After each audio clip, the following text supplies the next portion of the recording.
Chapter 210. Suyu woke up. Her head was still a little groggy. She stayed for a few seconds before she figured out the life philosophy of, who am I, where do I come from, where do I go? Are you awake?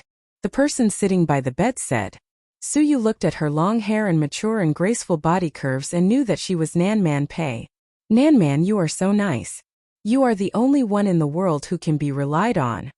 Suyu wrapped in the quilt, showing a head, hair scattered, and a sweet smile. Hey, is this not the hospital? Suyu's eyes turned and realized that she was still lying on the bed at home. She said angrily, it seems that I can get better by myself. I take back what I just said. Nanman Pei shook her head and laughed. She patted her head and said, how old are you? Where is the smell of Chinese medicine? Suyu sniffed her nose and frowned. Smells bad. Qinzhe is cooking medicine. He said that when you wake up and drink the medicine you will be fine.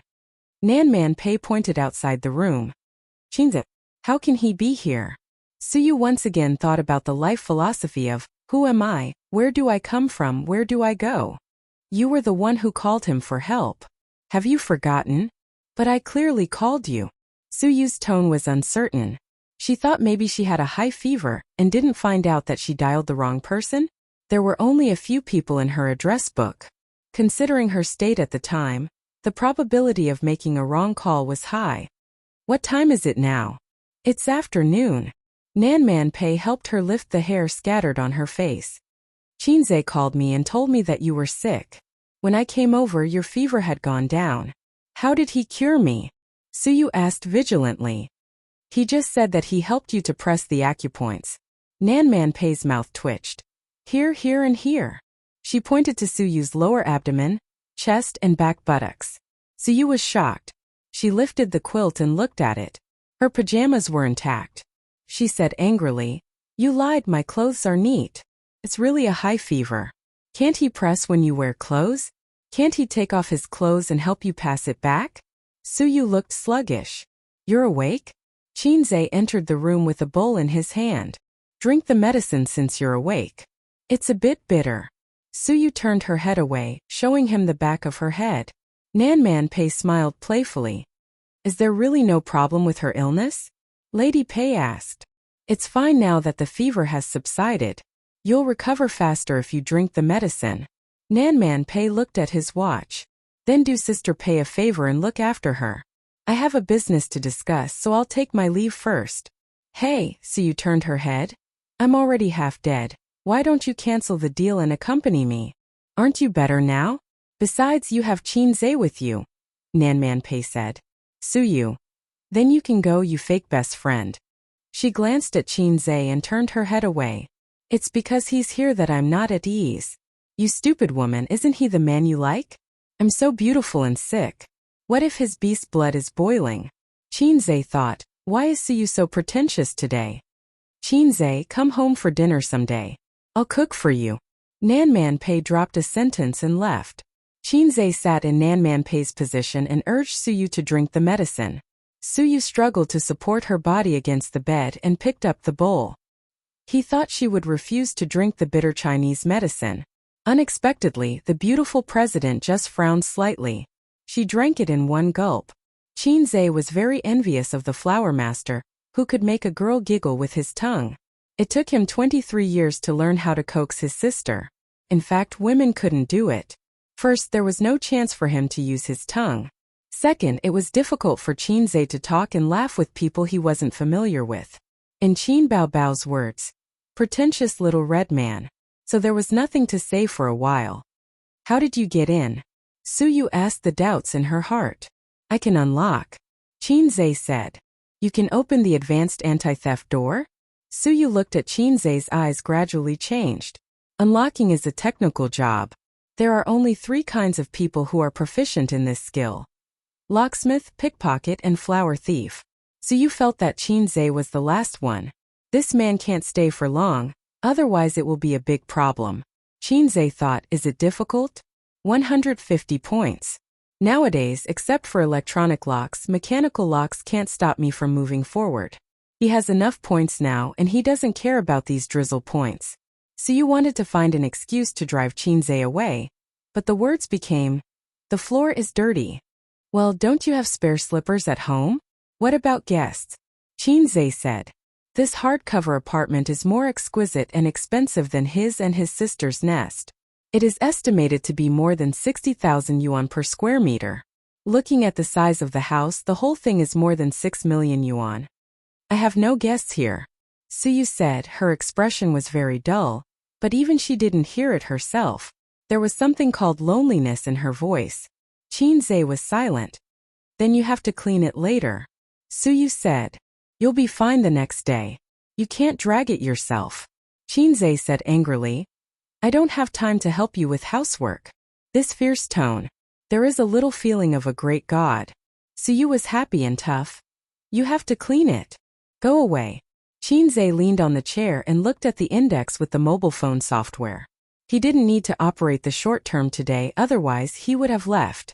Yes, that's the feeling. Suyu scolded. Bastard, get out of here. Chinze looked at her inexplicably.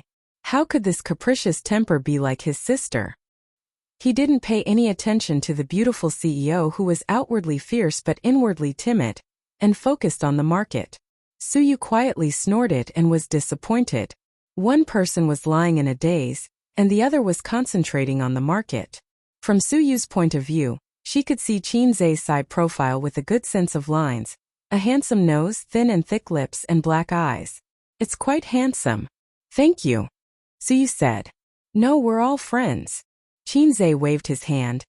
You called me, I have to help. I called the wrong number. Suyu whispered. You called Nanman Pei as soon as you opened your mouth. Of course, I know you called the wrong number. In fact, Chinze didn't plan to come by himself at first. He called Nanman Pei to inform her, but she didn't answer. Maybe she was in an important meeting, or maybe it was inconvenient to answer the phone. He didn't know what was going on with Suyu. He was afraid that some acute disease would break out and kill her. So Chinze came. Nanman said you pressed on my body.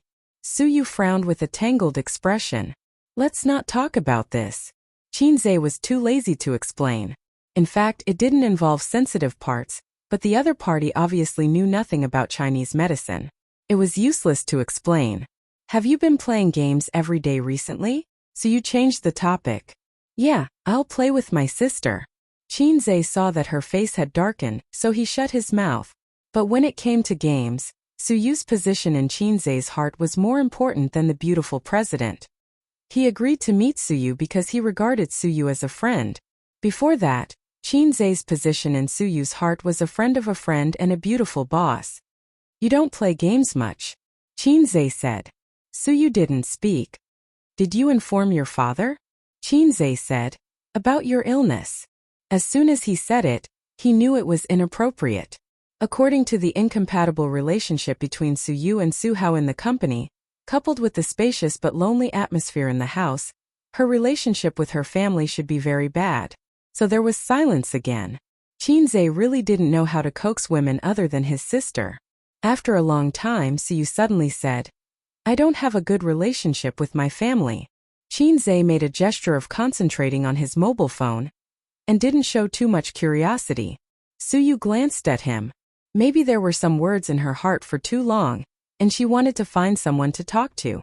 She said slowly, when I was in elementary school, my parents divorced. Suyu's father was a famous private entrepreneur. Even Chinze had heard of the famous Win Spicy Strip. As a young lady, her childhood should have been very happy. In fact, it was not. It was just like the old saying, every family has its own difficulties. Before her father made a fortune, her parents got along well. Although the family was not rich, the family was happy. Her father loved her very much, but Suyu knew that in fact, her father had always wanted a son. No, he actually had an illegitimate child outside. Suyu knew this when she was in elementary school. It came from a quarrel between her parents. Since then, the harmonious family between husband and wife was broken. Her parents had a small quarrel every 3 days and a big quarrel every 5 days. Her father came home less and less often, and he smiled at her less and less. Until one year, her father proposed to take his son home. Her mother disagreed, quarreled again, and then divorced. In the second year, his father married a woman outside. His son outside could finally step into the Soo family's door with a legitimate reason. Since then, this family was no longer the family in Soo-yu's heart. Her stepmother was young and beautiful, but she had a vicious heart, just like Cinderella's stepmother in the fairy tale that Soo-yu read. Was there a stepmother in the world who regarded her former daughter as her own? It should not exist. Of course, her stepmother concealed it very well in front of her father. While holding Soo-yu and saying that her daughter was so good, she secretly pinched her arm. Soo-yu did not dare to cry, because her stepmother threatened her. If she dared to say bad things about her in front of her father, she would be driven out of the house and let her be a homeless child. The illegitimate child also hated her. Perhaps because he had a poor childhood, he was afraid of being poor. One day, when he ascended the throne of the crown prince, he wanted to occupy all the family property and regarded Soo-yu as a thorn in his side. She was a young lady, but she felt that she was living under someone else's roof. Her childhood and teenage years were lonely. Looking at the family of three at the dinner table, getting along well and loving each other, Soo-yu felt that she was an outsider outside the family. After having a son around, her father was not as good to her as before. Although he always smiled, he did not value this daughter in his heart. She gradually grew up, smiled less and less, and finally grew into an iceberg beauty in the eyes of others. But in fact, she was not iceberg at all. She was just used to disguise herself with an indifferent appearance. Deep in her heart, she was very eager for family affection. So she went abroad to study and went to the United States where her mother was. Her mother formed a new family in the United States and gave her a younger brother, a mixed-race child. Her mother loved her younger brother more than her. When she went to the airport to pick her up, the family of three went. The foreign stepfather was very warm to her. Foreigners were open-minded and did not mind these things. But Soo-yu did not need the ghost of a stepfather's love. What she wanted was a mother's love. However, her mother's love was given to her younger brother. After many years of reunion, she did not show too much enthusiasm to this daughter, even a little alienated. She lived in her mother's house for half a year, eating mashed potatoes, steak, and salad every day. But she could not integrate into this small family. She felt like a lonely ghost, drifting in the wilderness day after day. After the age of 18, Soo-yu spent her birthdays alone. She bought a cake, lit a candle, looked at the candlelight and said to herself, "Soo-yu, you are the most beautiful and the happiest." Then she cried inexplicably. She lived alone, went shopping alone, and celebrated her birthday alone. She refused to go back to her father's villa, because it was no longer home and she could not feel a little warmth. She no longer contacted her mother. Her mother's heart was not with her. Why bother? It was annoying. Chin-zae silently listened to Soo-yu's self-narration, holding a cigarette in his hand. There were several times when he couldn't help but want to light it, but he held back. Her face was very dull, with a kind of awareness that there was no sorrow greater than the heart. "Girl, your life is really more melodramatic and wonderful than the 8 o'clock primetime TV series. Do you want to be so lonely?" Chapter 211. It turned out that under the glamorous appearance of the beautiful president, there was so much bitterness. He understood, so the performance of Xiao Tsongtong in the game was completely different from Soo-yu's style in reality. Like a toy poodle, she caused trouble everywhere, scolded people, was scolded, and shamelessly acted coquettishly. Because she scolded people, she had a sense of existence, and she felt valued when she was scolded. How much love is this? Compared to being scolded by you, I am more afraid of being ignored by you. Inexplicably, Chin-zae's heart was sour. He was not qualified to laugh at others for the 8 o'clock prime time slot. His old Chin family was not much better than the primetime TV series. "Do you know my favorite song of yours?" Soo-yu only showed her head and stared at him with bright eyes. "Fairy tale." She shook her head. "Blue and white porcelain?" She shook her head again. "Exaggerated." Chin-zae insisted. Soo-yu nodded and said in an expectant tone, "Can you sing it for me?" "No." Chin-zae's heart moved and he refused ruthlessly. "Sing one." Soo-yu's eyes lit up. "No, go away." "Sing one." "Go away as far as you can." "Please sing one." Soo-yu's face was abnormally red, and her eyes were bright. "Damn, this woman is really hopeless. I've tested her. She really likes it when people scold her and harshly criticize her, Qinze thought. What's the situation in your company? He changed the subject. It's a figurehead. The project review has nothing to do with me. The fund approval can't pass my hands. I'm just a mascot, Suyu said lightly. I opened an investment company. Qinze thought about it and said, if you are not happy there, how about we start a company together? I am responsible for generating revenue, and you are responsible for management. Suyu was unmoved. Do you know how difficult it is to run a company? Are the documents and procedures needed for an investment company complete? Is the framework set up? Are there sufficient funds to attract talents and investment projects? Are there any connections in the bank? Qinze couldn't answer any of her questions. Suyu was more experienced and capable than him in running a company. He was not even a rookie. Right? If I could do it alone, I would have done it long ago. Although as long as you can do the business, you can survive, but a mature company is not enough to rely on this alone. Suyu said, looking at her expression. Obviously she refused Qinze, but did not say it clearly. Why do you have so much nonsense to say? Just tell me if you can do it or not. It's better than you staying in the gathering profits and waiting to die. Qinze suddenly scolded. You're not young anymore. Can't you have some ambition? Don't be like playing a game where you rely on your equipment to survive. You're useless.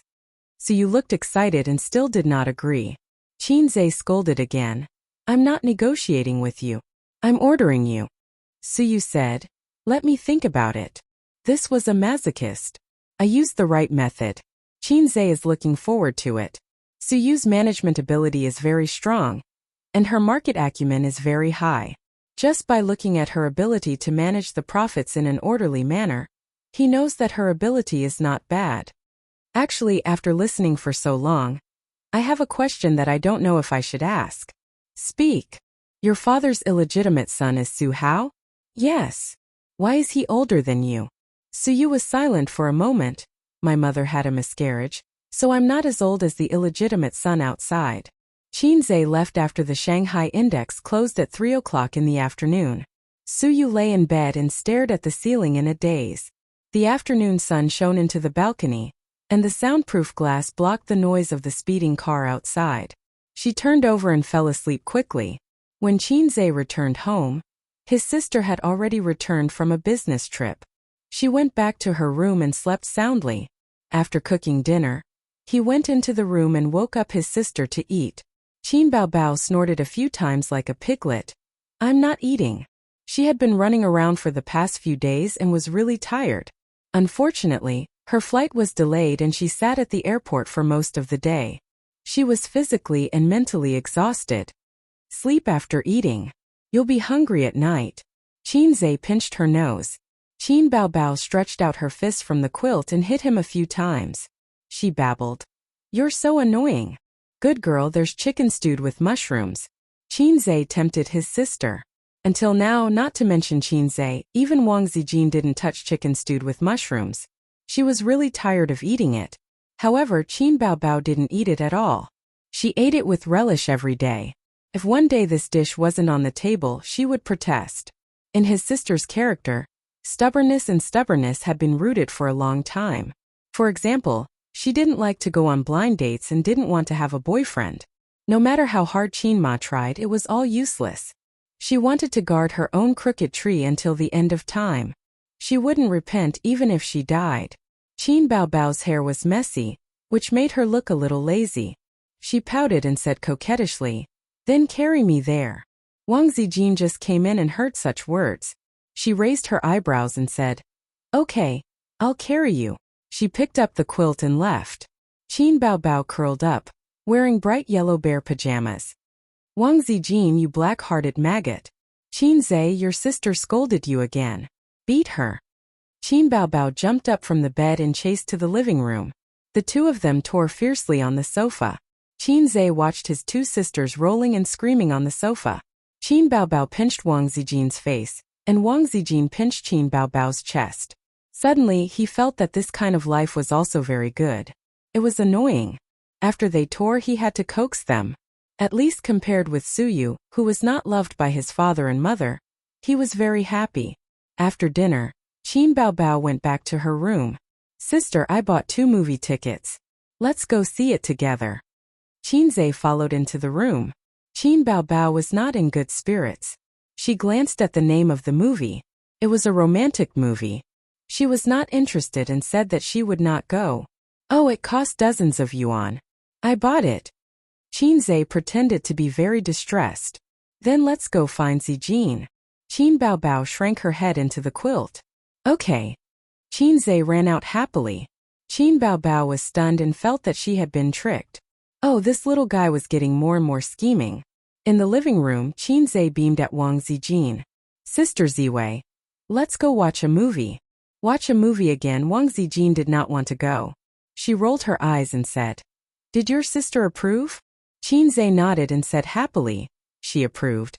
Let's go. Looking at Qinzhe's strict appearance, Wang Zijin couldn't help but lament his misfortune and be angry at his incompetence. This little guy was so pitiful. He had to trade stocks during the day and play games and video games with his sister at night. He did not have any private space. He had to deal with his sister while asking her to watch a movie. They had watched 3 movies in a row this week. Even if you bought a few bouquets of flowers, it was better than the movie tickets. It was a boring way of dating, but someone was happy. Wang Zijin was bored. Let's go, let's go. Qinzhe saw Wang Zijin go into the room to get her bag. Before she left, she slapped his sister's butt. When she escaped, she looked refreshed. Let's go. She pulled Qinzhe out of the door. Behind them, Qin Baobao bared his fangs and brandished his claws. The cinema was in the commercial and residential area where Qin Baobao was pickpocket. It was on the 2nd floor of the food store. It was not good to go too far to watch a movie at night. Since Qin Baobao lost her beloved mobile phone here, she had not come here.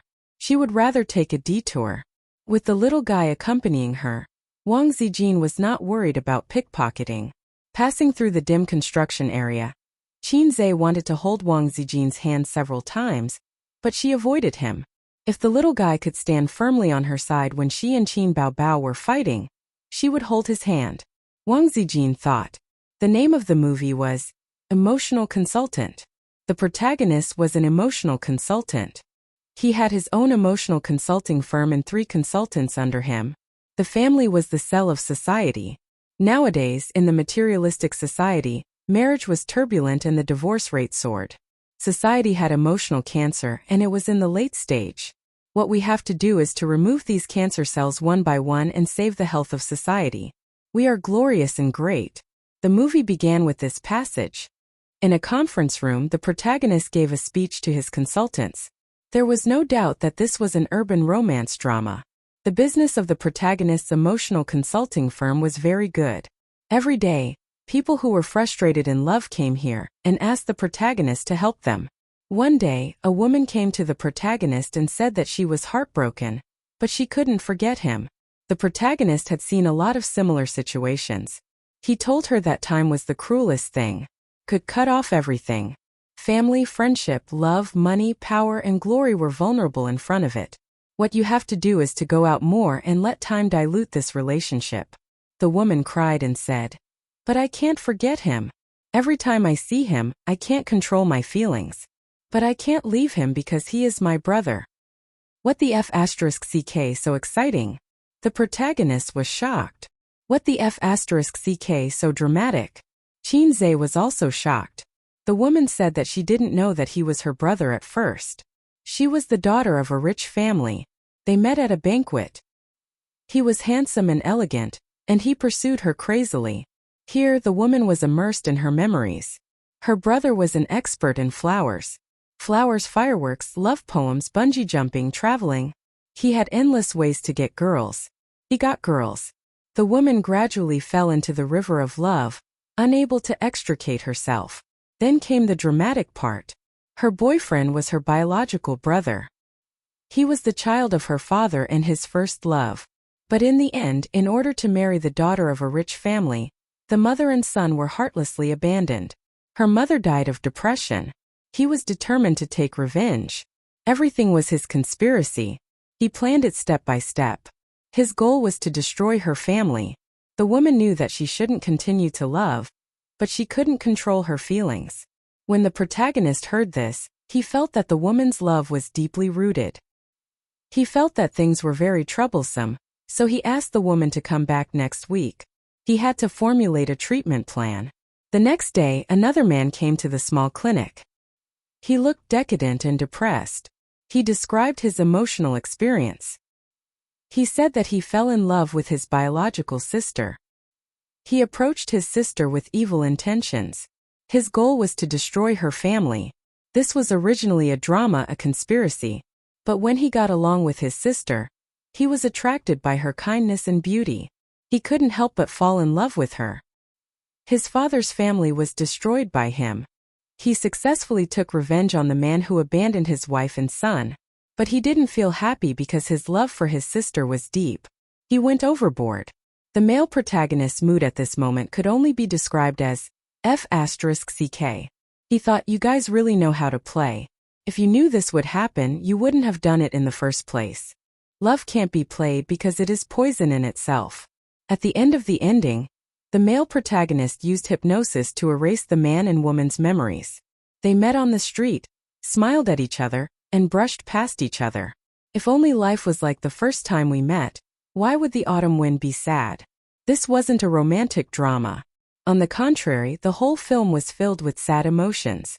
Watching it made one's heart ache. Qin Zhe whispered to Wang Zijin, "This person brought this upon himself." He even dared to flirt with his own sister. Wang Zijin felt the same.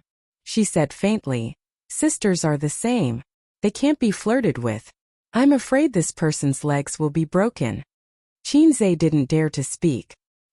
He felt that Sister Ziwei was implying something. Chapter 212. In November, Feng Yu had two things to do. Attend the Golden Melody Awards and Star Arts CEO's wedding. Both events were at the end of the month and they were related to Qin Bao. As the CEO's henchman, Qin Bao received an invitation from Star Arts CEO's wedding. Qin Zhe's name was on the invitation, and the invitation read, inviting Qin Bao and her younger brother to attend. Fine, a minor character who does not even have a name. Qin Zhe thought that Huang Yizong's words were quite reliable. If he said he would invite him, then he would invite him. However, when it came to doing things, he was unreliable. He probably told his subordinates to write the name of baby Qin's younger brother on the invitation. So this was how Qin Bao Bao and her younger brother attended came about. Are you Tom, Dick, and Harry too arrogant, or am I, Qin Zhe, too lazy to do anything? I had not appeared in public for a month, and you all forgot about me? At least I am an internet celebrity. Star Arts CEO's wedding was on the last day of the month. This year's Golden Melody Awards will be held next week. And Qin Bao Bao was invited to attend as the year's hottest female singer. She was one of the nominees.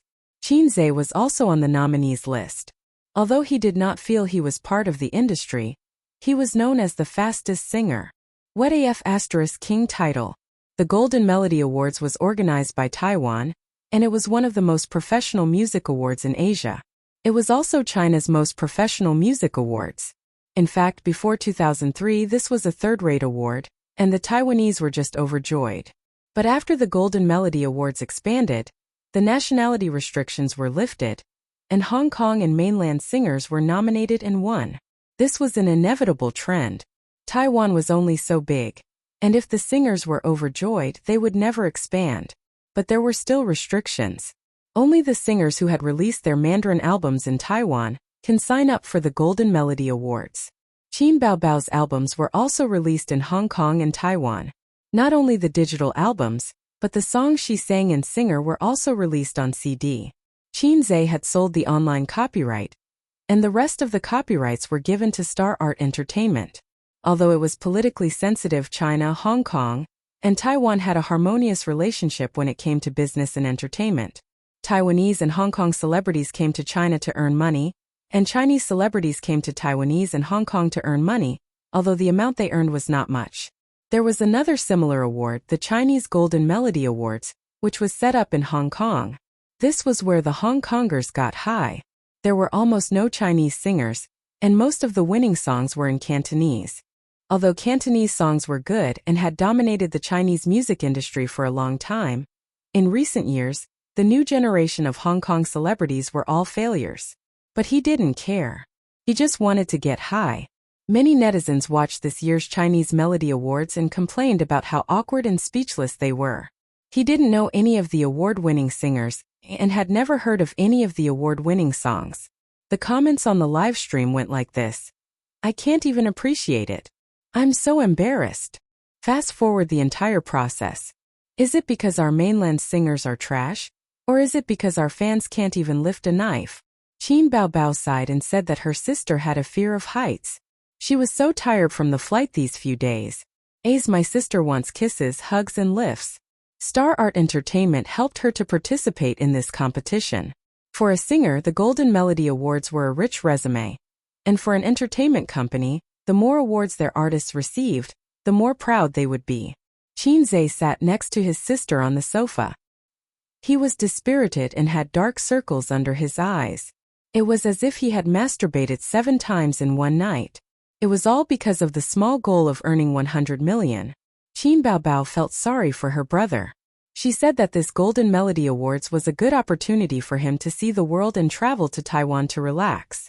Qin Baobao had been to Hong Kong once, but she had never been to Taiwan. Qin Zhe thought for a while. The stock market had been rising steadily these few days. Because he had chosen the right stocks, there was no need for him to invest in the short term. He had already written his investment plan for next week, and it was a good idea to accompany his sister. Qin Baobao was very happy. She pretended to ask Wang Zijin, "Do you want to go together?" Wang Zijin said happily, Okay. Qin Baobao's face instantly turned stiff. Wang Zijin sneered and said, "Who told you to be pretentious? I didn't want to go, but since you invited me so sincerely, I can only go." Qin Baobao immediately said, "You don't have to force yourself." Wang Zijin glanced at her and said fiercely, "Let me pinch your big breasts and I'll change my mind."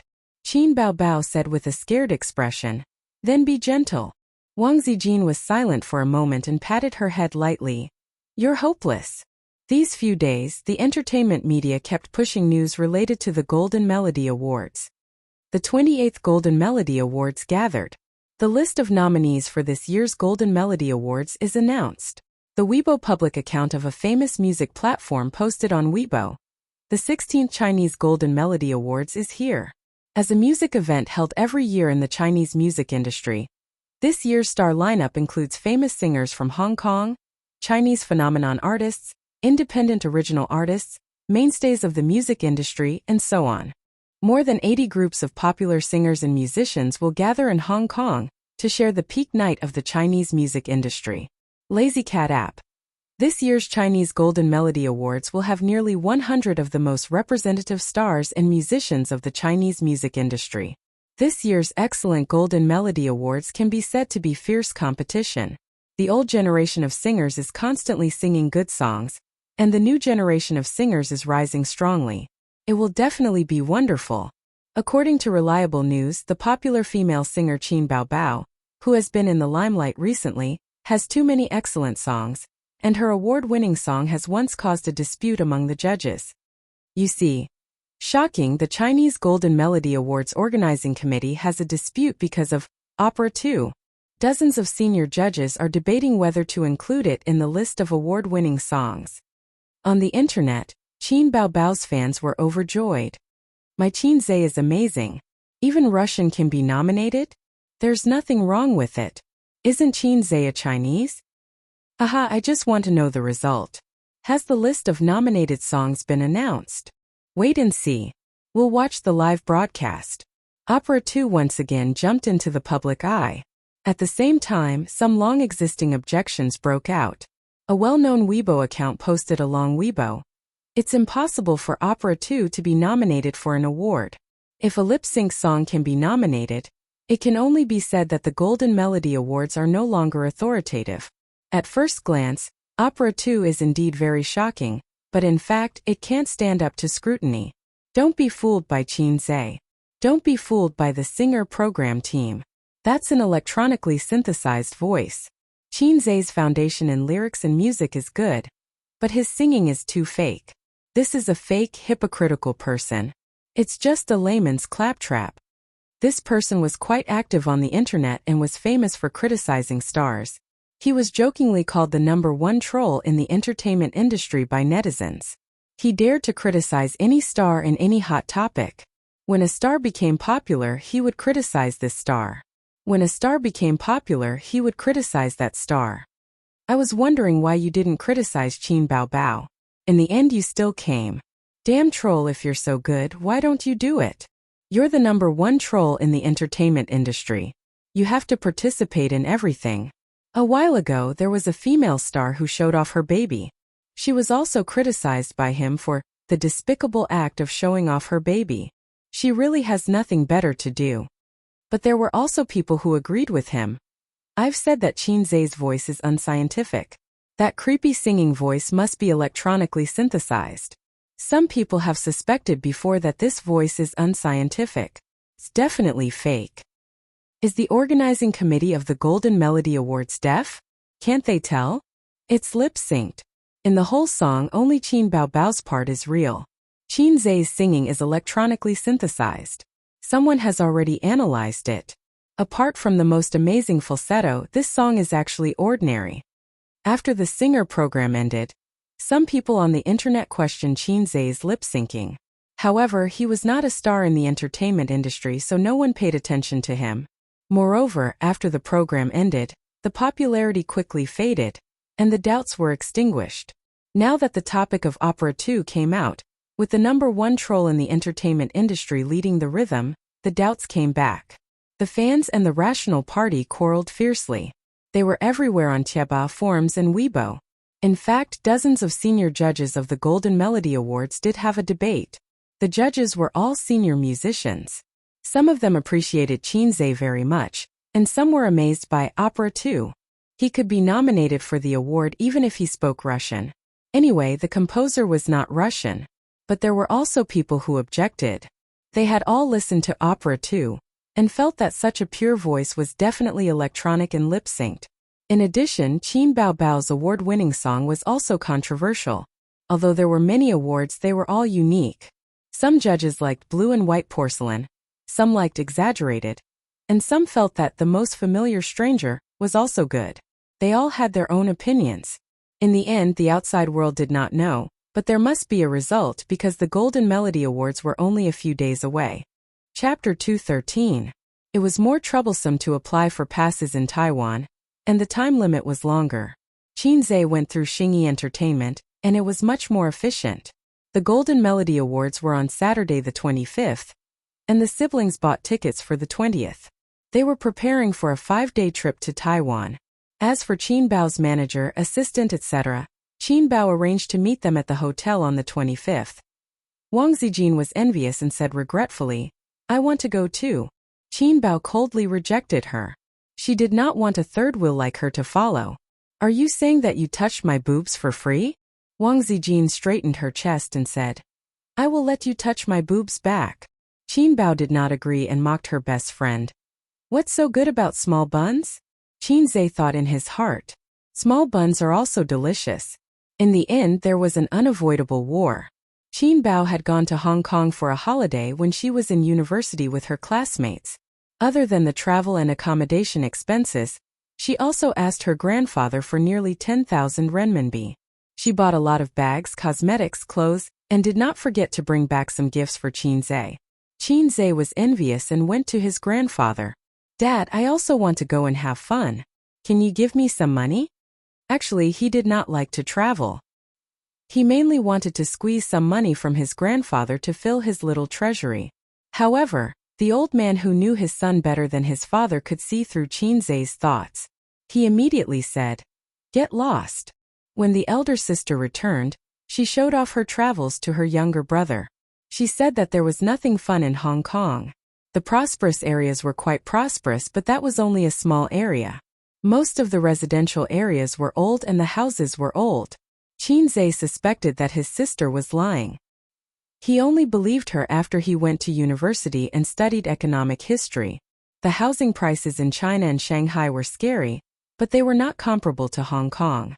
The Hong Kong government relied on land auctions to become rich. The highest prices were in Beijing and Shanghai. The average price in Hong Kong was 3 times that of Beijing. Hong Kong's total land area was about 1,095 square kilometers, which was about 1/6 of Shanghai. One could only imagine how expensive the house was. But when it comes to housing prices, the Shanghai residents are more pressured. This is because of the difference in the average salary of Hong Kong and Shanghai residents. That's why Qin Baobao said Hong Kong residents' houses were old.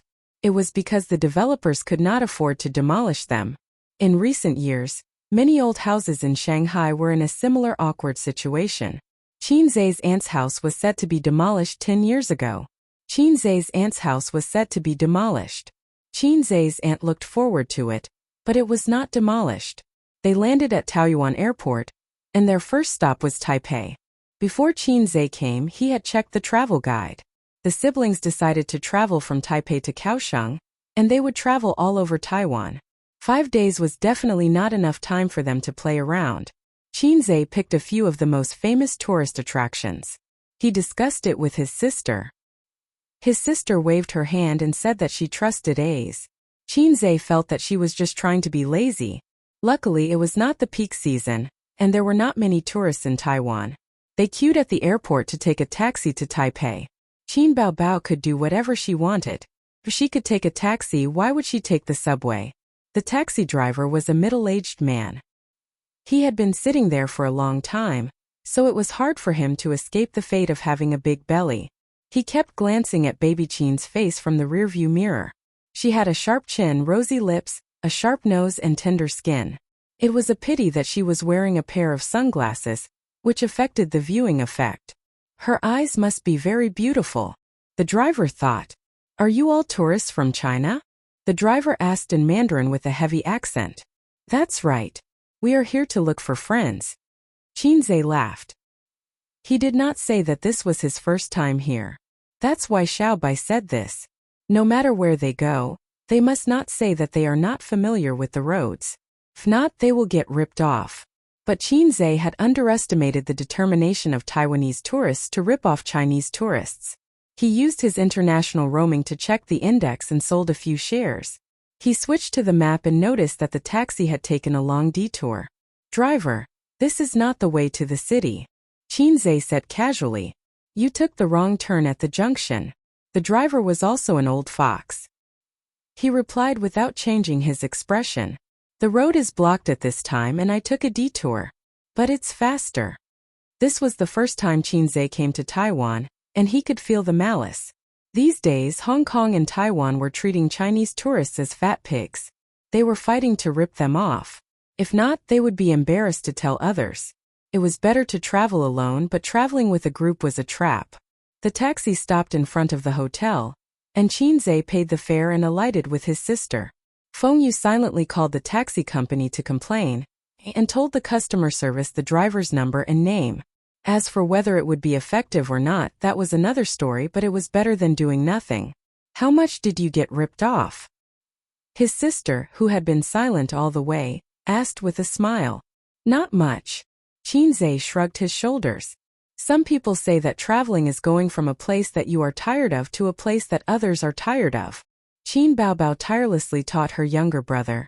I have a more down-to-earth way of saying it. Traveling is a trade where one is willing to fight and willing to suffer. Wherever you go, you will be cut by a knife. It's like this in Hong Kong, Taiwan, and the scenic spots in China are also like this. How many foreign tourists are ripped off by the taxis at the Shanghai airport every year? How can you not be ripped off when you are traveling? It's okay to suffer some losses when traveling, but don't fight with the locals. Otherwise, your losses will become bigger. Didn't you hear about female tourists being beaten up on the internet? Qin Baobao pretended to be naive in front of her brother. She was actually very smart. Her sister patted Feng Yu's head. I am testing A's and training you. The way you handled the situation just now was very mature. My A's has grown up. This is the first time I heard someone talk about being lazy in such a refreshing way. Qin Zai slapped his sister's hand away and said, I was ripped off today and I will let you get needles tonight. Qin Baobao blinked. She did not get what her brother was talking about. The two of them checked in. Qin Zai had booked the hotel online. It was not as good as a 5-star hotel, but it was better than a chain hotel. Qin Zai's room was facing his sister's room. It was 10 a.m. Qin Baobao put down her luggage and knocked on Qin Zhe's door. She could not wait to go sightseeing. Qin Zhe was walking along a commercial street in Taipei. There were half-new houses on both sides of the street, and there were some messy neon signs. It felt like a 90s Hong Kong movie. Taiwan was the same as Hong Kong. There was a limited number of prosperous areas, and most of the places could not keep up with the times. It was hard to escape the fate of decline. When we were in primary school, our teacher told us that Taiwan is a good place. Taiwan is a treasure island, and there are treasures everywhere. Qin Zhe sighed. Now Taiwan's glory is a thing of the past. In the past, the Chinese had tried their best to sneak over to Hong Kong. Back then, Taiwan was like a bright firework.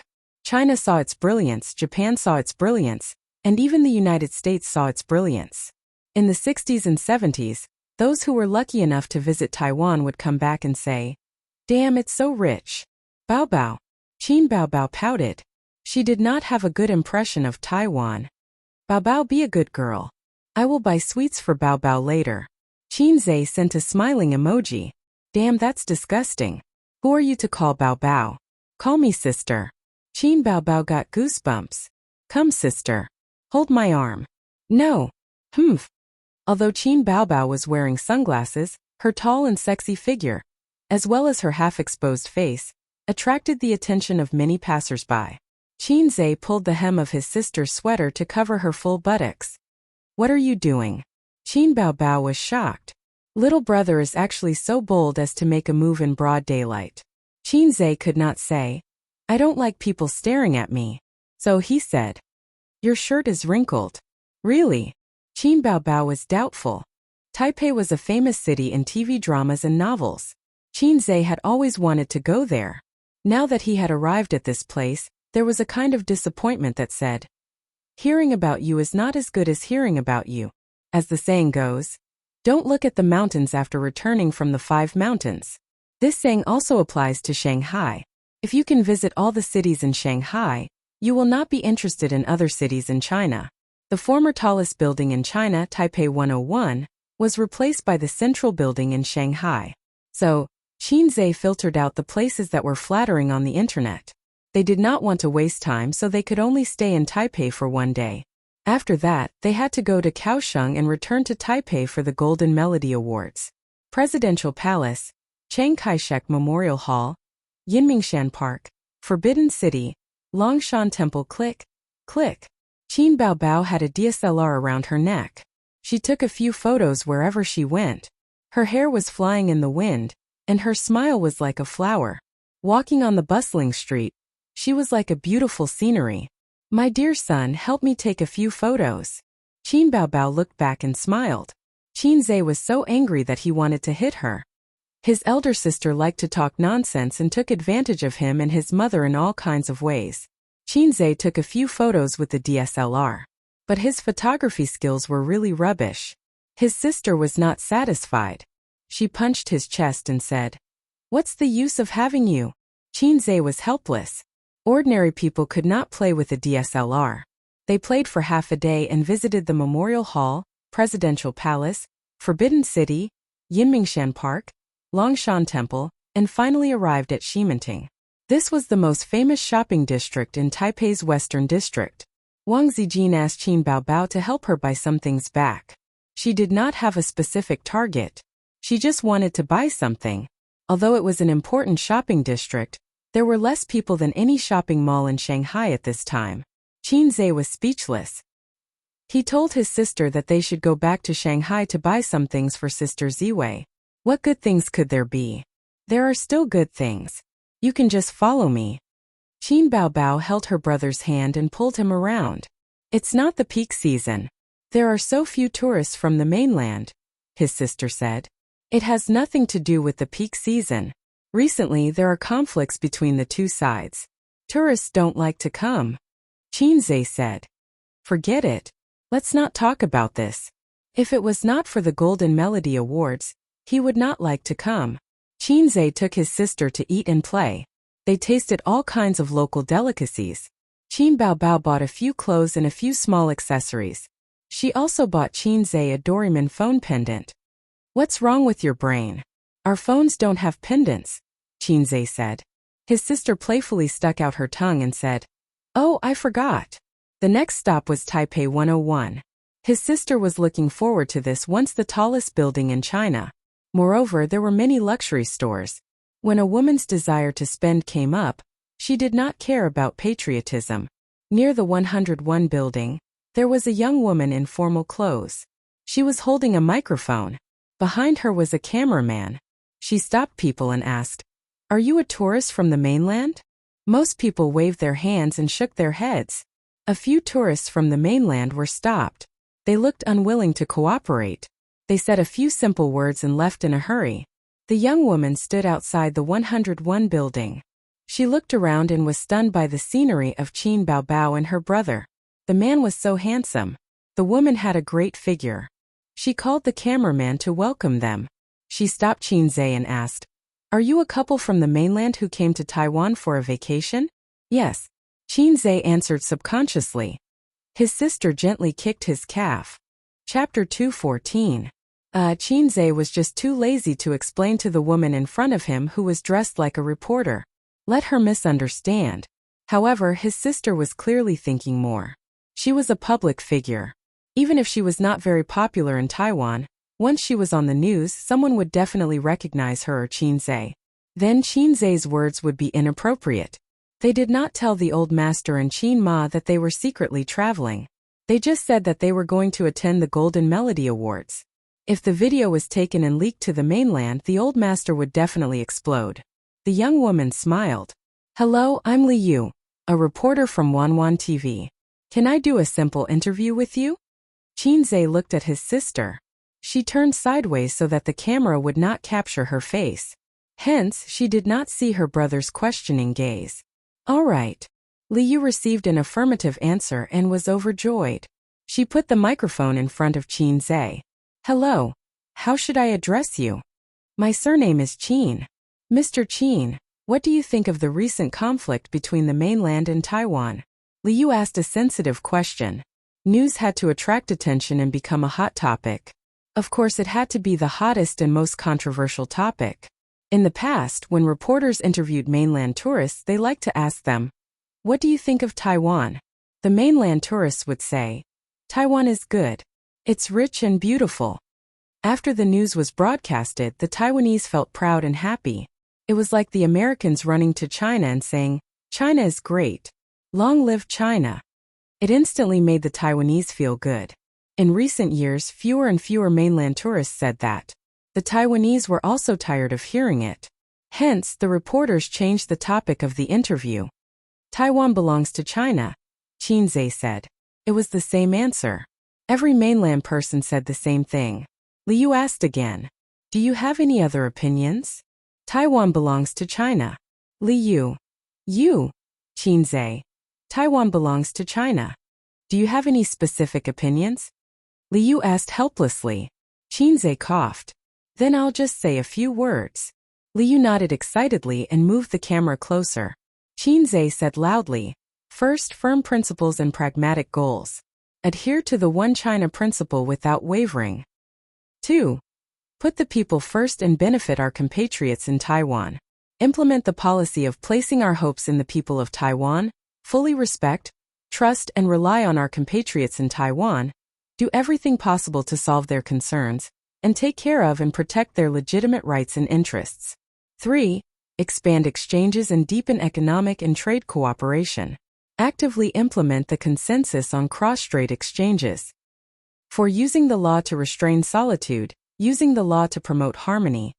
Li Yu had no choice but to interrupt him. He forced a smile and said, Are you a civil servant from the mainland?" Qinzhe said, "No, I'm just a commoner." Li Yu thought to himself, "Stop lying to me. How can a commoner recite the Taiwan policy? Do you think I'm a fool?" She regretted interviewing Qinzhe. She felt that he was an old con man even though he looked young. "Then what do you think about the decrease in tourists from the mainland and the decrease in tourism revenue from Taiwan? Is it because of the recent conflicts between the two sides?" Li Yu asked the question that all Taiwanese were concerned about. "I don't think so," Qinzhe said. "The living conditions of the mainland people are not that good.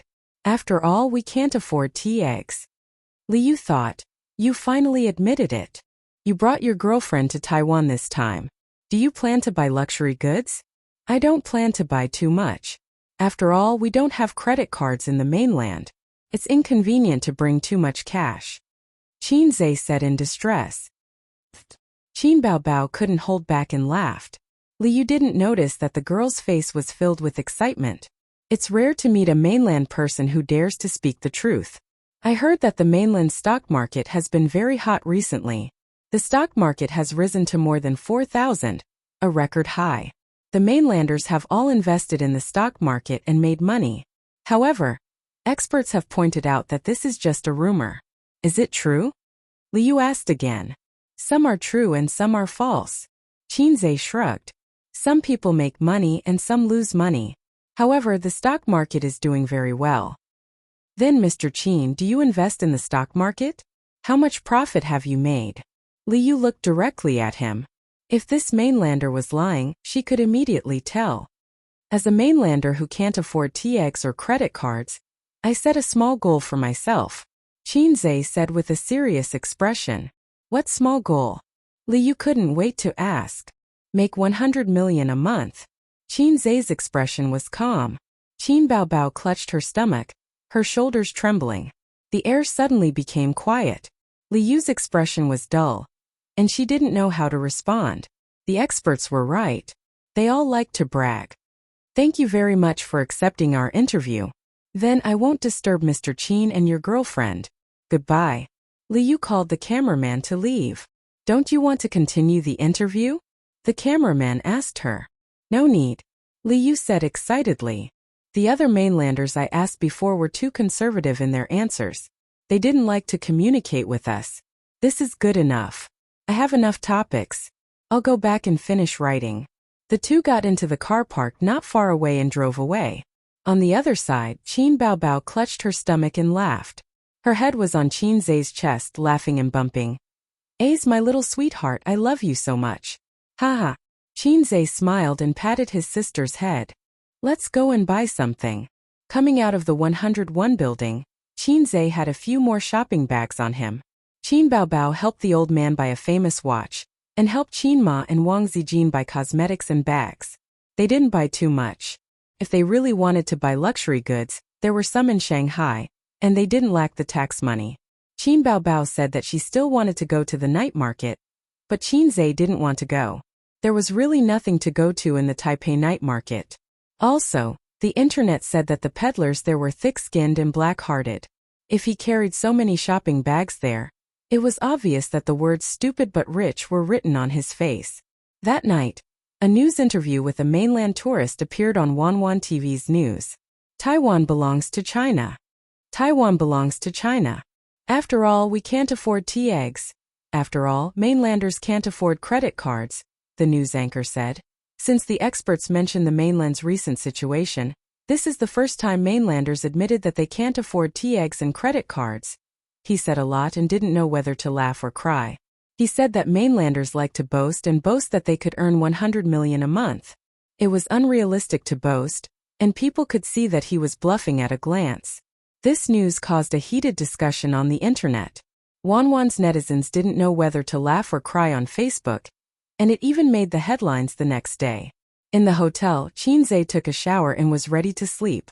There was a knock on the door. There was no need to guess, it must be his sister. She was wearing her teddy bear pajamas and walked into her brother's room with a tired face. She lay on the bed and rolled around. I'm so tired. If you're tired, go back to your room and sleep. Why are you lying on my bed? Qin Baobao placed the room card on the bedside table and lay on the bed. Her two legs hit the bed. Help me massage. Massage, right? Qin Zhe slapped her perky buttocks and rippled. Is it here? Qin Baobao cried out in pain. She turned over and gave her brother a Foshan shadowless kick. Good boy, help me massage, Qin Baobao said softly. My legs are sore and painful. After playing for a day, she couldn't take it anymore. Qin Zhe liked his sister's tricks the most. He immediately held his sister's feet like a puppy and massaged from the soles of her feet all the way to her thighs. Done. Qin Baobao retracted her legs and said, Massage my shoulders. Qin Zhe massaged his sister's shoulders again. Qin Baobao narrowed her eyes comfortably. The internet said that you lip-synced opera too. I'm so upset. Trolls are all like that. Why should we care about them? Qin Zhe said casually. Then do you think opera 2 can win an award? Without waiting for Qin Zhe to answer, she said, I don't think so. But I think you should have no problem winning the Best Composer award. I'm not from the entertainment industry. It's the same whether I win it or not. Of course it's different. With the award you can raise the price when you write songs next time. Qin Baobao calculated. If you lose money in the stock market, you can write songs to make money. Qin Zhe knocked his sister's head with a chestnut. Think of me better. Qin Baobao muttered. How rude of you to have a younger brother like you. I didn't cultivate virtue in my previous life. Wrong. Qin Zhe rolled his eyes. Mom, you didn't cultivate virtue in your previous life to have a son like me. Wow, you're actually taking advantage of our mother. Qin Baobao turned the tables on him. After massaging for a while, Qin Baobao felt sleepy. She narrowed her eyes and murmured, Go to sleep. Oh. Qin Zhe got up and turned off the lights. He lifted the quilt and got in. Suddenly, he was stunned and felt that something was wrong. Hey, go back to your room and sleep. This is my bed. Don't be noisy. If you get up and freeze, you won't be able to sleep again. But you can't sleep here. Qin Baobao pulled the quilt over her head. I'm asleep. I can't hear you. Late at night, the plane flew across the dark sky and landed at Taoyuan Airport. Su Yunhan took off her eye mask and rubbed her sleepy eyes. Surrounded by several assistants, she was the first to leave the plane. This was the treatment for first-class passengers. Star Art didn't have a branch here, so there was no driver to pick her up. But Su Yunhan had been in the entertainment industry for many years and had many Taiwanese celebrity friends. At the exit, she saw a sign with the name, Su Yunhan. She led the assistants to greet her. Sister Su, over here. A middle-aged woman waved at her. This was her celebrity friend's manager. The middle-aged woman led them to the parking lot and sat in the large nanny van. There were two beauties with different styles sitting in the car. They were the same age, 24. A damn girl group. A very popular girl group in Taiwan. They debuted in a singing talent show at the age of 18. They were popular in Taiwan for many years. Then their career hit a bottleneck, and they moved their acting career to the mainland. They traveled between Taiwan and the mainland. Su Yunhan had known them for many years. They were all singers and got along well with each other. Sister Su, couldn't you have come earlier? People are usually asleep at this time. The sweet-looking Ding Lixin complained. I just finished a commercial performance. Su Yunhan smiled. Why don't we have supper together? The charming Guling said. Let's go to the hotel first and arrange the luggage and people. Su Yunhan nodded. On the way, Guling scrolled through Facebook. No one knew what she was looking at, but she giggled from time to time. What are you looking at? Su Yunhan asked curiously. A news video. Guling was overjoyed. An interview with a tourist from the mainland. So funny. That guy said that the mainland can't afford TX and credit cards. Haha, he's so self-deprecating. He's mocking us. Ding Lixin had obviously seen the video and commented. But he's too good at bragging. He said something about setting a small goal to earn 100 million a month. He's really good at bragging. Su Yunhan went over to take a look. In the video, Qin Zhe said casually, 100 million a month. F***ck, it's him? Su Yunhan couldn't help but curse. Chapter 215. Big Sister Su, you know this person? Ding Lixin blinked. She had a pair of bright and clear eyes. Coupled with her delicate face, she gave off an innocent and sweet vibe. Su Yunhan was speechless for a long time. She wondered why he was here. Even if he attended the Golden Melody Awards, he didn't have to be here a week in advance. Let me see the video. Su Yunhan took Ding Lixin's phone and watched it from beginning to end. She quickly recognized Qin Baobao. That hot and voluptuous figure was too familiar. Did they come to Taiwan to have fun like me? The manager took out a bottle of red wine and poured a glass for the three of them. She smiled and said, when it comes to stocks, Big Sister Su is really good. How much did you earn this month? 3 million, right? Guling's expression was excited. Big sister Sue, you're too good. Earning money in the stock market is like picking up money. The topic immediately changed to the stock market. Ding Lachine hugged Su Yunhan's arm and whined. Big sister Sue, I want to invest 2 million. Bring me to the stock market. Su Yunhan ignored them and focused on watching the video. She mumbled. Earning 100 million in a month? This brother is unbelievable. Qin Bao Bao is really lucky. Big sister Sue? Guling nudged her. Su Yunhan took a deep breath and said, he's not bragging. Maybe it's really possible. Who? Both Ding Lachine and Guling were unable to react to her abrupt words. Su Yunhan smiled and said, do you know who the handsome guy in the video is? The two of them shook their heads. Guling thought for a moment. He looks familiar, not ordinary. Of course not ordinary. Su Yunhan smiled. I've told you guys before that I'm also a stock trader with my friend. I'll buy the stocks she recommended to me and sell them whenever she told me to. I've invested 5 million in them and I've made 3 million in a month. That friend is Qin Bao Bao, right? You mentioned it before. To be precise, it's Qin Bao Bao's younger brother. He's the god of stocks that the netizens on the mainland have recommended. Although it's just a joke. Su Yunhan pursed her lips. Oh, that's the guy. Everyone in the car, including the manager, was stunned. Ah, she's Qin Zhe. Guling clapped her hands. Guling was obsessed with good looks. She often drooled when she looked at the posters of young male idols. She also changed boyfriends frequently. She had paid attention to Qin Zhe before. Because Qin Zhe was too famous in the music industry, his influence in Hong Kong, Macau, and Taiwan was limited. She had only seen the news. At that time, she felt that this young man was really handsome and energetic. No wonder he looked familiar. Ding Lachine blinked her eyes and opened her mouth slightly in shock. It's really him? He's the one who lip-synced. What lip-syncing? Don't talk nonsense, Su Yunhan said unhappily.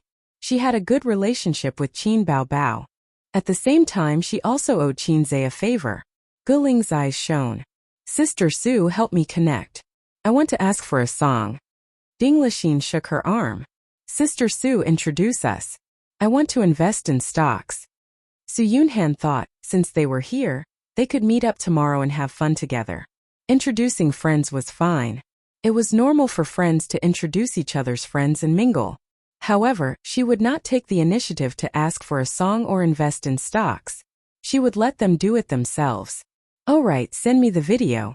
I'll post it on Weibo, Su Yunhan said. The next day, Qin Zhe woke up. A delicate fragrance lingered around his nose. He turned his head and saw his sister's sleeping face right in front of him. Her soft body was pressed against him, and her hair was messy. It made her seem a bit lazy and cute.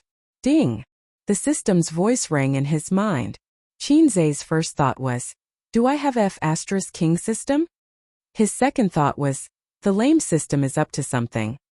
System, don't say anything, he said in his mind. However, the system ignored him and gave him a mission. Give your sister a morning kiss. 10 points will be awarded if you succeed. Points will be deducted if you fail. It was a dispensable mission. Qin Zhe breathed a sigh of relief and pecked his sister's face. What do you want? Qin Bao Bao opened her eyes immediately. Want? Damn, was this woman pretending to be asleep? Qin Zhe felt embarrassed. Fortunately, he was thick-skinned. He pretended to be relaxed and said, give you a morning kiss. Time to wake up. Qin Bao Bao pouted. She sat up and stretched comfortably. With her messy hair, she hummed a song and went back to her room to wash up. Qin Zhe was brushing his teeth in the bathroom. He thought for a while and said, System, can there be fewer missions like this in the future? It's very awkward. Perverts see perverts. The system replied. Aye.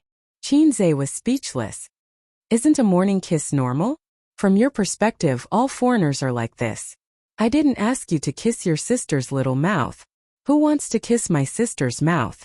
I'm not a pervert. Qin Zhe thought. You are.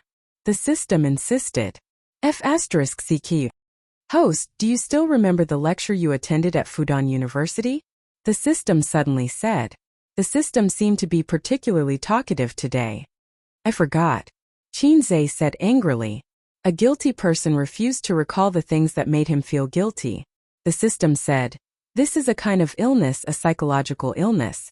I think you can save yourself. As long as you have 998 points, you can exchange the top psychological knowledge home. You will be relieved of all your worries and worries. It will be as if you have been reborn. In the future you will be calm and peaceful. Say goodbye to the complicated feelings." The system said, "I think you just want to cheat me of my points. If you mention this kind of thing again, I'll get angry with you." Qinzhe said, "Okay host, as long as 998 points. You can contact me at any time after you've thought it through." There was a knock on the door again. His sister's crisp voice said, "Little bumpkin, are you ready? Let's go to the next stop." It was easy to hear the excitement and happiness in her voice. They carried their suitcases and walked in the long corridor.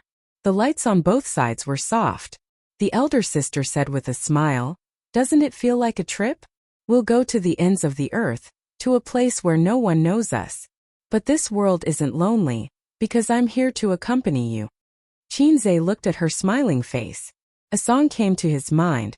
It was a song from the point store. "Give me a cup of forgetful water, let me not cry for a night, all my sincerity.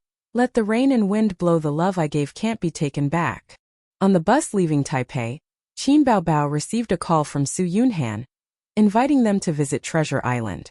She heard that the siblings had left Taipei on the bus and was quite disappointed. She said that she wouldn't disturb the two of you. "Have fun and see you at the Golden Melody Awards on the 25th. Qinzhe said, "We can get off the bus and wait for her. Maybe there's a special seat, silly sister." Qin Baobao gave him a karate chop and rolled her eyes. "You're smart, okay? I don't want her to come." Qinzhe was puzzled. "Aren't you close?" Qin Baobao glanced at him. "I can't be bothered to talk to you." Her silly brother couldn't understand a woman's sensitive and delicate thoughts. "Huh." They left. Ding Lixin's face was full of disappointment. "Then see you on the 25th, Guling said. She was very interested in Qinzhe. He was multi-talented, good at making money and handsome. Su Yunhan replied with an and leaned against the sofa. She logged into Weibo with her phone and uploaded the video with the caption, "My brother has no integrity at all. I laughed for a long time after watching it. I guess this brother must be Qinzhe. Qin Baobao will cry if she sees this. When did my brother become your brother? Qinzhe is doing something again? Is he speculating in the stock market?" Netizens commented immediately. They didn't watch the video and just grabbed the sofa chair first. Then they clicked on the video to watch it. The video was only 3 minutes long. The background was the streets of Taipei, which happened to be opposite the 101 skyscraper. Otherwise, the sharp-eyed netizens would have recognized this landmark building. "I'm a reporter from Wanwan TV station. Can I do a simple interview with you? Baodao is China. After all, people in China can't afford tea eggs. People in China can't afford credit cards. Let's set a small goal, to earn 100 million a month." After watching the video, countless netizens vomited blood and exploded. People in China can't afford tea eggs. There's nothing wrong with that. What's a credit card? I've never heard of it. We don't even have 24-hour ATM machines here. Qinzhe, this joker is really good at complaining. "Aya, Prince Charming, you're being naughty again. Come to my bowl. Let's set a small goal. 100 million. Aya, he's bragging." Some fans reposted the video to Qin Baobao's Cheba and forum. They even wrote a long post about it. "I just saw a video from Baodao.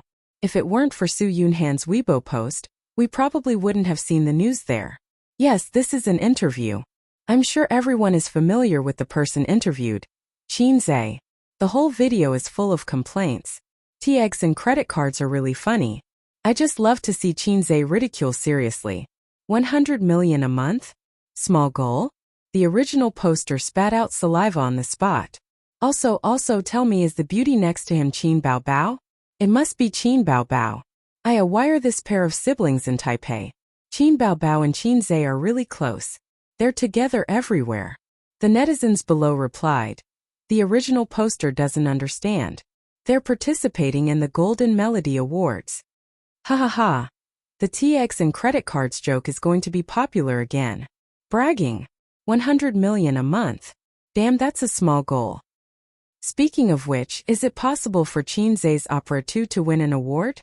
It shouldn't be possible. Wanwan also said that this song was lip-synced. This song is very shocking.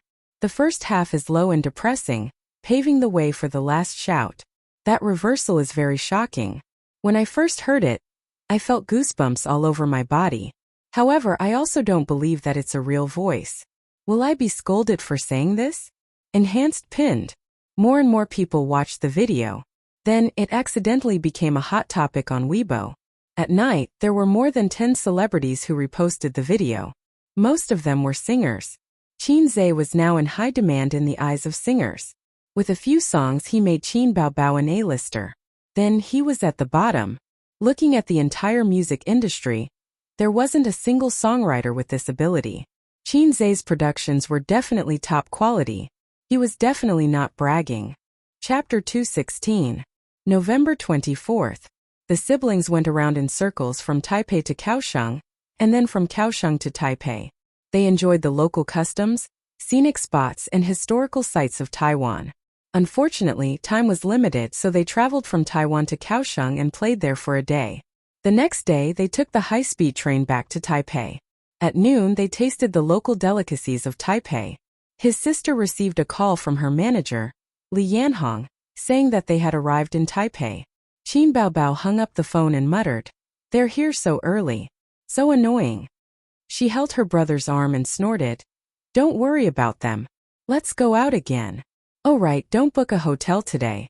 I got Sister Lee to book a 5-star hotel. Star Art will reimburse you. Save when you can. Sister, you're so good at managing the family." Qin Baobao was a little proud. If his mom heard this, she would probably laugh her head off. Chinze cursed in his heart. The hotel they were staying at was a 5-star hotel about 10 kilometers away from the venue of the award ceremony. It was the most high-end hotel in the area. The siblings arrived at the hotel in the afternoon. Li Yanhong was waiting at the entrance with 2 young female assistants beside her. "Baobao, how was your trip to Taiwan?" Li Yanhong's face was full of smiles. She also wanted to come along and accompany them 24/7, but Qin Baobao didn't agree. She said that she was traveling with her brother. Why should she join in?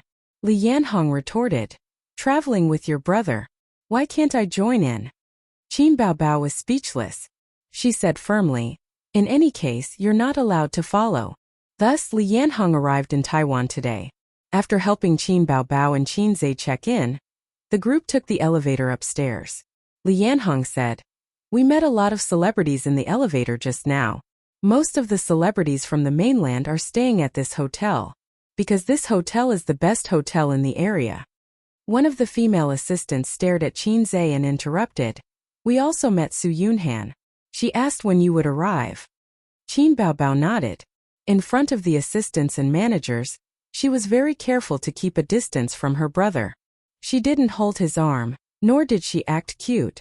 Instead, she looked like a goddess and a big sister. If you need anything, just tell Sister Lee." Qin Baobao was like an older sister taking care of her younger brother. "Thank you, sister." Chinze pretended to thank her. Qin Baobao rolled her eyes. She covered herself with her bag and secretly pinched his waist. With her manager by her side, Qin Baobao did not continue to pester her brother. She did not look for him for the entire afternoon. After Chinze finished reading the index finger, he took a short nap. At 8:30 p.m. there was a knock on the door. It should be his sister who called him to eat. Chinze was wearing a pair of large shorts and a tight thin t-shirt. These were his pajamas. In the past, Chinze didn't wear pajamas when he slept, only wearing a pair of boxers. But these days, his sister shamelessly wanted to sleep in his room, so Chinze had to temporarily use it as pajamas. On the first day, his sister used her aching back as an excuse to sleep in his bed.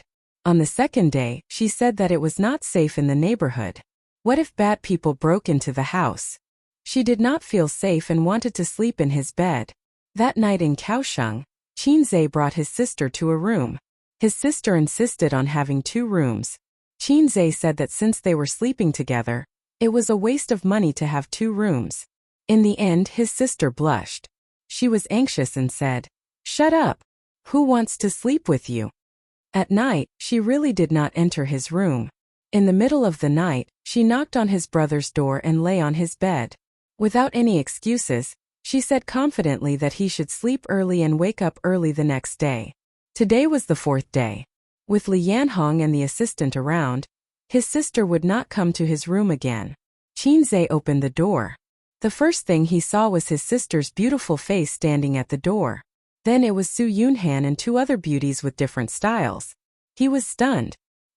He felt that the 2 beauties looked familiar, but he could not remember. Su Yunhan was the first to greet him. She waved at him. Hi. The charming Guling looked at Qinzhe with interest. She gave him a score in her heart. Looks, 8 points; figure, 9 points; temperament, 6 points. He could be considered a high-quality handsome guy. Compared to Ding Lixin, who had a temperament and personality, she was more lively and playful.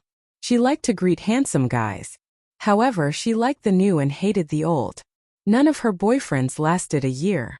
She was not a scumbag. After all, they parted on good terms. However, she was definitely not a chaste woman. In this aspect, Hong Kong and Taiwanese celebrities were more open. They did not even dare to say that they were in a relationship. If they changed girlfriends or boyfriends frequently, they would be called scumbags. Go change and eat. Qin Baobao pushed his brother in and closed the door. Baobao, your brother is so handsome. Guling's eyes lit up. Of course, my brother. The best. Su Yunhan continued. The 3 of them laughed. Qin Baobao rolled her eyes and corrected her. Wrong, he's the most handsome. Su Yunhan was overjoyed. She said to the 2 girls, I told you that she's famous for showing off her brother. That night, they settled on the 3rd floor of the hotel. Guling said that she wanted to take the siblings to eat some local snacks. However, Qin Baobao and Qinzhe had eaten a lot in the past few days and were not interested. Dinner was a Western-style meal. There were steak, spaghetti, borscht, foie gras, fruit platter, and red wine. After Su Yunhan's introduction, Qinzhe remembered that the 2 Taiwanese beauties were once a popular girl group. They were not outdated, but they were definitely not as popular as they used to be. He had heard their songs before. They were called something like TM Group. He did not think that there was a problem before, but now he could not look at the 2 letters TM directly. Guling said, Qinzhe, I like all the songs you write. You're my idol. The Taiwanese girls' accents were all coquettish and naturally gave people a sense of cuteness. You said that you earn 100 million a month. Is that true? Ding Lixin looked at him curiously. Of course it's true. Qin Baobao wanted to show off in front of outsiders again. A's, give me the phone. Qin Baobao took the phone and grabbed her brother's thumb to unlock it. She then logged into her account and found that she could not log in. Ah, you changed the password. Qin Baobao glared at her brother, her face full of anger. Didn't we agree that the wife's money belongs to me? He stopped in time and could not mention this in front of outsiders. Idiot, the account is different. He had many accounts and took turns to control them on the same phone. Qinzhe felt that his sister liked to show off, especially him. Just like how Qin Ma liked to carry Qin Bao around the neighborhood and show off her beautiful and cute daughter. Both mother and daughter were the same. However, Qin Baobao did not feel that there was anything wrong with it. Not showing off one's wealth was the mindset of the common people. The entertainment industry was famous for its generosity. The topics they usually talked about were, let's go on a yacht trip during the holidays. The pay this year has increased again. Now, each film is worth tens of millions. I heard that your album sold well and earned tens of millions. There was also a female celebrity who had made hundreds of millions in the stock market with her rich friends. Not to mention the entertainment industry, the news was exposed and everyone knew about it. Therefore, Qin Baobao did not think that this was a big deal. It was her brother who was too narrow-minded. Qin Baobao logged into his familiar account and clicked into the background. He showed off. Here, this is what my brother earned. A few women came over to take a look, each with different expressions. Su Yunhan was the calmest and was only slightly surprised. Ding Lixin was shocked and could not believe it. 60 million? If he was a celebrity, it would be easy. The most popular young male idols now could earn 10 to 20 million in a movie. They could earn hundreds of millions in a year.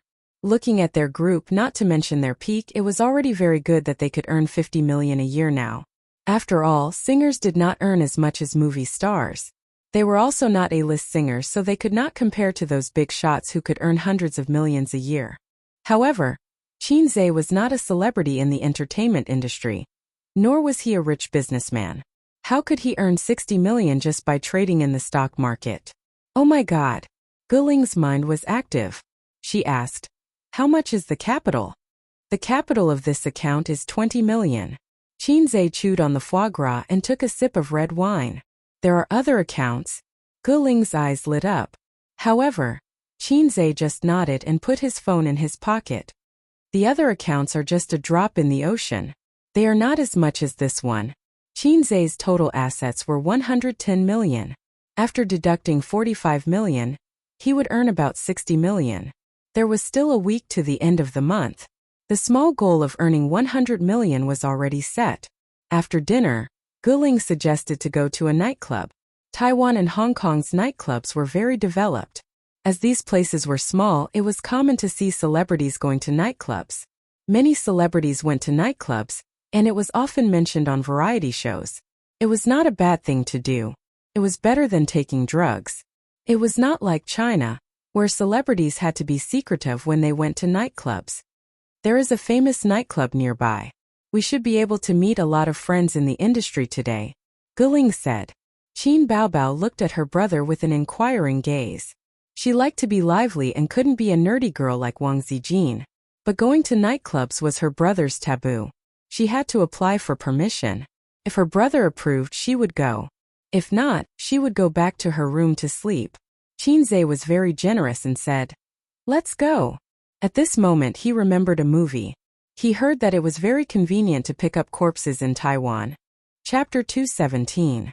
Qinze arrived at the destination bar with a yearning yet vigilant heart. The yearning was because of the famous corpse picker.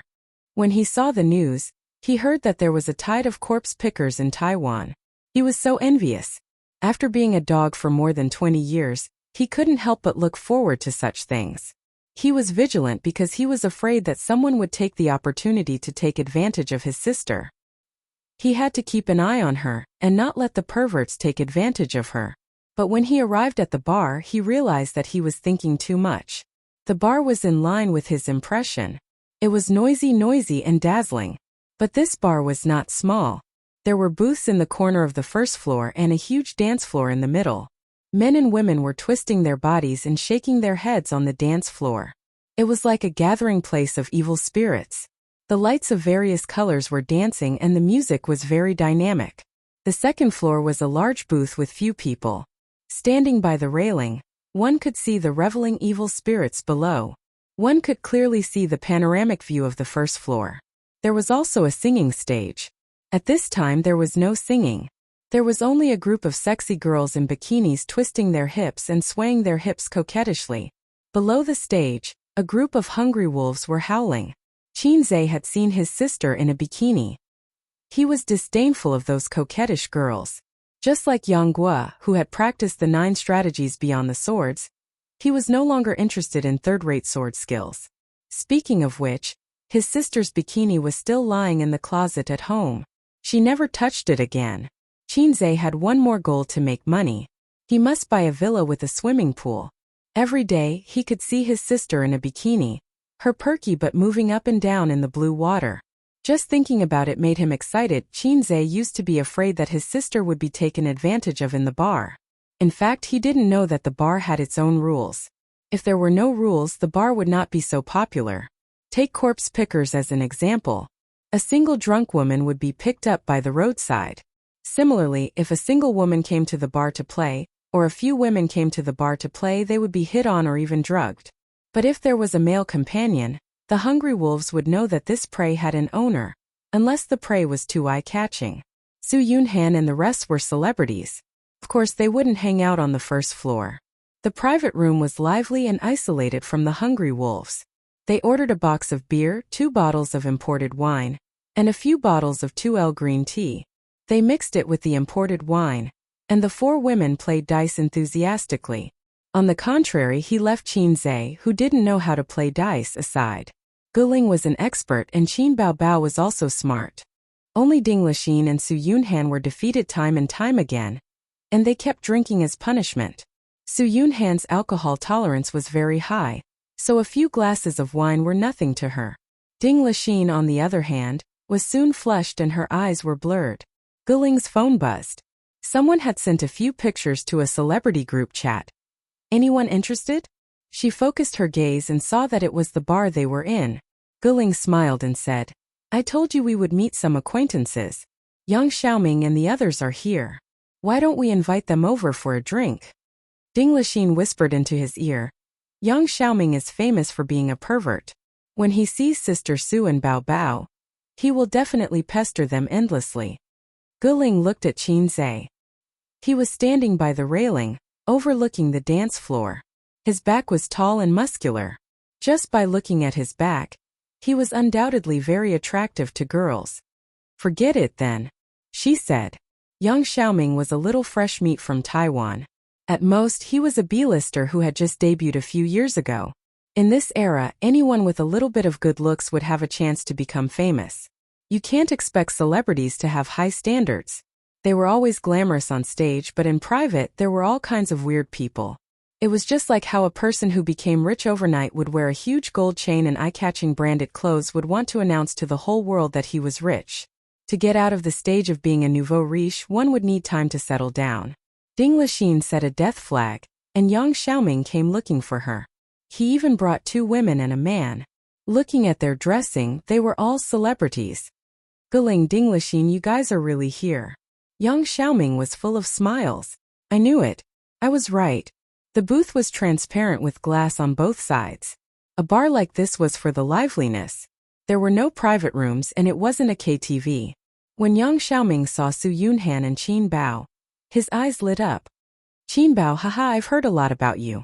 Of course he knew Qin Bao. Although she was a new female singer and had just become famous, her CDs were sold in Taiwan and were very popular. Qin Bao's CD box was very simple and crude. It was just her headshot and it was a beautiful mess. Yang Xiaoming stretched out his hand, and Su Yunhan and Qin Bao shook hands with him. Qin Bao slightly touched his skin and withdrew her hand. Yang Xiaoming brought his friends to join in, and it became lively. Some drank, some chatted, and some played dice. During this time, Yang Xiaoming kept pestering Qin Baobao. He tried all sorts of ways to strike up a conversation and persuade her to drink, but Qin Baobao remained indifferent. Occasionally she would reply, but she would always drink the wine. Qin Zhe knew that his sister loved to drink. Without her brother, she would restrain herself. But with her brother beside her, Qin Bao drank as much as she wanted. However, her alcohol tolerance was not good. Qin Zhe finished his glass and returned to his seat to pour himself another glass. Yang Xiaoming's face was red from drinking, and he made a fuss. "Hey, there's still a brother here. He's standing there motionless. I thought he was a statue." He was mocking Qin Zhe for turning a blind eye to them just now. Qin Zhe thought in his heart, "I'm thinking of a plan to earn hundreds of millions. Why would I care about you guys?" Yang Xiaoming pestering his sister made him unhappy. When he was unhappy, Qin Bao was happy. She seemed to like seeing her brother being jealous. Even her interest in chatting with Yang Xiaoming increased. Qin Zhe, a female celebrity, recognized him. Qin Zhe looked at her a few times and did not know her. His impression of Taiwanese celebrities was still the same as the older generation of celebrities. Those celebrities in their 30s and 40s were either retired or famous. They would not hang out in bars with Yang Xiaoming and his group of juniors. "Your song is so good. I like it a lot." The female celebrity was overjoyed. Qin Zhe did not know why, but he remembered that line. "Everyone in the bar is talented and they speak well. I like it a lot. You flatter me." Qin Zhe sat down on the sofa, and the female star happily came over, wanting to drink with Qin Zhe. After drinking, she didn't leave and kept asking him all kinds of questions. It seemed that super-like wasn't just for show. Qin Bao drank too much and leaned on the sofa to take a nap. When he opened his eyes, that woman was almost sticking to his black heart maggot. This time Qin Bao was not happy. He thought to himself that he should not come to bars. There were so many flirtatious cheese. "I drank too much. I want to go back." Qin Bao Bao supported herself on the sofa and got up. Usually, when there were flirtatious B***cheese pestering her brother, Qin Bao Bao would not reveal her true feelings. At most, she would curse them in her heart. But now she was drunk. Her eyes were blurred, her cheeks were red, and her head was dizzy. Can you stay for a while longer? Yang Xiaoming urged her to stay. Others also urged her to stay. What time is it? Why are you leaving so early? But Qin Bao Bao insisted on leaving. He staggered and got up. Qin Bao Bao and her brother left first. After leaving the bar, the cold wind blew. Qin Bao Bao shivered. But she was even more drunk. Her head was muddled. She threw herself on the roadside and vomited. Then her brother helped her to sit on the bench to rest. I'm going to the toilet. You sit there and don't move. Qin Zai's bladder tightened. He wanted to pee. His sister giggled and pointed at the bench. You can pee here. If I pee here, I'll be in the headlines tomorrow. Qin Zai thought for a while. Forget it. Let's go back to the hotel first. Picking up corpses in Taiwan was very popular. He could not leave his sister outside. Speaking of picking up corpses, his eyes wandered around the area. But he didn't see any drunken girls. What are you looking at? Qin Bao Bao looked half asleep. Let's see if there are any drunk girls. Qin Zai said. Wow, you pervert. You're still thinking about other girls when I'm here. Qin Bao Bao said the truth after drinking. She lay down on the bench. I'm drunk. Hurry up and take me home. Her cheeks were flushed. Her face was like a peach blossom. Her sharp oval face was charming and delicate. Her legs were long and straight in her tight jeans. Using the internet's popular saying, you won't get tired of it even after 10 years. As for her 36D, there was only one word to describe it. Exquisite. Qin Zai was angry and amused. He put his arm through her legs. Girl, are you alone? Yes. Can't find your way home? Yes. You're as beautiful as a flower. Why don't you go to my place and rest for a night? Okay. His sister cooperated and put her arms around his neck. Ace, can I still sleep with you tonight? Qin Bao Bao mumbled. Yes. Chapter 218.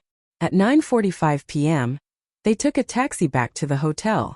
Qin Zai threw his sister on the bed and rushed to the toilet to relieve his bladder. The whole world was wonderful. Her elder sister staggered into the toilet and threw up as soon as she came in. Hey.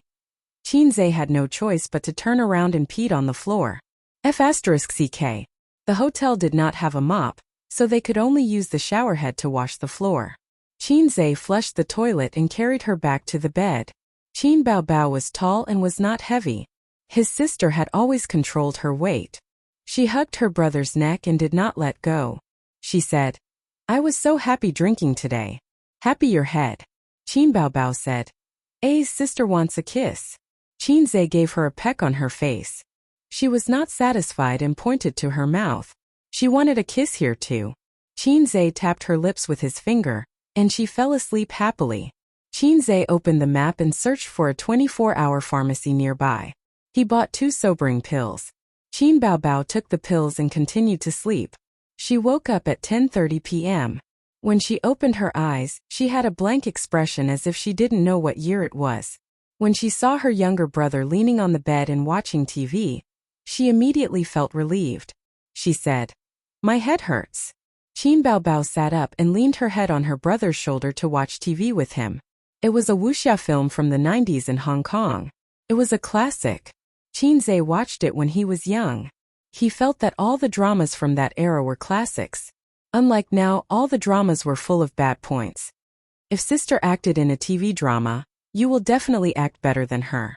Qin Bao Bao pointed to the female lead in the drama. The female lead was a pure and innocent girl. Although she was an auntie now, she was very popular in the past. Qin Zai looked at his sister's charming face. You will not be able to act as the female lead. Why? Qin Bao Bao was not convinced. You are suitable to play the female devil in the movie. Qin Zai laughed. The second female lead was a big villain. Her makeup was flirtatious and she had the same oval-shaped face as her sister. Qin Bao Bao was so angry that she hammered her younger brother with her little fists. You black-hearted maggot. Qin Zai begged for mercy.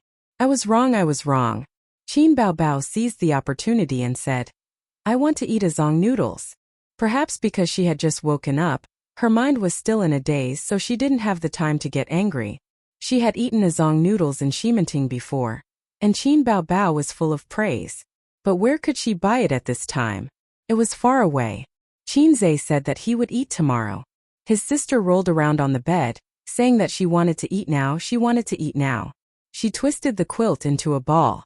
Qin Zhe magnanimously forgave his sister for not being able to think clearly. He gently slapped her butt and said, Go to bed early. Your head won't hurt tomorrow. He didn't urge his sister to return to her room. The siblings had a tacit understanding. Knock, knock, knock. There was a knock on the door. Qin Zhe, you're back? Baobao, is she still outside? Li Yanhong's voice could be heard. She saw that the room number was lit up and knew that Qin Zhe had returned. But Qin Baobao's room number was not lit up. Li Yanhong took care of Qin Baobao like her own daughter. It was very dangerous for a girl to wander around a nightclub in the middle of the night. Qin Zhe's face changed. He retracted his hand from his sister's waist and said guiltily, Go and hide in the toilet. Okay. Qin Baobao felt even more guilty. She hurriedly lifted the quilt, put on her slippers and ran to the toilet. The siblings panicked as if they had been caught in bed. Qin Baobao ran into the toilet. She was a little clear-headed. She thought for a while. That's not right. Why should I hide? Is my sister so shameful? Qin Baobao turned back to the bed and kicked Qin Zhe. That's right. Why should I hide? Qin Zhe was dumbfounded. Qin Baobao tidied up her wrinkled pajamas and opened the door graciously. Baobao? Li Yanhong was stunned. Why are you in Qin Zhe's room? I thought you didn't come back. Qin Baobao looked indifferent. I'm talking to A's. Sister Li, go to bed early. After sending Li Yanhong away, Qin Baobao ran back. She kicked off her slippers and shrank back on the bed. She pinched Qin Zhe's waist tightly. Why are you hiding? Why are you hiding? Qin Zhe resigned himself to it. At this moment, Qin Zhe's phone rang.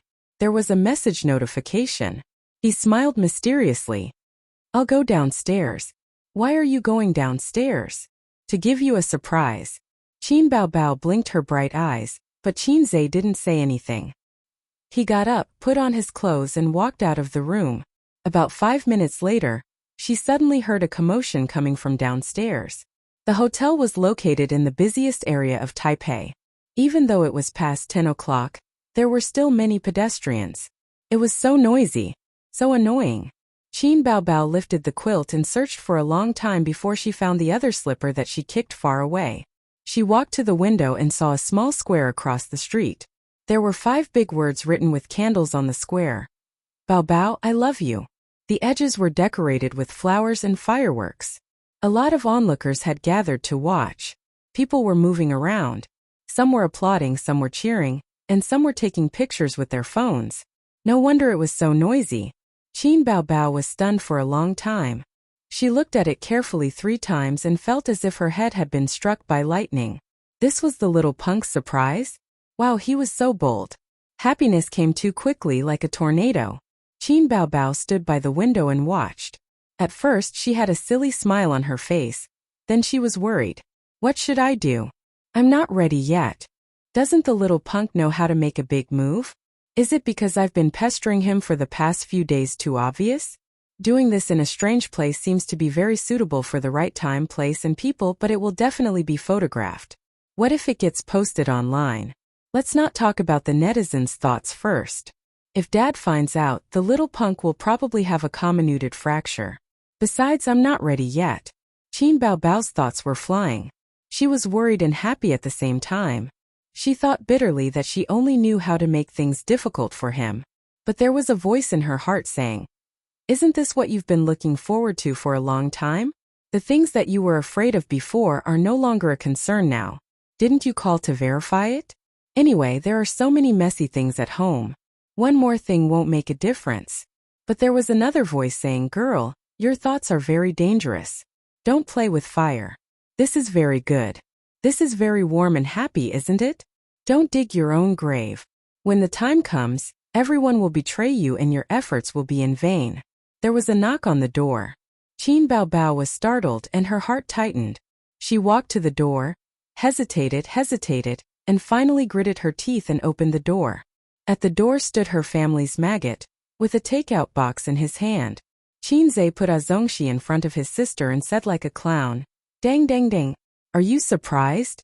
Are you surprised? A zongxi. What's going on? Is it just a zongxi?" Qin Bao Bao forced herself to say, "What's going on downstairs?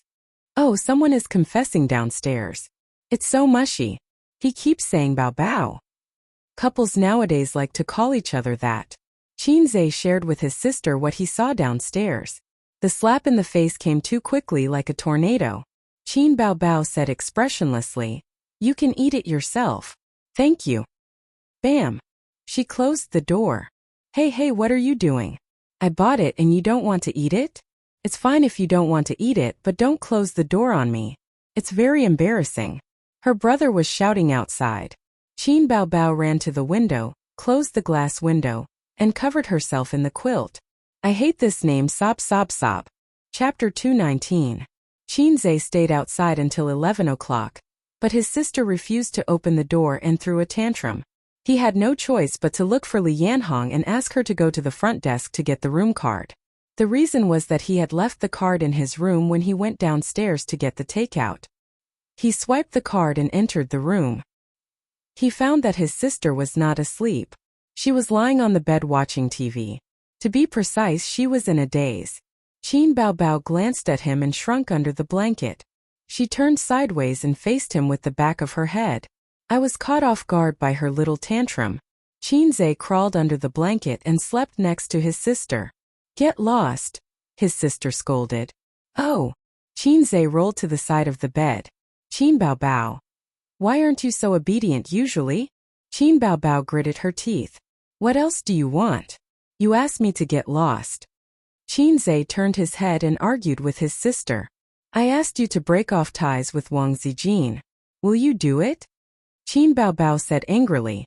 Qin Zhe was stunned and did not speak for a long time. Why are you silent? Say it. I'm thinking about how to break off ties. Qin Bao Bao was so angry that she kicked Qin Zhe under the blanket. She wanted to kick him off the bed. Stop it. I just warmed up the blanket and you're kicking it off again. Qin Zhe clamped his sister's leg with his legs to prevent her from causing trouble. Qin Bao Bao was obedient. She felt the warmth from her brother's inner thigh. She lowered her head and whispered, "Let go." Qin Zhe did not respond. He just clamped her leg. Qin Bao Bao retracted her leg. He clamped it even tighter. Qin Bao Bao saw that her brother was so stubborn. She secretly spat and went to sleep happily. Qin Zhe observed his sister's face and found that she did not show any signs of anger. She seemed to be enjoying it. As expected, women should listen to the opposite. Should he try hugging his sister's waist? The moment this thought appeared, it was like a wildfire. He moved closer to his sister and boldly hugged her slim waist under her pajamas. Hold me tighter, big sister whispered. Oh. Qin Zhe let go of his hand and obediently went to sleep. I'm telling you, Lu Cheng. Yes. There was nothing wrong with listening to it the other way around. Don't play dumb. We can still be friends. His sister said. We're not friends to begin with. We're siblings. You should roll at the foot of the bed. Qin Bao Bao kicked him aside. She slept until 7 o'clock in the morning. Qin Bao Bao was woken up by the alarm on her phone. She reluctantly got up and rubbed her eyes.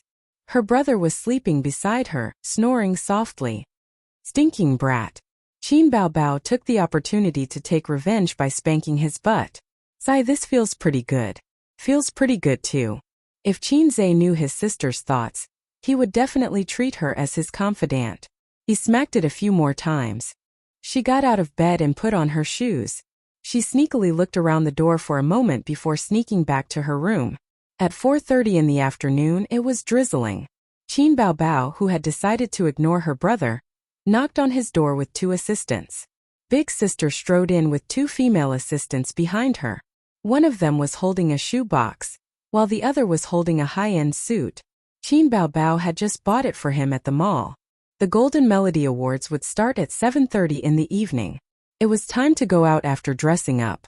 See if the size is suitable. If it's not, you can change it immediately. Qin Baobao said with a cold face. The two assistants immediately stepped forward to help Qin Zhe put on the suit. Qin Baobao waved her hand and signaled the assistants to stay where they were. She personally helped Qin Zhe put on the suit and straighten the collar. Satisfied, she said, "It's not bad. It fits quite well." Big sister said some nonsense to cover up.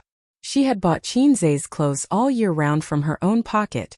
She knew her brother's size very well. Oh, there was another size that she didn't know. "I have a suit in my suitcase. Sister Ziwei bought it for me on her birthday." Qin Baobao waved a knife at him. "I don't want to argue with you." The two assistants snickered at the side. Before the award ceremony, the nominated stars had to walk on the Walk of Fame. In layman's terms, it was called the red carpet. The location was outside the venue. There was a canopy and a stage set up, as well as a long red carpet. Reporters, videographers, staff, security personnel, and a dense audience. The host walked down the stairs with a microphone in his hand. "Hello, friends.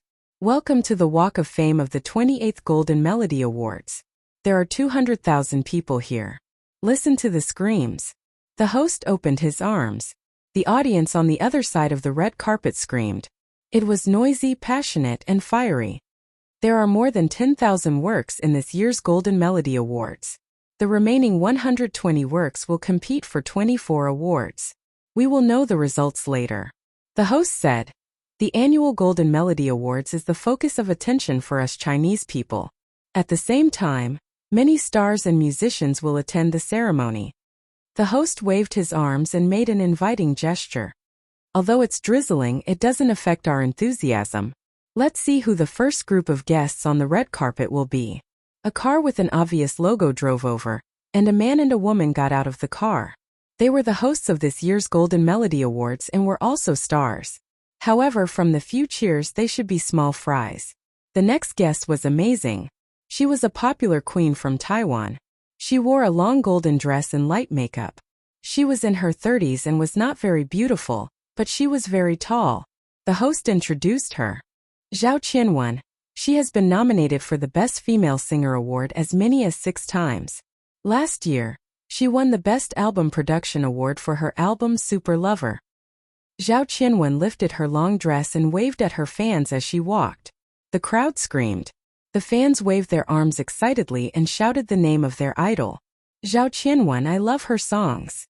She will definitely win the Best Female Singer Award this time. Her single album is selling like crazy. I think it's only selling well in Taiwan." The selection will also include China and Hong Kong. There aren't many good singers in China. If it's Hong Kong, it might be good if it was 8 or 10 years ago. But now it's no longer at the peak. There are still a few. Qin Baobao's songs are not bad. Get lost. How can Qin Baobao be compared to my idol? Zhao Qianwen went on stage and chatted with the host for a while.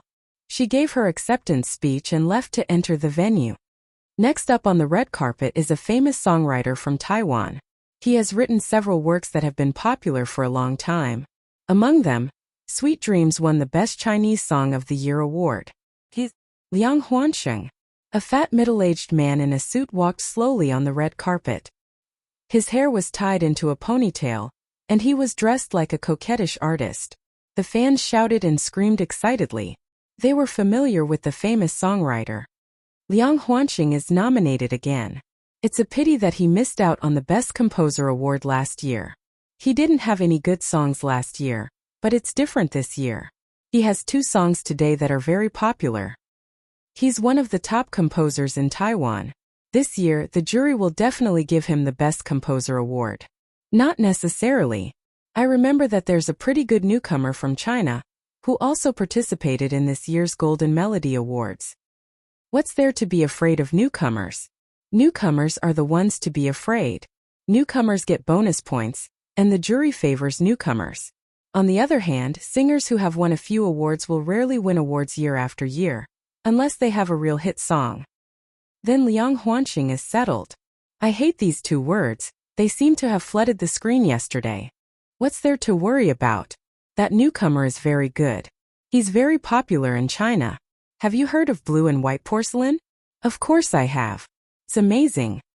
Have you heard of Fairy Tale? The single has been on repeat for a long time. Have you heard of Grandiose? It's my favorite. It's written by him. Let me tell you. Someone shrugged. Chinze, right? He's the one who lip-synced. Everyone had a look of realization.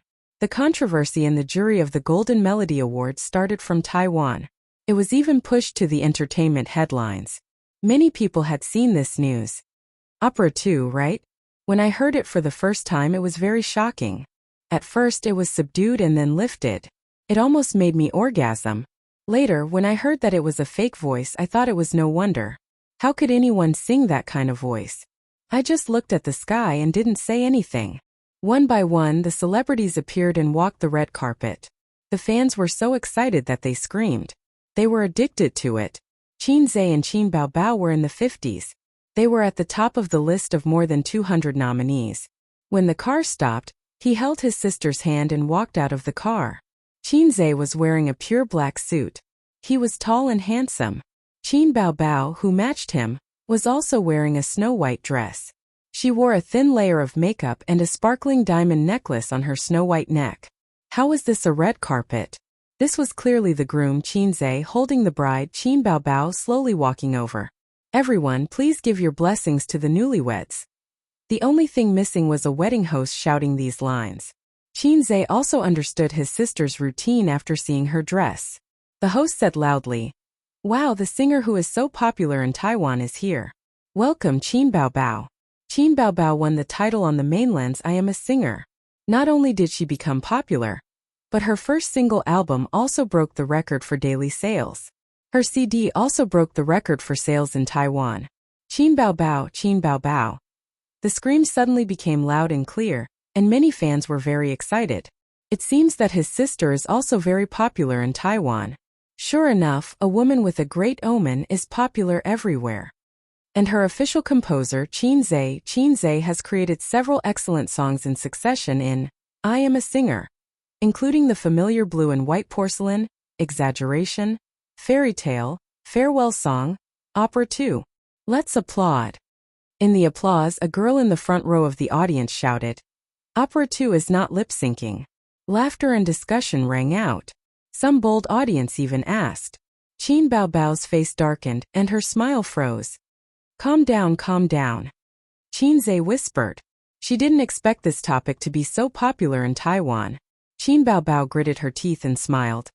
I want to curse, I feel more annoying than Suyu. Suyu, who was innocently implicated, sneezed fiercely at home. However, such fans were a minority after all, and most of the audience gave applause kindly. The host just pretended not to hear and called the next group of stars. Chapter 220. 6:00 p.m. Early admission. Security check. Identity verification. The security check for celebrities was separated from the general audience. Chinze followed his sister into the venue and saw groups of celebrities. He knew some of them and some of them were from China, Taiwan, Hong Kong, etc. Many of them were singers that Chinze liked when he was young. Usually he wouldn't even dare to think about it. Most of the celebrities were good-looking. The men were in formal wear, and the women were in formal wear. The venue was brightly lit, and the decorations were quite luxurious. There were 2 cameras in the auditorium and the stage. There were also many cameramen. At the entrance of the venue, there was a camera that took pictures of the celebrities walking past. Bao Bao. Su Yunhan brought Galing and Ding Lixin over. Let's sit together. Other than Su Yunhan, Chinze also met some acquaintances. Huang Yuting, Li Rongxing, Hong Jingyao, and Su Lu. These were people that he barely knew. Chinze Bao Bao. Huang Yuting and Li Rongxing brought a few of their Taiwanese celebrity friends over to greet them. Let me introduce them. Zhang Chu and Li Yuner. You should know them. Huang Yuting smiled. There was no need to elaborate too much. Celebrities who could participate in the Golden Melody Awards were all famous. The 2 people that Huang Yuting introduced were more active in China. Chinze and Qin Baobao knew each other, and so did Li Rongxing's friends. They were celebrities in China, and the Taiwanese celebrities they knew were the ones who were active in China. As for those who were not active in China, they wouldn't have the chance to meet them. Li Rongxing's 2 friends were called Lu Jing and Yang Qin. Both of them were beautiful singers. Lu Jing focused on her career as a singer, while Yang Qin turned her career to film and television in recent years and occasionally released a single. Qinze, nice to meet you. Unexpectedly, Qinze thought that the local stars would be very cold to him. After all, he had ridiculed them on the news some time ago. Who would have thought that the four of them were extremely enthusiastic and had smiles on their faces? There was still about an hour before the award ceremony started. Celebrities arrived one after another. Celebrities from the mainland came over in twos and threes to greet Qinze. Those who didn't know him also came over to shake his hand and get familiar with him. Qinze was dumbfounded. How did he become the most popular one? You're all big shots and I'm not even a celebrity. I'm just a loyal lackey under my sister's command. Many Taiwanese and Hong Kong celebrities pointed at Qinze and discussed among themselves. Who is that person? I feel very welcome. I don't know her. Is she a big shot of the continent? That's impossible. If it's a big shot, we would definitely know him. The girl beside him is so beautiful. Oh, I remember now. She's Qin Bao Bao. Then he must be Qinze? The one who lip-synced? Ah yes, that's him. When he was on the red carpet just now, I heard that some fans questioned if he lip-synced. Who cares if he lip-synced or not? That song can't win an award. But it's still possible for him to win the Best Composer award. Qin Bao Bao accompanied her brother. She was slim and elegant as she watched him chat and shake hands with the celebrities. Her eyes were filled with confusion. She felt proud and amused. Her brother wasn't from the entertainment industry, so he didn't know how popular he was in the eyes of the singers. Starting from singer, she had released one fine song after another, followed by her first single album, which broke all the hot sales records. There was also Su Yunhan's Can't Fall in Love, as well as the song Borrow 500 from the Heavens, that had a high number of requests in the KT. All of these had been tested and recognized by the market. They were solid results. Didn't Qin Bao Bao become popular quickly because of her excellent works? And Su Yunhan was nominated for the Best Mandarin Female Singer Award in the Golden Melody Awards because of Can't Fall in Love. There were many gold medal composers in the mainland Hong Kong and Taiwan, but he was the only one with high production and high quality. A music genius. The fastest shooter in the music industry. His reputation was like thunder. If these singers could get one or two songs from Qinze, they could definitely push their fame to a new level. At the very least, they could be popular for a while. Then, the cost of commercial performances and advertisements would also increase. It was a real profit. Su Yunhan and Qin Bao Bao were living examples. Many stars from the mainland, Taiwan, and Hong Kong came to join in the fun. They surrounded Qinze and talked and laughed. These Hong Kong and Taiwan singers were basically the group of people who were more active in the mainland. They knew Qinze's strength and potential. Not far away, there were a few young artists from Hong Kong who were lucky enough to participate in the Golden Melody Awards. They were dumbfounded when they saw this scene. After the Hong Kong seniors finished greeting each other, they came over and asked, "Brother Chun, who is that person? Why is he so popular?" Chun Yuanhong, a famous Hong Kong and Taiwan singer who was quite popular in the mainland, smiled and said, "Have you heard of Qinze?" The few newcomers shook their heads blankly. Chun Yuanhong shook his head and said, "That's right. He is not considered to be from the entertainment industry, and you guys have been staying in Hong Kong to develop your career. It's normal that you guys have not heard of him. Then you should have heard of Qin Bao Bao, right?" The newcomers nodded. Hey, Qinze is her younger brother. Do you know how Qin Bao Bao became popular? She was promoted to the B-list with a show, and then a single album pushed her to the A-list. TSK. All the songs were written by her younger brother, Qinze. The newcomers were dumbfounded. Do you understand now? If you can get a song from him, you can definitely become popular. The newcomers got excited.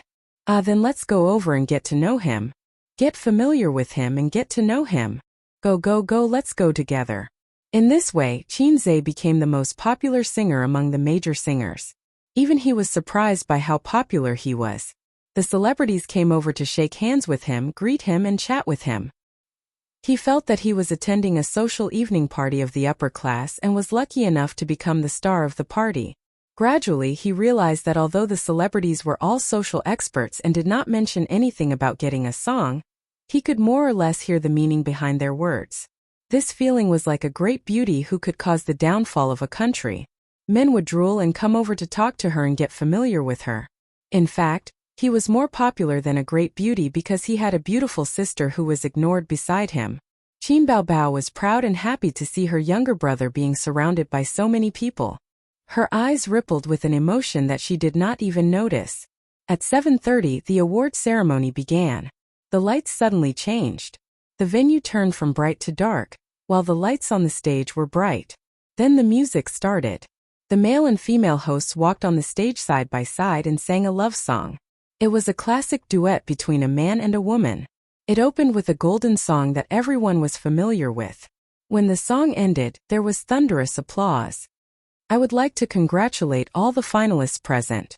You have stood out among the 12,860 works in the fierce competition. You have to find the 24 Golden Melody Awards tonight. No matter what the result is, your efforts have been recognized by everyone. The male host held the microphone and gave an impassioned speech. Applause cheers. The female host continued. At the same time, the attendance rate tonight is also quite high. It is also a gathering of the musicians in front of and behind the scenes. Thank you very much for taking the time to come. Some of you were still filming last night, but you are sitting at our venue tonight. Hello, Mr. Guo Shueming. A Xiangjiang heavenly king stood up and bowed slightly. There was another round of warm applause. Guo Shueming has been nominated for our award, the male host said. What song? The female host asked. Why don't we sing a song? Sure. The music started. Qin Zhe heard the celebrities behind him talking. Guo Shueming will definitely win an award this time. I think so. Sure enough, halfway through the song, Guo Shueming suddenly stood up and went on stage. He took the microphone from the male host and sang with all his heart. The first award is for Best Taiwanese Female Singer. The nominees are. The host announced the names of a few female singers and introduced their resumes, singing styles, the number of times they were nominated, and so on. Every female singer had a short clip of about 10 seconds. Finally, the male host announced, Best Taiwanese Female Singer. The winner is. The nominated female singers held their breaths and were very nervous. The winner is Li Eiki. The music of the winning song floated in the venue. Li Eiki stood up excitedly and walked onto the stage with her long skirt dragging behind her, accepting the applause of the audience. Li Eiki gave her acceptance speech. This award is really rare. I have been nominated 4 times, but this is my first time standing on this stage. Thank you to the staff who participated in this album. Thank you to the stage of the Golden Melody Awards, and thank you to my family. After a long speech, she left the stage. Next, the awards were given out one by one. Best Taiwanese Male Singer. Best Taiwanese Album. Best Aboriginal Singer. Best Orchestra. Best Vocal Group. Best Mandarin Male Singer. As expected, Guo Shueming won the award. Qin Zhe and his sister sat in the seats and watched the celebrities win the awards one by one. He said, Best Mandarin Female Singer is next. I don't know if it will be you. Qin Baobao answered pessimistically, I don't know. Qin Zhe cheered for his sister. It must be you. His sister said happily, Thank you for your help. Chapter 221. In the end, the Best Chinese Female Singer Award was given to Su Yunhan and not Qin Bao. Su Yunhan was overjoyed. She wore a plain long dress, her hair was tied up in a high bun, and she had a beautiful oval face. Among the female singers, she was one of the more outstanding ones. In the previous Golden Melody Awards, among the 20 or so awards, the probability of mainland celebrities winning was the lowest. Not to mention the political situation, there were too many singers from Hong Kong and Taiwan. Excluding some Taiwanese awards, indigenous singers, and so on, only half of the remaining awards were left. Then, the Hong Kong, Taiwan, and mainland celebrities competed for it. The venue played the song Can't Get Rid of Love, with a melancholy melody. At the same time, the subtitles announced, Su Yunhan is a mainland female singer. Her song lines are clear, and her single album, Can't Get Rid of Love, is a pleasant surprise. Su Yunhan went on stage to receive her award and shook hands with the 2 hosts. Then she gave her acceptance speech. First of all, I would like to thank my management company, Xingyi Entertainment, for giving me this opportunity. At the same time, I would like to thank the stage of the Golden Melody Awards for allowing me to stand here. I remember someone told me that my style is erratic and that my potential has reached its limit. It would be difficult for me to improve further. I don't agree with this view. For many of the singers present, what they lack is a good song. So, I would like to thank my friend Qin Bao and her brother Qin Zhe. The camera locked onto Qin Zhe and Qin Baobao, who were sitting in their seats. The scene was slightly strange. The two of them were in the middle of a dispute. The older sister said, "Wow, the little red guy is indeed a toxic healer. You have to compensate me for my award." Qin Zhe was unconvinced. F***ck, what does it have to do with me? This is fate. Do you know Sister Bao Bao? The address of Sister Bao Bao made Qin Bao's hair stand on end. In the end, she was no match for her brother in terms of talking, so she pinched his face to vent her anger. The camera panned over and happened to capture this scene. The siblings immediately turned off the engine. Qin Bao Bao showed a stiff smile to the camera. There was a burst of good-natured laughter. The celebrities thought that they were indeed youngsters. They were so playful, but the relationship between this pair of siblings was really good.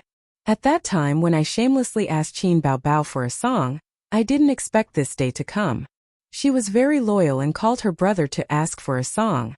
Qin Zhe was even more loyal. With just a phone call, he sent the song sample over.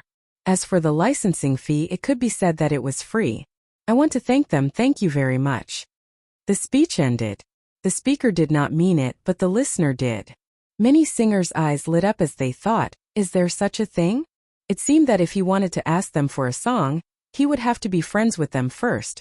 Without Qin Zhe's song, Su Yunhan would not have won the award today. She was a living example. Below the stage, Qin Zhe leaned over to his sister's ear and whispered, "Why are there some awards for singing and some for not singing?" He found that some singers were singing, while others were just giving their acceptance speeches. Qin Bao Bao's ears were blown by his hot breath, causing half of her body to melt. She said angrily, "How would I know? This is also my first time participating in the Golden Melody Awards." As the siblings were talking, the announcer said, "Next up is the Best Newcomer Award. The nominees are Qin Bao Bao." Qin Zhe said happily, "This is yours, right?" "I don't talk." Qin Bao Bao frowned. "Are you trying to poison your sister to death again?" Qin Zhe was furious. He pinched her nose and pulled her head to his side. His sister cried out in a nasal voice, "Ouch, ouch, ouch." Su Yunhan raised her cell phone to capture this scene.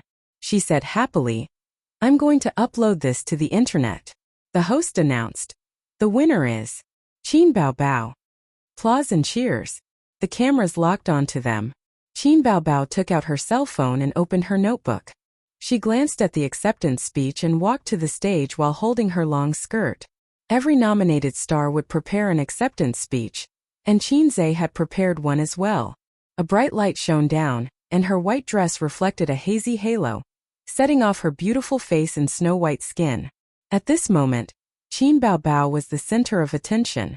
People who were whispering, people who were chatting, and people who were absent-minded all focused their attention on her. Perhaps only the word flirtatious could describe her, even if she was wearing a snow-white dress. But his sister's appearance and temperament were completely different from that of a pure and innocent girl. Her delicate face, tall and slender figure, and her eyes were incomparably flirtatious. "Your sister is so beautiful," Su Yunhan said emotionally. "Of course my sister is the most beautiful," Qin Zhe said proudly. Su Yunhan burst out laughing. "I don't know why, but I just thought of the sentence, 'My brother is amazing.' You two are indeed brother and sister." Qin Bao Bao stood on the stage, looking radiant. The hairstylist's meticulously styled curls draped over her right shoulder. The sparkling diamond necklace and spotless white dress made her look like a goddess. No, a fairy. Qin Bao Bao's acceptance speech was very short. She didn't elaborate on the random characters. "I want to thank my brother. Without his support, I might still be an unknown female singer. He paved my path and gave me strength and confidence." Qin Bao Bao mustered up her courage and stared in Qin Zhe's direction. "Sister will always love you." Clap, clap, clap. Intense applause. Su Yunhan couldn't help but applaud for the brother-sister relationship. I seemed to see a hint of guilt in Qin Zhe's eyes. Is it my imagination? Qin Baobao returned with the trophy and showed it to her brother like a little girl. I'm amazing, right? Watch me. Amazing, beautiful sister, you're amazing. Qin Baobao was coaxed by her brother's sweet words. Kiss award. Sister braked in time. Can't speed or it will overturn. This is not home, so I can't mess around. So I changed it to stroke the dog's head with a smile. Good boy, sister will reward you when we get home. Su Yunhan looked at them with a blank face. She didn't know why, but she felt like she was being fed a stomach full of dog food. They are obviously brother and sister. Am I hallucinating again? Qin Zhe felt that it was necessary to take time to discuss the dangers of stroke the dog's head with a smile, with his sister. After all, they were family, and this trick was too self-deprecating. Qin Baobao had just sat down when her name was called for the next award ceremony. Best Album Award, the winner is Qin Baobao. Qin Baobao got up again and walked around again. The applause was still warm. Some singers shook their heads and smiled bitterly. Everyone was convinced. The winning album was not her single album, but a compilation of songs from the Singer program. It was licensed by Star Art to a local record company in Taiwan. Taiwan was not within the scope of Star Art's business, but there were partners. Qin Baobao's single sales not only topped the list for 2 months in a row, but also broke Taiwan's 5-year sales record. One must know that the quality of the songs she sang on the Singer program was much higher than her single album.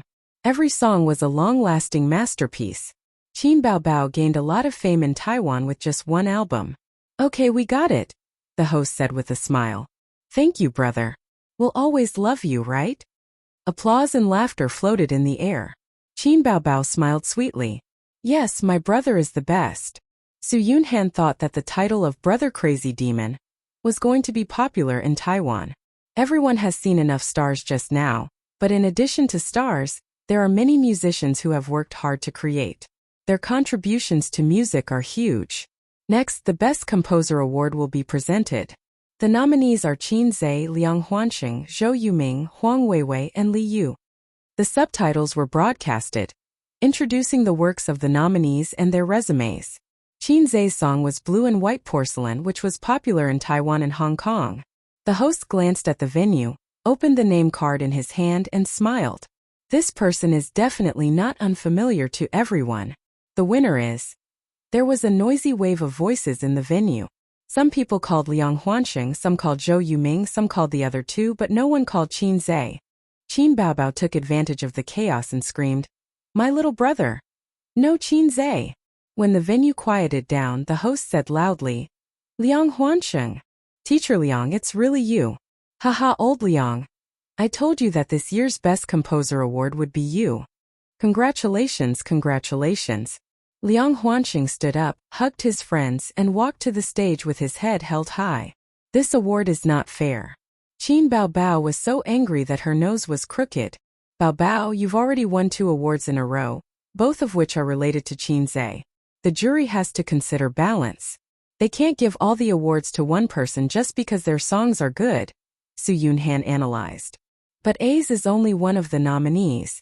If he's not the Best Composer Award, this trip to Taiwan will be in vain, Qin Baobao said gloomily. Qin Zhe looked at his sister's frowning face and wanted to pat her head to comfort her. Forget it, we're a family. I won't make fun of myself. Being able to accompany my sister here is the biggest reward. The Best Song Award is just a bonus.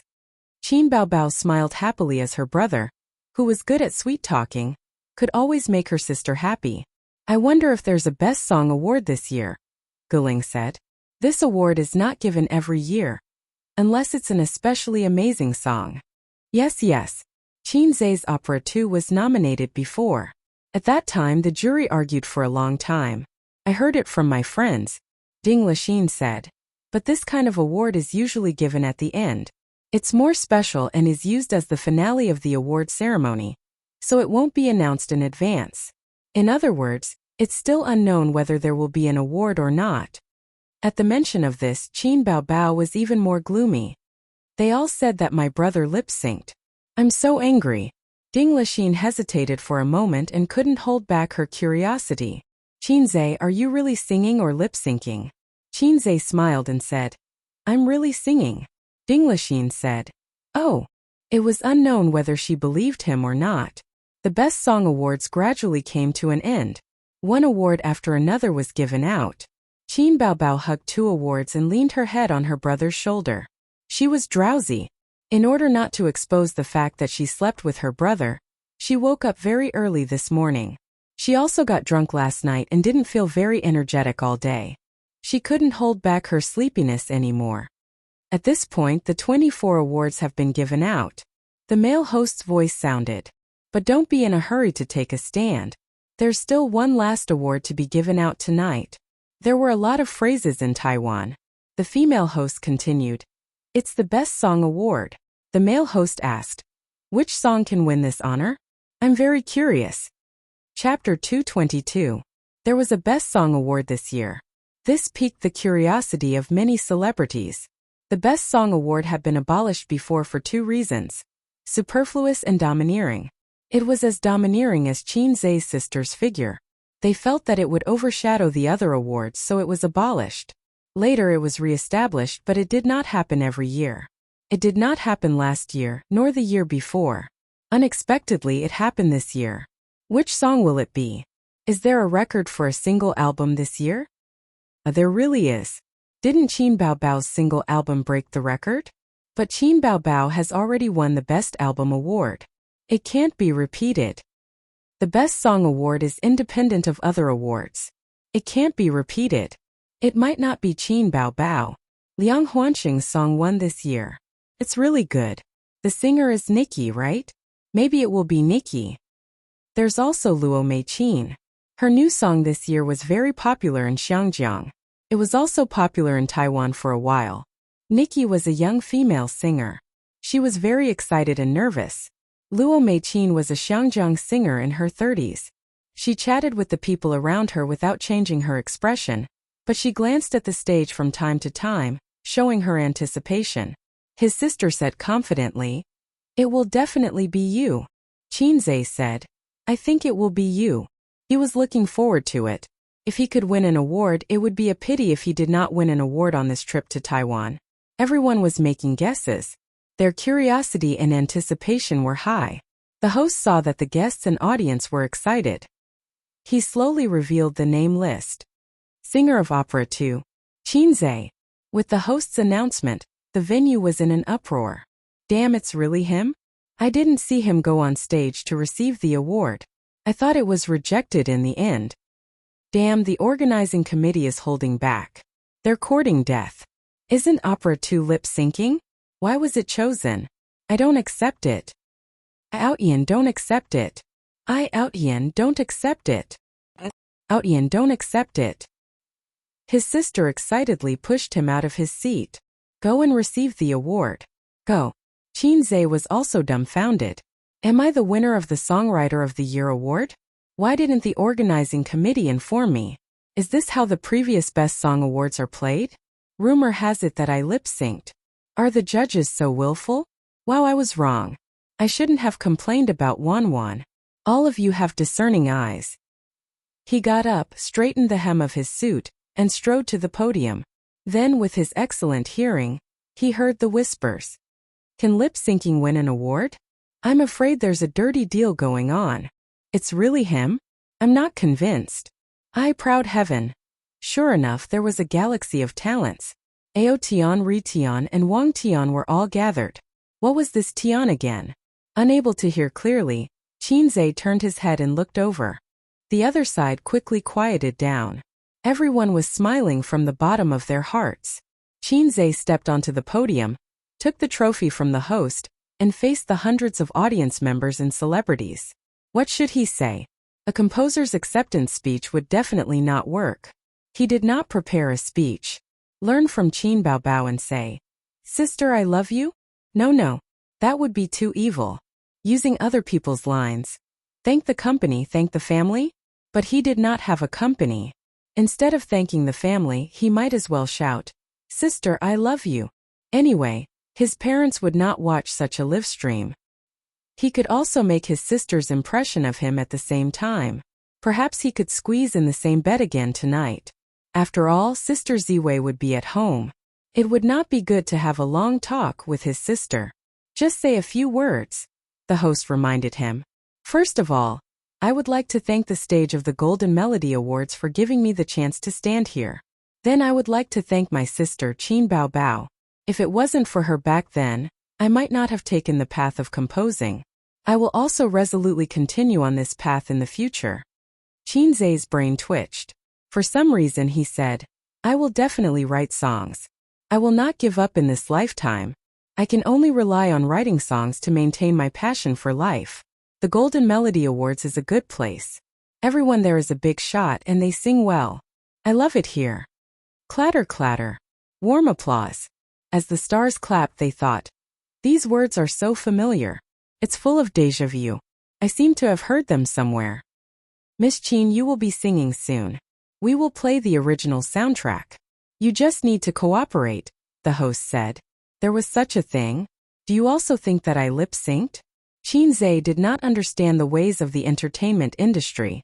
In fact, whether he lip-synced or not had nothing to do with the Golden Melody Awards. To give an inappropriate example, A Star's album was also edited by a sound recordist. After some editing, the sound would at most be retained by 60 to 70%. It seemed right to say that this was lip-syncing. The selection criteria for the Golden Melody Awards were based on the quality of the song. The biggest highlight of Opera 2 was the integration of the dolphin sound into the song. It was a groundbreaking work. Before this, no one had thought of integrating the dolphin sound into the song. The whole song, from the initial depression to the final explosion, was connected perfectly. It made people's blood boil and their hair stand on end. However, the audience did not think so. They felt that this kind of singing was too unbelievable. It was lip-synced, an electronic synthesized sound. This song did not live up to its name, and should not be selected for the Best Song of the Year award. Qin Zai communicated with the system in his mind. System, they all look down on me. Why is there no mission? System? System? The system did not respond. Was it my imagination? I don't actually have a system? I was distracted just now, the system said lightly. What a simple and crude reason. Qin Zai covered his face. What about the mission? No, the system said in a salty manner. Why? My desire to show my divinity in front of people is bursting. Qin Zai said in disdain. You are really low. Although it is the truth that I am low, I still hope that the host can sincerely praise me. You are the best. The system said. After all, I am low and you are a salty fish. We should warm each other up. Praise? Qin Zai waved his hand. It doesn't exist. The host looked at him blankly. He did not understand the meaning of this wave. No need, I will sing a cappella, Qin Zai said. The host and hosts were dumbfounded. Brother, don't play with fire. The Golden Melody Awards have nothing to do with you. If you fail, won't you be destroying our reputation? Qin Zai said.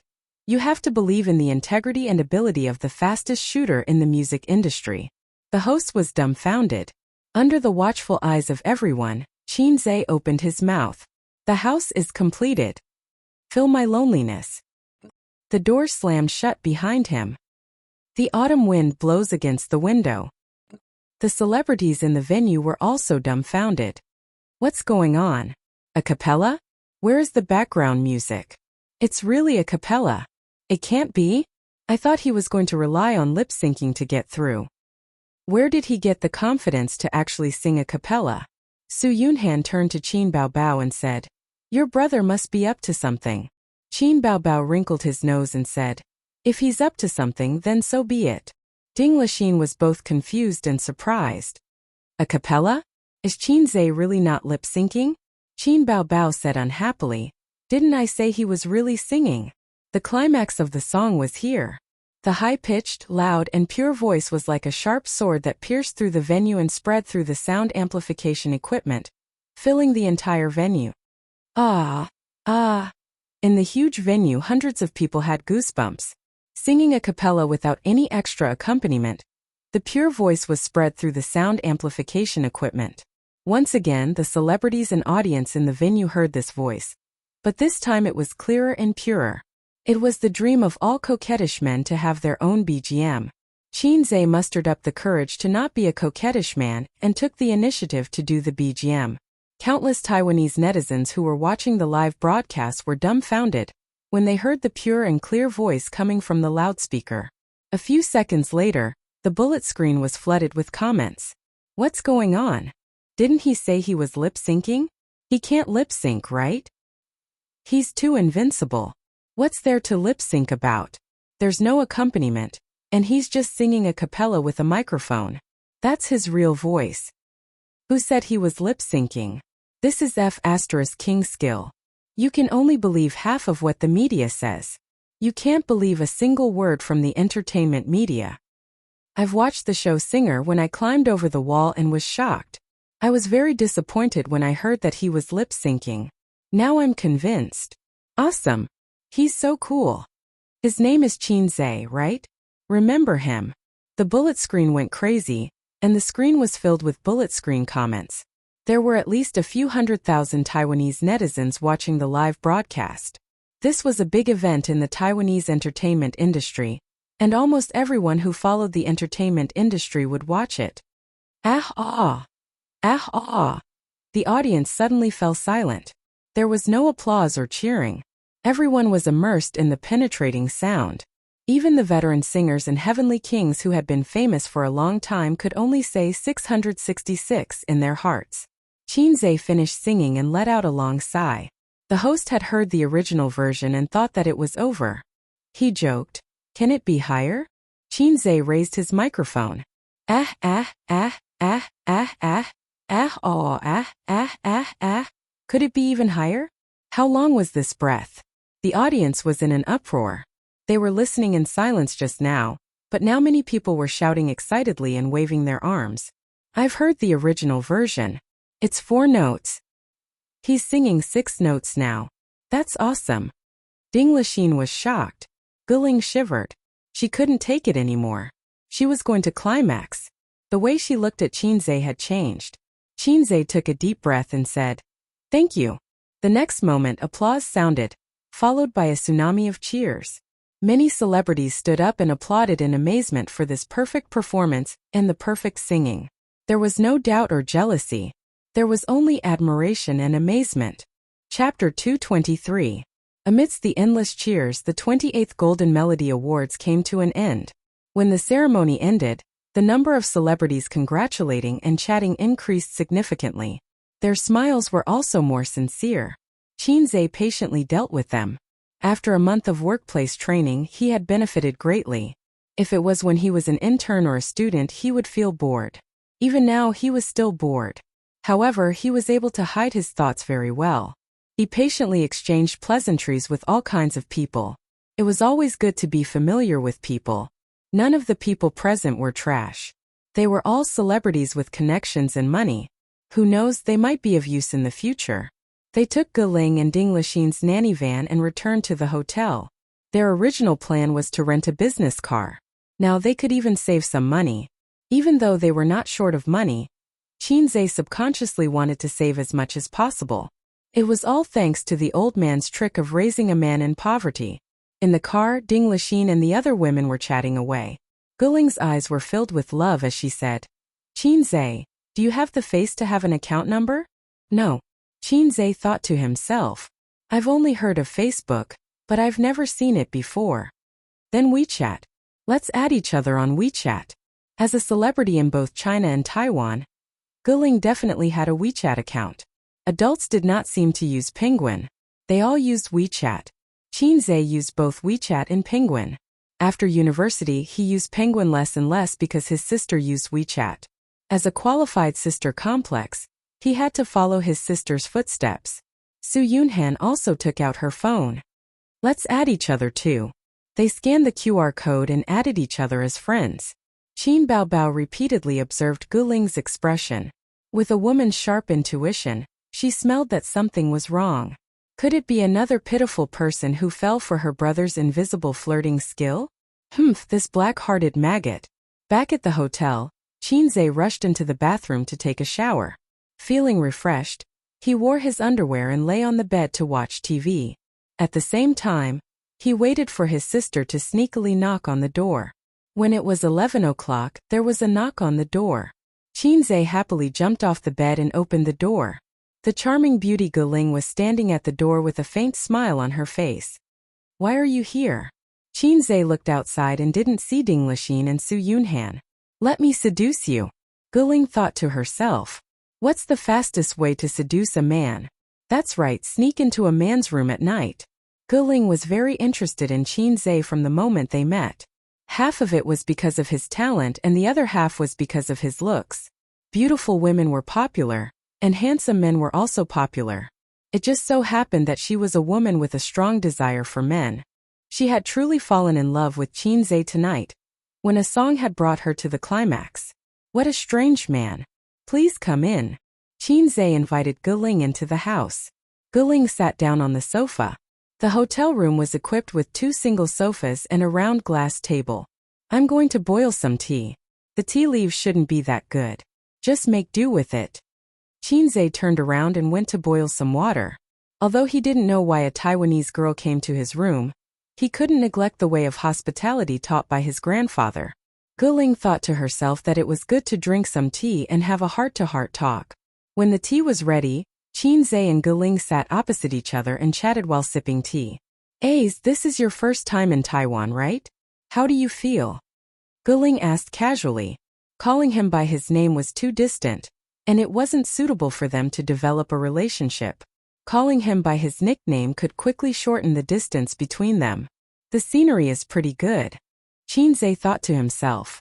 Why did Ace call him by his nickname? "You didn't bring your girlfriend with you to Taiwan this time?" Guling probed. "There are a lot of tourists coming to Taiwan every year, but it's a bit troublesome to get a pass." "Where did my girlfriend come from? I'm a single dog." Qinze mocked himself. "You broke up?" "I've never had a girlfriend." Qinze changed this sad topic. "Did you just come from Su Yunhan's place?" Su Yunhan was also in this hotel. Although Ding Lixin and Guling invited her to stay at their place, Su Yunhan also had her own assistant and manager. It was too troublesome to stay in 2 different places, and it was too naggy to stay at a friend's place. Guling took a sip of tea and admired Qinze's figure and appearance. She was more and more satisfied. She felt that she could play with this boyfriend for a long time. No, she could date him for a long time. He was handsome, talented, and knew how to make money. She had broken up with her ex-boyfriend for a few months, and she hadn't found a man she liked. Compared to Qinze, her ex-boyfriend was trash. His character was average, he was handsome, and he was talented. What was that? He didn't have it at all. The only good thing about him was that his father was rich. He was a rich second-generation heir. Looking at Qinze's strong figure, his waist must be very strong. "You've never had a girlfriend before? Fine, I'll take this." "You're so good, but you've never had a girlfriend before?" Guling asked. "Sister doesn't allow it. I don't want to have a girlfriend too early. My career is more important. And I don't have any experience. I don't know how to pursue girls." Qinze changed his words. "I think I heard something sad. Actually, it's not hard to get a girlfriend. Girls aren't as hard to pursue as you think." Guling's heart skipped a beat. Not only did she have to take the first blood, but she also had to teach him various positions. TSK, just thinking about it was exciting. "Is that so?" Qinze appeared uninterested. He wasn't interested in flirting with girls. He just had to learn how to flirt with sisters. Sister Ziwei was also a sister. He had never had a girlfriend, and he had no experience in relationships. He was a pure virgin. Guling labeled him in her heart. She suddenly realized that this was a godsend. Such a good man had never experienced relationships. It was just like how a super beauty like Qin Baobao had never experienced love. Was it possible? No matter how she thought about it, it was a gift from the heavens. Guling felt that she could control this little boy. She could unlock any position she wanted. She had to hold on tight. She might even become a rich man's wife in the future. She let her imagination run wild. Could also be a lie. Anyway, she would just have to verify it later. Experience was something that could not be faked. Guling was just about to expose Qinze when there was another knock on the door. It was soft and sneaky. Qinze immediately got up and opened the door. The sound of his sister knocking on the door was too strange. It always gave people the feeling that they were having an affair. The door opened. Qin Baobao stood at the door in her pajamas. She must have just taken a shower. Her hair was still damp and her face was flushed. The sister smiled brightly and reached out to hug her brother's neck. Little pervert. Her gaze swept past Qinzhe and saw Guling sitting by the window. The sister's movements suddenly froze and her smile disappeared. The two women's eyes met and understood a lot of things in an instant. Damn little bitch, seducing my brother in the middle of the night. Why did she come to Qinzhe's room in the middle of the night? F***ck, tonight's plan is ruined. Qin Baobao hid the murderous look in her eyes very well. She suppressed the surging power and smiled happily. Guling, why are you here? Guling also smiled. Her smile was impeccable. I came to find Qinzhe to talk about creative inspiration. When I debuted, I also walked the path of a singer-songwriter, but I've run out of ideas in recent years. That's good. My brother is not very talented, but he's good at writing a few songs. Qin Baobao was full of smiles. He's also simple-minded and easily confused by the flowers and plants outside. Other than that, he has no shortcomings. Qinzhe is very good. Guling retorted. It's so late. Baobao still came to his room? When we return to the mainland tomorrow, I'll see how he's packing up. Qin Baobao sighed. I'm both a mother and a sister. Women were indeed born actors. Her face was overflowing with motherly and sister love. Then Qin Baobao and Guling sat down and chatted enthusiastically. One after another, they chatted happily as if they were old friends and close girlfriends. Both of them wanted to wear the other out. After a tough tug-of-war, Guling was the first to retreat. It was too late. They were just talking about creative inspiration. There was no need to disturb them so late. If they stayed and did not leave, everyone would know what they were thinking. She stood up and smiled. I'll go back and rest first. I'll go to the mainland another day and find a Qinzhe to talk to. Alright, she still did not give up. Sure. Qin Baobao enthusiastically sent her out and watched her figure disappear at the end of the long corridor. Sister closed the door and snorted proudly. Flirtatious bitch, you dare to compete with me? Then she kicked Qinzhe and twisted his ear. Little brat, when I wasn't paying attention you caused trouble for me. Are you disappointed? At this time, Qinzhe more or less came to his senses. Although he lacked experience in love, it did not mean that he was brainless. I didn't do anything with her. What else do you want to do with her? Sister frowned and twisted her eyebrows even more. Qinzhe was not someone who was willing to be bullied by his sister. He slapped his sister on the bed and rode her soft body. You're a troublemaker. Sister retaliated with a small fist and hit her brother's chest. You're a black-hearted maggot. I don't know how women work. How can I react so quickly? Of course I invited her in first. Qinzhe defended himself. If you don't care, you're black-hearted. I even had a dog. Qinzhe smiled and patted his sister's head. Qin Baobao was pressed down by her brother's 140 kilograms weight. It was like Sun Wukong being pressed down by the five-finger mountain of a bald boss. Resistance was futile. Her heart was stifled. Qin Baobao said in a huff, I wanted to reward you with a kiss. Now it's gone. It's fine if it's gone. Anyway, there's been a lot of crab recently. Qinzhe grabbed his sister's hand and said, We can only hold hands in the bridal room. Do you know that we can only hold hands when we give birth? He got up from his sister's body. Qin Baobao was stunned and suddenly rolled on the bed. I'm pregnant. You can spit. I give you full marks. He lifted the blanket and wrapped his sister in it before crawling in. Chapter 224. The two of them laid on the bed, covered with the same blanket, with two heads on two pillows, staring at each other. The brother and sister were silent, staring at each other with meaningful and affectionate eyes. Then Qin Baobao's face quickly turned red, and she looked down. I won. Qinzhe thought happily. Before they were 10 years old, they used to play this kind of childish game, using their eyes to pinch each other. Whoever looked down first would lose. Usually it was the sister who won. Little Qinzhe shyly looked down. Now every dog has its day, don't bully the young for being poor, the ancients were right. Qin Baobao pulled up the blanket, covering half of her head and whispered, It's so warm when I sleep alone, I can't warm up the blanket. I have to turn on the air conditioner. Aren't you sleeping with Sister Ziwei? Qin Zhe wondered. Qin Bao Bao. Don't you know how to chat, you little pervert? We each have a blanket. The sister rolled her eyes. Qin Bao Bao rubbed her brother's calf with her foot and giggled. Ace, you have so little leg hair, it's as smooth as a woman's. I heard that if you have little leg hair, your desire is weak. Host, I think I know the truth about you being a salted fish. The system said. Are you that cold? Damn it, don't suddenly come back to life, I'm going to pee. Qin Zhe felt his heart twitch. I have something to say. Qin Zhe said. MMP? The system said. No, I'm thinking, with you in my head, when I'm having sex with my wife, I feel like someone is watching, the psychological pressure is huge. The system. This is not easy to answer, let me think. The system was silent for a few seconds. Do you watch Animal World? Must watch when I was young, I can like it now. Have you ever seen animals mate? Yes, I have. I don't feel anything, it's not as exciting as Japanese action movies.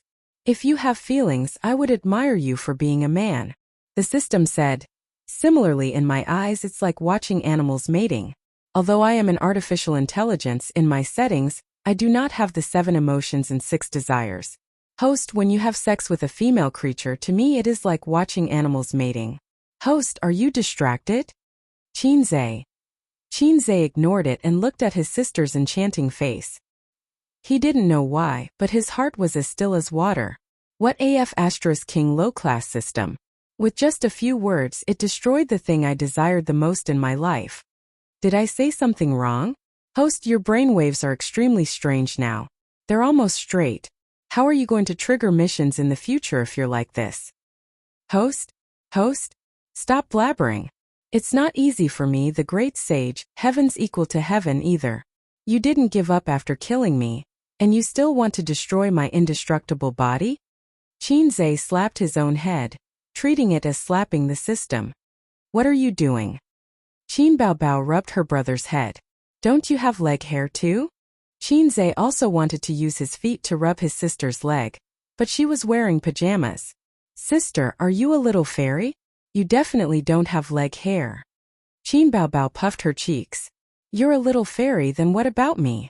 We're not even born from the same mother. Qin Zhe laughed and pinched his sister's cheeks. Qin Bao Bao shrunk her head and said softly, So what? What? Nothing. Qin Bao Bao turned over and showed him the back of her head. Go to sleep, we'll go home tomorrow. The flight on the 26th of November was at 7 a.m. The plane landed at Pudong Airport at 8:40 a.m. Qin Bao Bao wore sunglasses, a woman's large-brimmed hat and a mask. Even so, her long legs, slender waist and perky but always attracted attention. This woman's body was very domineering. Qin Zhe also wore sunglasses. His sister had spent 200 yuan to buy them from the Taipei night market. They were the Baosheng brand sunglasses, a proper Baosheng brand pirated Baosheng brand. It was just a temporary use, so Qin Zhe didn't blame his sister for shopping so carelessly. After getting off the ferry, Qin Bao Bao asked her agent and assistant to go home. They took the elevator and went to the departure gate. Zijin, which gate are you at? Gate 2. Be careful. That's the gate to the mainland. Hong Kong and Taiwan are after the 13th. It's far away. Hurry up and drive here. Qin Bao Bao criticized her best friend. I know, but I'm not familiar with Pudong Airport. Wang Zijin said, feeling wronged. They waited for a few minutes at the gate, and the little red horse slowly came over. Wang Zijin got off the car and waved. Sister Ziwei ran over, opened her arms and asked for a hug. Qin Bao Bao greeted her with a smile. Wang Zijin turned a corner, left her best friend aside, and hugged Qin Zhe. I thought of my sister. Qin Bao Bao stood there awkwardly, gritting her teeth. This woman did it on purpose to get back at her for criticizing her. A woman's narrow-mindedness and vengeance would never let it go. Wang Zijin threw the car key to Qin Zhe and wanted to take a break and sit in the passenger seat. However, Qin Bao Bao was one step ahead. Using her unique perky butt, she swung her tail and knocked Wang Zijin, causing her to stagger. Then she sat in the passenger seat. Wang Zijin thought bitterly. What's so great about having a big butt? What's so great about having big breasts? I'll marry you off sooner or later. She got into the back seat, feeling wronged. The little red horse drove away from the airport and headed back to her home, which was dozens of kilometers away. Qin Baobao opened a bag of potato chips bought from Baodao and ate them. She didn't forget to feed her brother, deliberately provoking Wang Zijin. Baodao is really good. It's fun. Ace. It's not bad. Qin Zhe gave a neutral comment, but he didn't notice that Sister Ziwei in the backseat was rolling her eyes. We took a lot of photos.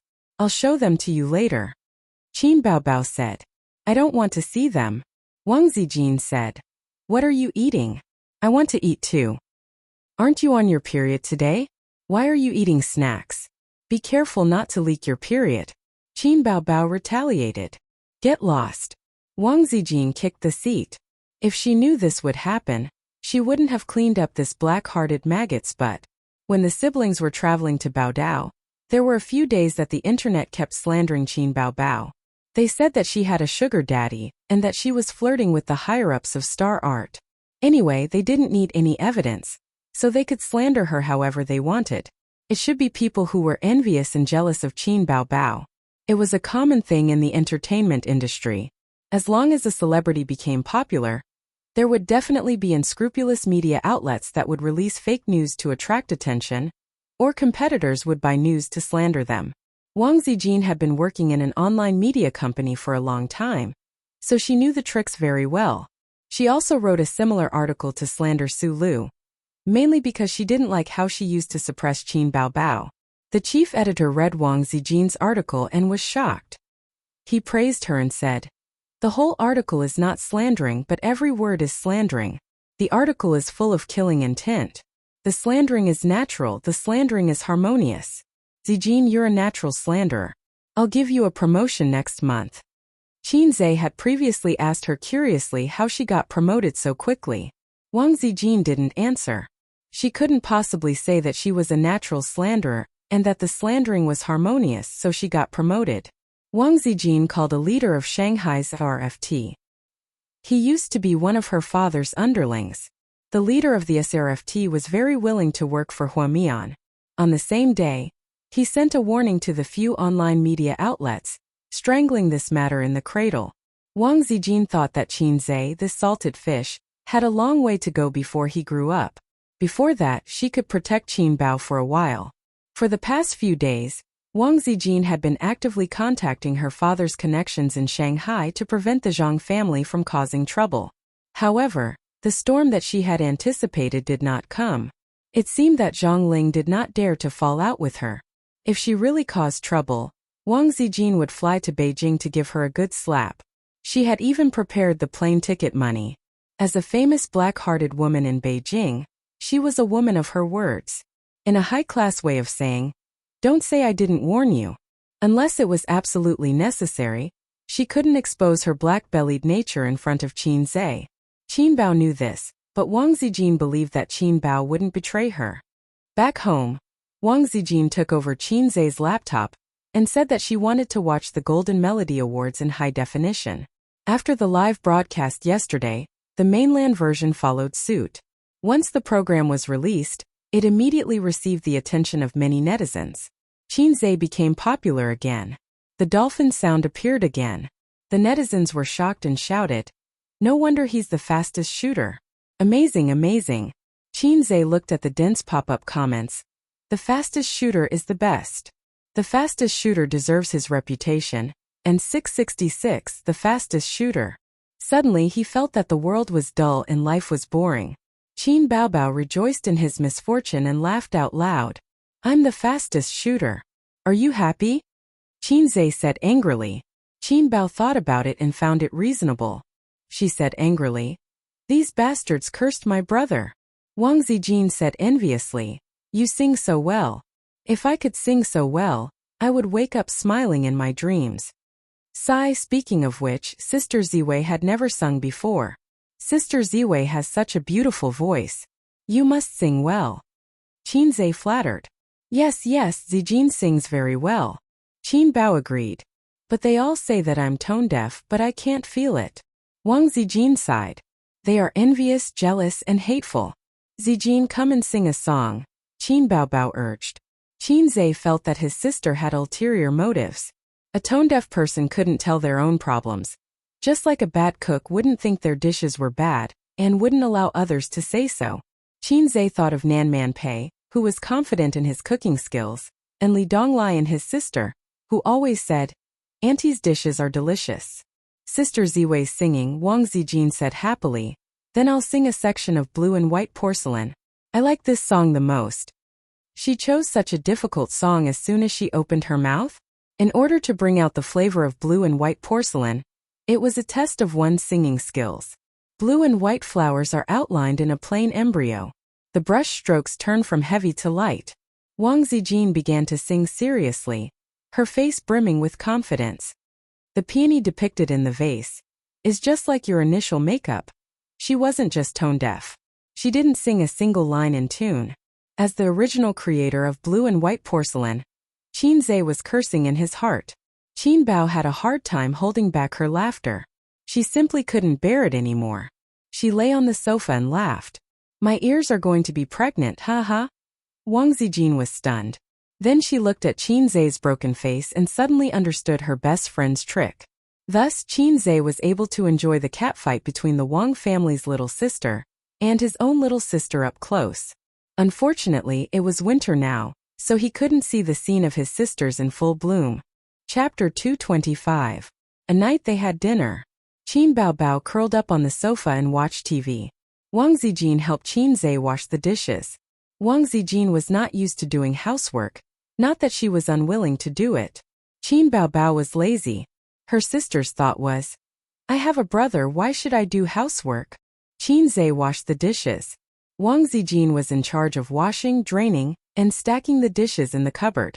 Qinze suddenly asked, "That Zhongling won't do anything, will she? She said she wanted to harm my sister." Wang Zijin said casually, "She wouldn't dare. She was trained by me since she was young. She doesn't have the guts. After all, she's grown up now. When she's grown up, I have a way to educate her." Qinze praised, "My sister is right. Sister Ziwei is really black-hearted. I give you 100 likes." "My sister is right. Sister Ziwei is really black-hearted. Sister Ziwei is really black-hearted. She is really black-hearted." Qinze's words echoed in Wang Zijin's mind. She seemed to hear the sound of her image collapsing. Bang! It was so crisp. Wang Zijin put down the bowl, washed her hands, opened the fridge without saying a word, and dug out a piece of ice. "What are you doing?" Qinze was confused. "Not only am I black-hearted, but I'm also black-hearted." Then she turned and walked out of the kitchen. A few seconds later, the heart-wrenching scream of his sister came from the living room. Ice is in my neck. Help!" It was the end of November, and the wind was cold outside. Qinze shivered inexplicably. The next day, profit-generating investment. 9:30 in the morning in the vice president's office. Su Tong sat on the big chair and was giving orders to his son, who was standing across the table. "What's going on? Our performance dropped so much this month. The headquarters even took out 500 million to invest in profit-generating investment. How could the board of directors be satisfied with your performance? Large foreign companies are particular about appointing people based on their merits. If you are capable and experienced, then we can talk about the position of CEO. Large companies in the country were particular about nepotism." Deep down, Su Tong was still carrying on his father's business. However, now that the company had grown to such a scale, the position of president was no longer his to decide. The board of directors would definitely give him face. However, if the young master of the group was not capable enough, then sorry, he could forget about the position of president. Su Hao's ability was more than enough for the middle and upper management. It was too difficult to go any further. At the age of 30, one's potential was almost at its limit. Su Tong was 53 years old this year. He planned to retire from the second line when he was 60 years old and pass his position to his only son. He was worried sick about his son. Knowing that the stock market was booming this year, he didn't hesitate to go back on his words and pick the peaches from his daughter. He wanted to share the credit with his son to deepen his resume and lay the foundation for his future successor. Su Hao was troubled. Didn't the stock market plummet a while ago? In order to stop the loss, I moved the funds out and invested in blue chip stocks. Who would have thought that the stock market would soar again a few days later? Dad, you know that big investments are better to be passive than active. At the same time, it's taboo to chase after a rise. How could you forget to avoid a fall? Su Tong was exasperated at his son's failure to live up to his expectations. The characteristic of blue chip stocks was their stability. The market was too big and could withstand a fall. It was a safe haven that individual investors and institutions loved. However, because of its stability, other stocks soared. Hundreds of stocks could reach the upper limit without a word.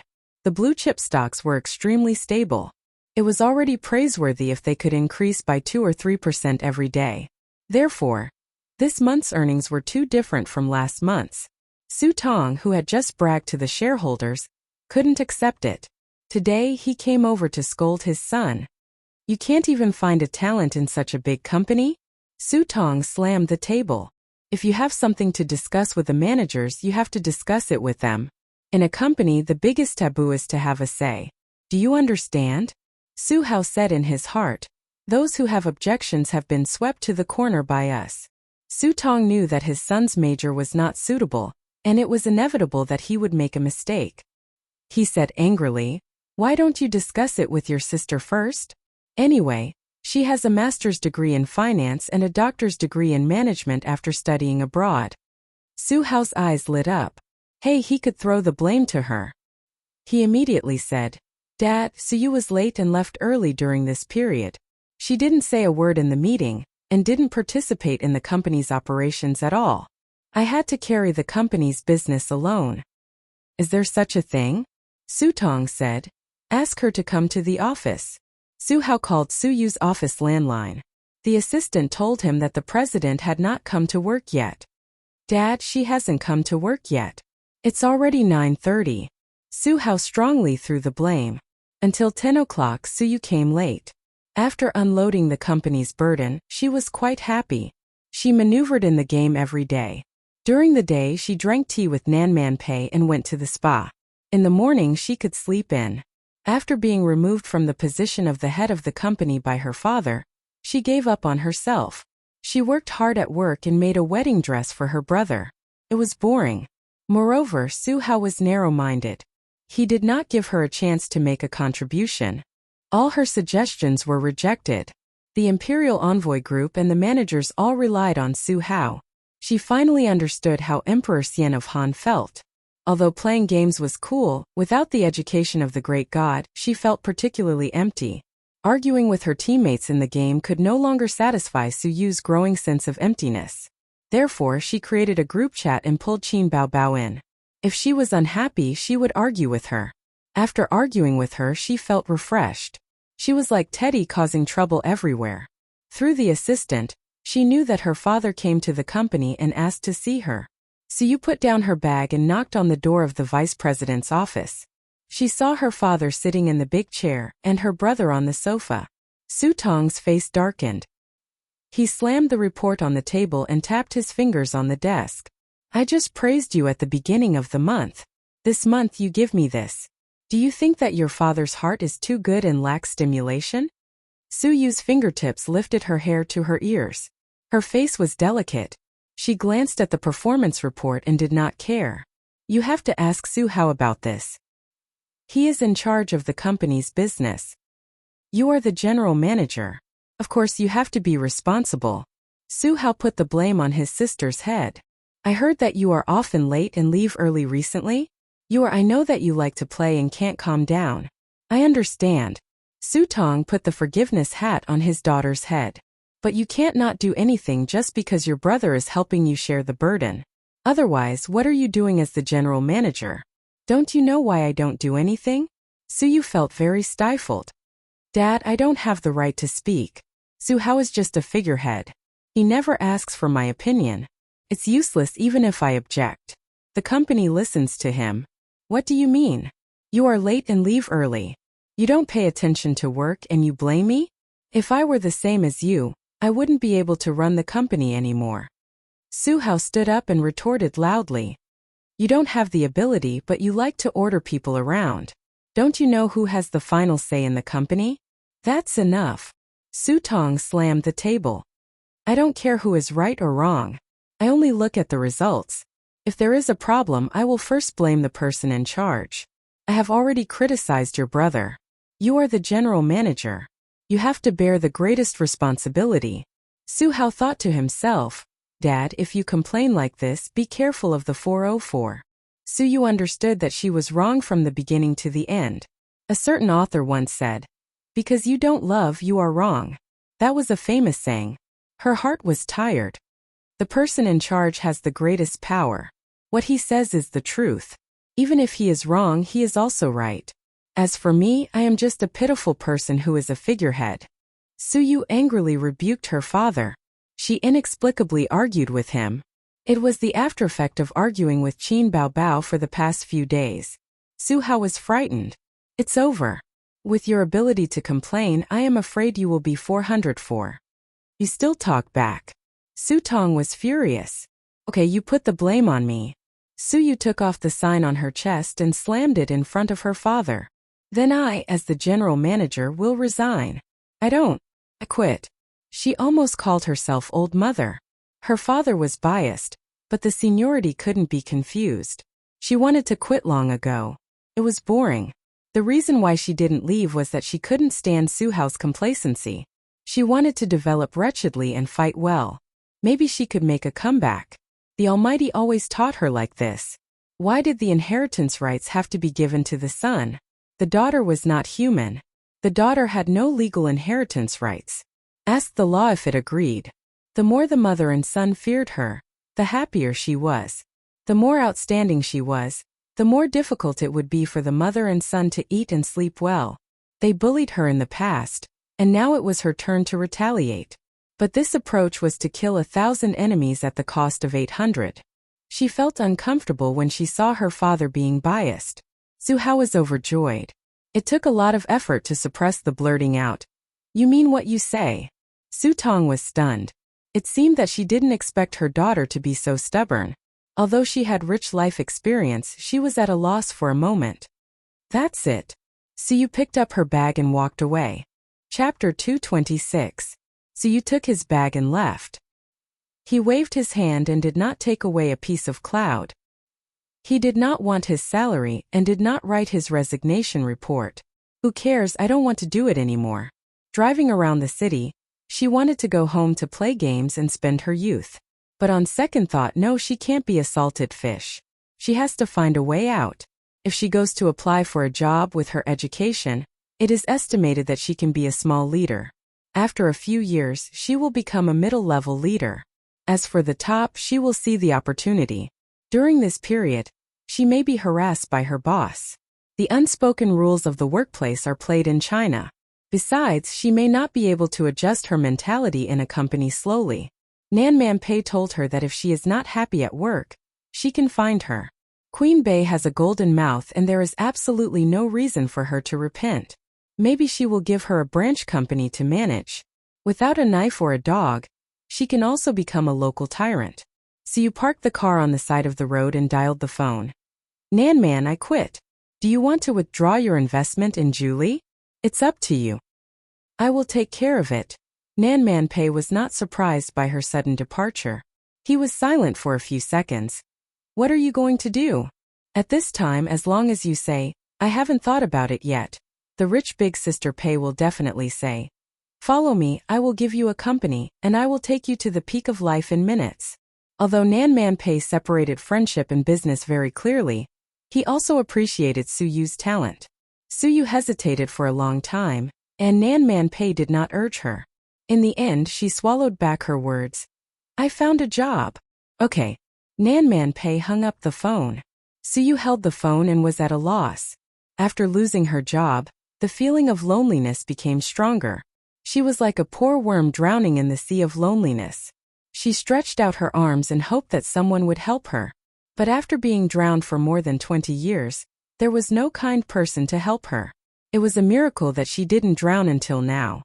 For some reason, Qin Zai's face suddenly floated in front of her eyes, and she remembered his serious words. Or she reluctantly tried to find him? Look at him. He's a general without an army. How pitiful. Suyu picked up the mobile phone, put it down again, hesitated again and again, and dialed Qinzei's phone number. The ringtone was Qin Bao Bao's fairy tale. Hello? It was Qinzei's voice. Suyu pursed his lips and pretended to be relaxed. Do you still count? Qinzei asked. What is it? Suyu emphasized. What I said at my house that day. Qinzei pulled out his sword and looked around in confusion. What words? Suyu felt tired. You said you wanted my help. Didn't you register a company? You've thought it through. Qinzei was overjoyed. Then let's find a place to talk. All right, let's find a place to talk after the market closes at noon. I want to talk now. The other end was silent for a moment. Address. Just our face. The coffee shop where we meet. Half an hour later, Qinzei drove his sister's little red horse to the coffee shop. He always felt that a man driving a woman's car was strange. Salted Fish sister promised to buy him a car, but she broke her promise. As soon as he entered the door, he immediately saw Suyu. She was still sitting in that position.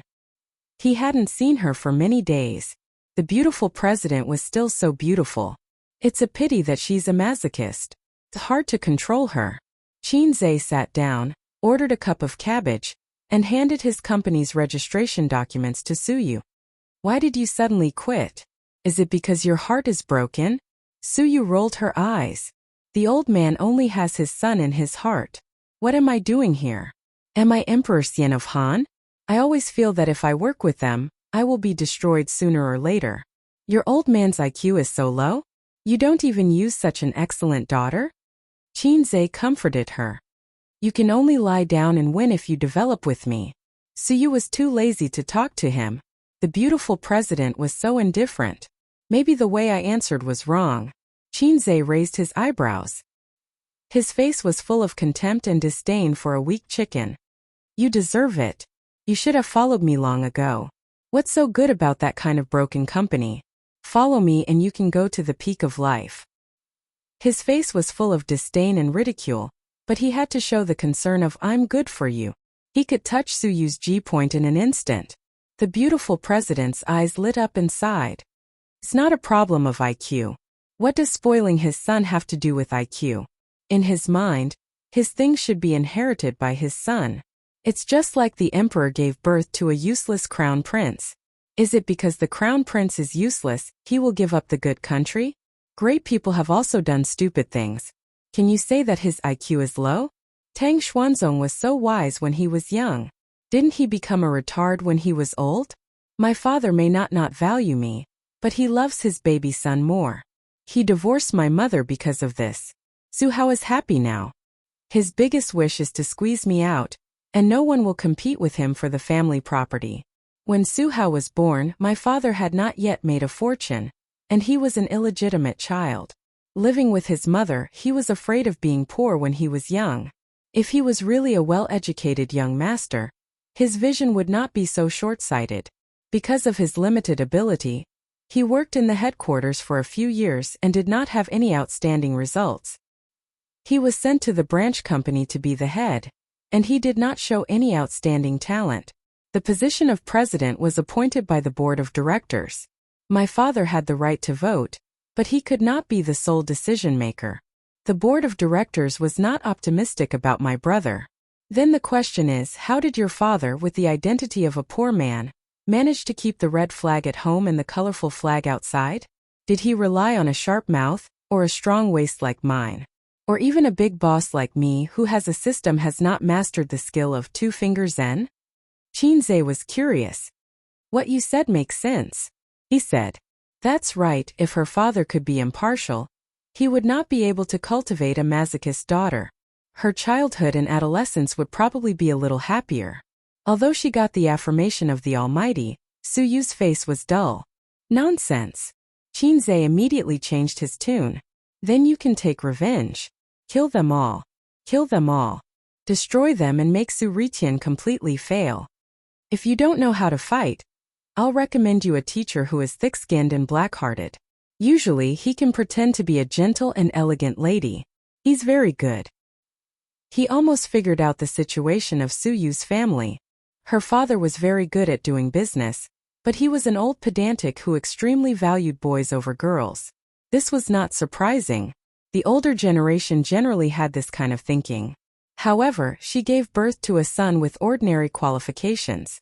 Her son lived as a poor loser before junior high school. His lifelong dream was to drive his sister away and monopolize the family property.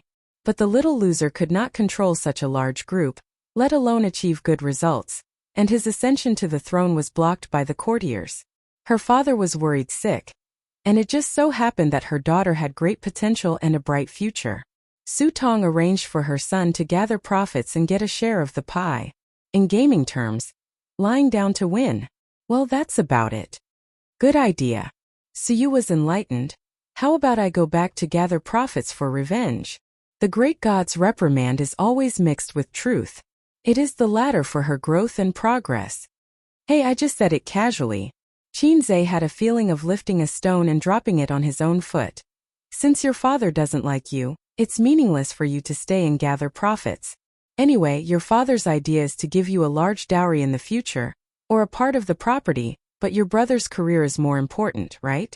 I appreciate your tenacity and unyielding spirit. You have been perfectly shown through the game. Qin Zhe actually wanted to say, girl, I see that your bones are amazing and talented.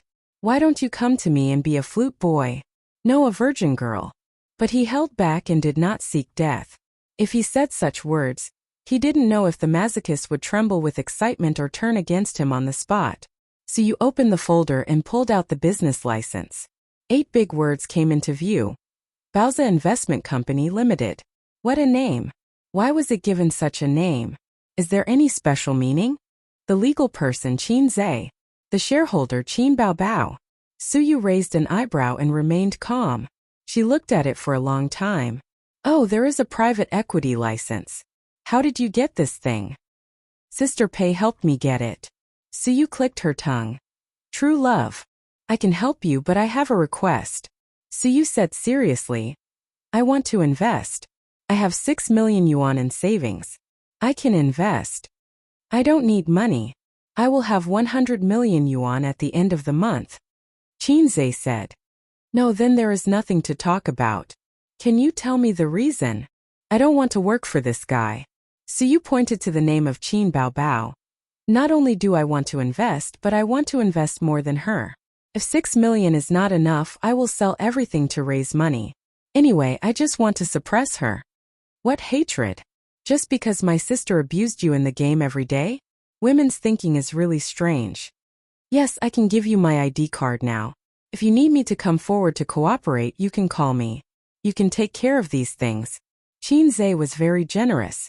Without a talent proficient in management, he had to learn how to start a company, which was time-consuming and laborious. Even if Suyu didn't pay, he was willing to give her a little share. Also, this is a shell company. I didn't even rent an office. There are some other documents and procedures. I will leave them to you. Suyu was stunned. Then what do? The man is in charge of the outside and the woman is in charge of the house. Of course, I am busy making money. Qin Zhe clapped his hands. Then everything is left to you. Girl, this great god is optimistic about you. Everything is left to you. The bitter process of setting up a company was condensed into 7 words, and it was thrown into his arms. For the first time, Suyu felt that the great god's smile was so wretched and malicious. She thought that she must have been cheated. What reaching the peak of life, what optimistic about you, it was all a lie. The purpose was to be a hands-off shopkeeper. This pair of brother and sister were really not good things. Look at my expression. Suyu smiled. Qin Zhe said. Is there sincerity in the smile?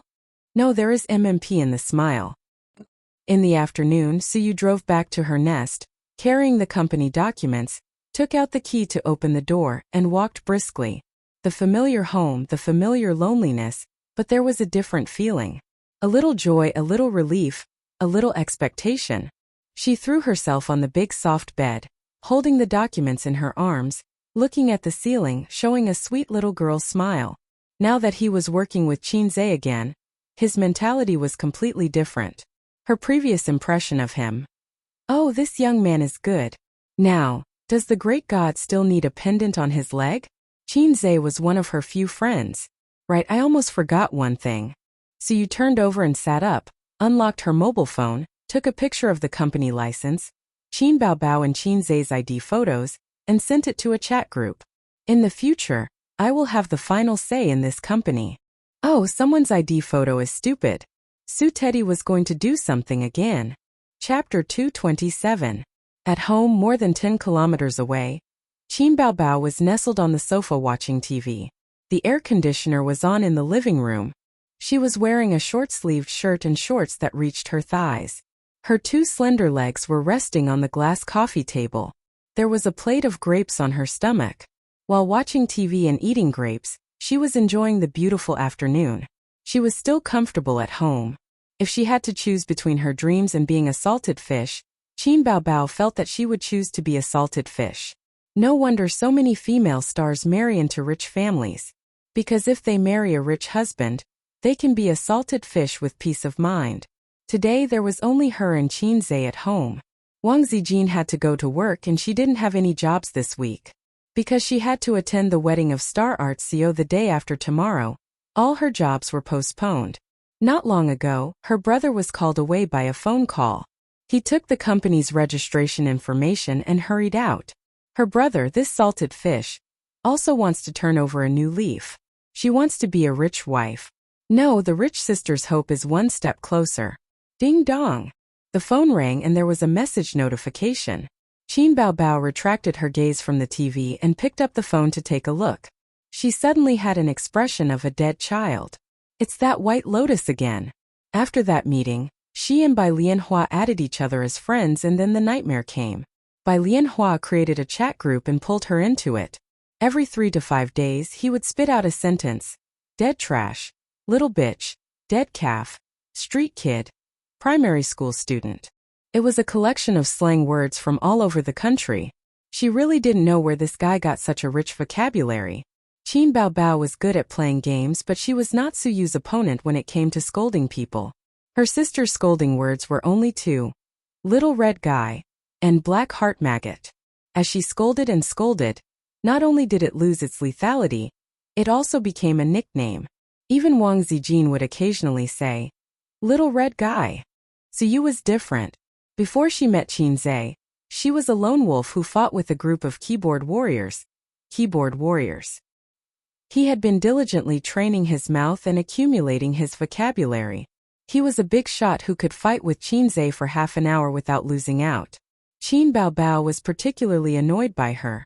But her sister was also a strong-willed person. How could she admit defeat when others were scolding her? The two of them held their phones and scolded each other. With a swipe of his finger, he opened the software. With 1 picture and 2 sentences, Qin Baobao exploded on the spot. Did the little red guy go to see you? Su Yu thought for a long time before confirming that the little red guy should be talking about Qin Zhe. So what if I am? I will be the president of this company in the future. He had a complacent expression on his face. CEO your sister. This is my company. I don't agree. Qin Baobao frowned. Don't you have your own company? Wow, you black-hearted maggot. You even want to snatch this from me. A black-hearted maggot? Su Yu's forehead was filled with black lines. You are a maggot. Your whole family is a maggot. Qin Baobao. You are not a maggot. You are a white lotus. Your whole family is a white lotus. Then you are a green lotus. White lotus. Better than a lotus. The mode of don't bark and don't be scared lasted for several minutes. Qin Baobao suddenly had a flash of inspiration and laughed 3 times. Okay, the president is the president. I am a shareholder of the company. You will work for me obediently in the future. Ridiculous, can't my IQ consider such a small thing? Su Yu sneered and sent a picture of, you are a retard. You have 3% of the shares, I have 6% of the shares. It is double. Who will work for whom? I don't believe it, I don't believe it. Hee hee. Just ask your younger brother. I won't ask, I won't ask. Qin Baobao gnashed her teeth angrily. Su Yu. Oh. He sent a picture of, I will give you a look to understand by yourself. Qin Baobao didn't speak for a while. After a while, cross-dressing boss invited Qing Zijin to join the group chat. Qin Baobao. Zijin, help me scold her. Wang Zijin. What's the situation? Questioning emoji. Qin Bao Bao. Just scold her. Wang Zijin. I don't know how to scold people. Qin Bao Bao. Oh, don't pretend. Wang Zijin. Qin Bao Bao. This White Lotus cheated Qin Zhe of the company's shares and came to me to show off. I can tolerate it, but can you? Wang Zijin thought, why can't I tolerate it? The company belongs to you and your brother. Qin Bao Bao poured black water. She also hooked up with Qin Zhe, flirting with each other and secretly sending flirtatious looks. She has ulterior motives. This can't be tolerated. Wang Zijin. Why are you still talking to this kind of woman? Just blacklist her and warn Qin Zhe. If you contact her again, break her legs. Suyu. What's wrong with me? Who are you? Blue Lotus number 2? Dead trash. Wang Zijin sent a picture of Boss Disdains to talk to Weak Chicken. Don't bother with this coquettish bitch. Just send the address. I have a camera ready. I heard that tearing clothes in the street is very popular recently. I am Little Bird. Don't blabber. Share the map if you dare. Wow, this woman is so strong. I'm scared. Suyu quickly found an ally. I am Little Bird invited Red Bean Thinking of the South to join the group chat. Suyu. Red Bean Thinking of the South, sister man, these two women bullied me. Nan Man Pei. Suyu. They threatened me and wanted to tear my clothes in the street. Nan Man Pei. I'll send bodyguards to protect you. Who are these two? Suyu. Qin Bao Bao Jane Doe. Wang Zijin. Qin Bao Bao. Don't talk to me about this. Let's get down to business. What's the matter with the shares? Why did you take the shares? Give them back to me. Be careful or I'll sue you for illegal fraud. Suyu. I took the shares with my own ability. Why should I give them back? Nanman Pei. I am Little Bird, so you don't want to help me. Are you thinking about Qin Zhe? Suyu. Which side are you on? Angry crying emoji. Qin Bao Bao. Can you be more shameless? Where did you get the ability? In bed? Suyu, as a qualified troll, had always been thick-skinned. So what? Come and bite me. Wang Zijin. I won't bite you. I'll slap you to death. Suyu automatically ignored her. You're so obsessed with your brother. I'm going to piss you off. Qin Bao Bao. So what if I'm obsessed with my brother? I'm obsessed with my brother. It's none of your business. Get lost. Wang Zijin. Wow, you finally admitted it. Nanman Pei. Scary. Suyu. Pervert. Qin Bao Bao. Nanman Pei. Okay, stop arguing. You should contact Qin Zhe first. It's meaningless to quarrel here. It's a waste of time. Qin Bao Bao. Haha, you're pretending to be mature. Suyu. No, I must spit at her. Pei Nanman did not say anything. She continued to let them spit at each other across the screen. They were in a heated argument. After a while, Red Beans Thinking of the South invited Qin Zhe to join the chat group. Qin Zhe, hey, everyone is here. Sister Pei, hello. Nanman Pei. Don't talk. Watch the show quietly. For a moment the group was silent. Suyu. What are you doing? Why did you invite him? Qin Bao Bao. Wow, this woman is so evil. Wang Zijin. I can't afford to offend her. Qing Zijin left the group chat. Crossdresser left the group chat.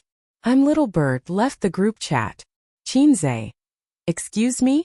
What's the situation? Why did they all leave? Nanman Pei. It's okay, a group of kids. Chapter 228. Things that were easy to get were not cherished. Qin Zhe knew how expensive a financial license was, even if it was privately owned. Although it might be a piece of cake for Nanman Pei, he still had to remember this favor. Qin Bao Bao had cried and shouted that she wanted to be a star. But after taking a flight to and from an unfamiliar city, she felt too tired. Now she just wanted to throw herself into her brother's arms and cry. Brother, please take care of me, sob sob sob. She had been promoted too quickly. If she had worked hard for 8 to 10 years, she would have cherished her current fame and fortune. His sister had said a long time ago that she wanted to make some achievements in the future and open a studio to be her own boss. She had this ability, but with all Mouthy King's attributes, it was delayed again and again. Qinze had also said that he wanted to open a company to support his sister, but now he was still struggling to set up an investment company. In Wang Zijin's words, "There's nothing wrong with the salted fish siblings." After settling Suyu, the masochist, Qinze received a call from his father, asking him to go to school to discuss the recent trend of the stock market. He understood the old man was asking him for advice, but it was not convenient to say it out loud. "Why are you wearing sunglasses? Do you think you're a big star?" The old man sat in the office and first mocked his son. "There are many young girls who miss your son," Qinze said in his heart. "Oh, I wear sunglasses every day when I go out with my sister. I'm used to it." If he had something to say, he could say it to his sister, but he could not say it to his father. Otherwise, the spicy old radish would suddenly take out a huge magic weapon. Not only was his son scared, but his daughter was also scared to the point of trembling. The feather duster was very powerful. They chatted from 3 to 6 in the afternoon, and the sky was already dark. The old man was satisfied and urged his son to go home to feed his daughter. "Your sister is hungry, hurry up and go back." When he agreed to let his son and daughter live together, it was to let his son help feed his daughter. He wanted to feed her well and make her white and plump. Qinze walked to the door, turned around and said, "Dad, Mom called my sister yesterday and said that you made a lot of money. She was very happy." Qinze imitated his mother's tone and said, "Your dad is amazing. In just half a month he has doubled our savings. Bao, you have to learn from Mom. You have to have a good eye for men." At that time, Qin Bao subconsciously looked at her younger brother. Qinze complained, "Dad, you stole it from me, right?" Unable to maintain his father's dignity, the old man flew into a rage out of humiliation. Sure enough, he took out a huge magic weapon, scaring Qinze into turning around and running away. After buying groceries at the commercial and residential area, Qinze prepared to feed his sister daily. At this time, Sister Ziwei should be back. Sure enough, they were back. Two sisters were sitting on the sofa in the living room, one on the left and one on the right. Their arms were crossed in front of their chests, and their expressions and postures were in sync. Qinze carried the groceries to the kitchen and said, "Sister Ziwei, you didn't watch TV? I'll go cook first." "There's no hurry to cook. I don't feel like eating," his sisters said in unison. "You don't want to eat?" Qinze was stunned. "Then I'll cook for you." Qin Bao's face was cold. "Come here first. I have something to say to you." Qinze put the groceries on the table and walked over blankly. He was about to sit on the sofa when his sister kicked him in the butt. Wang Zijin calmly pulled out a plastic stool from under the glass coffee table. "Your seat is here." When did they have a small stool at home? His sister's style was so strange. Qinze sat on the small stool obediently. "Tell me, what are you doing?" He pretended to be innocent. Wang Zijin sneered. "You don't know your sister's depth? There must be something." "How could I know my sister's depth?" Qinze was shocked. Wang Zijin. "Who are Suyu and sister man?" Qin Bao. "Who allowed you to give the shares to Suyu?" The two women said in unison again. Wang Zijin said, "I'll ask first. We'll talk about the shares later." Qin Bao chose to compromise. She could never be tough in front of her brother. If Wang Zijin didn't join in the fight, the scene would definitely become like this. Spare your sister. Pa. Sister is wrong.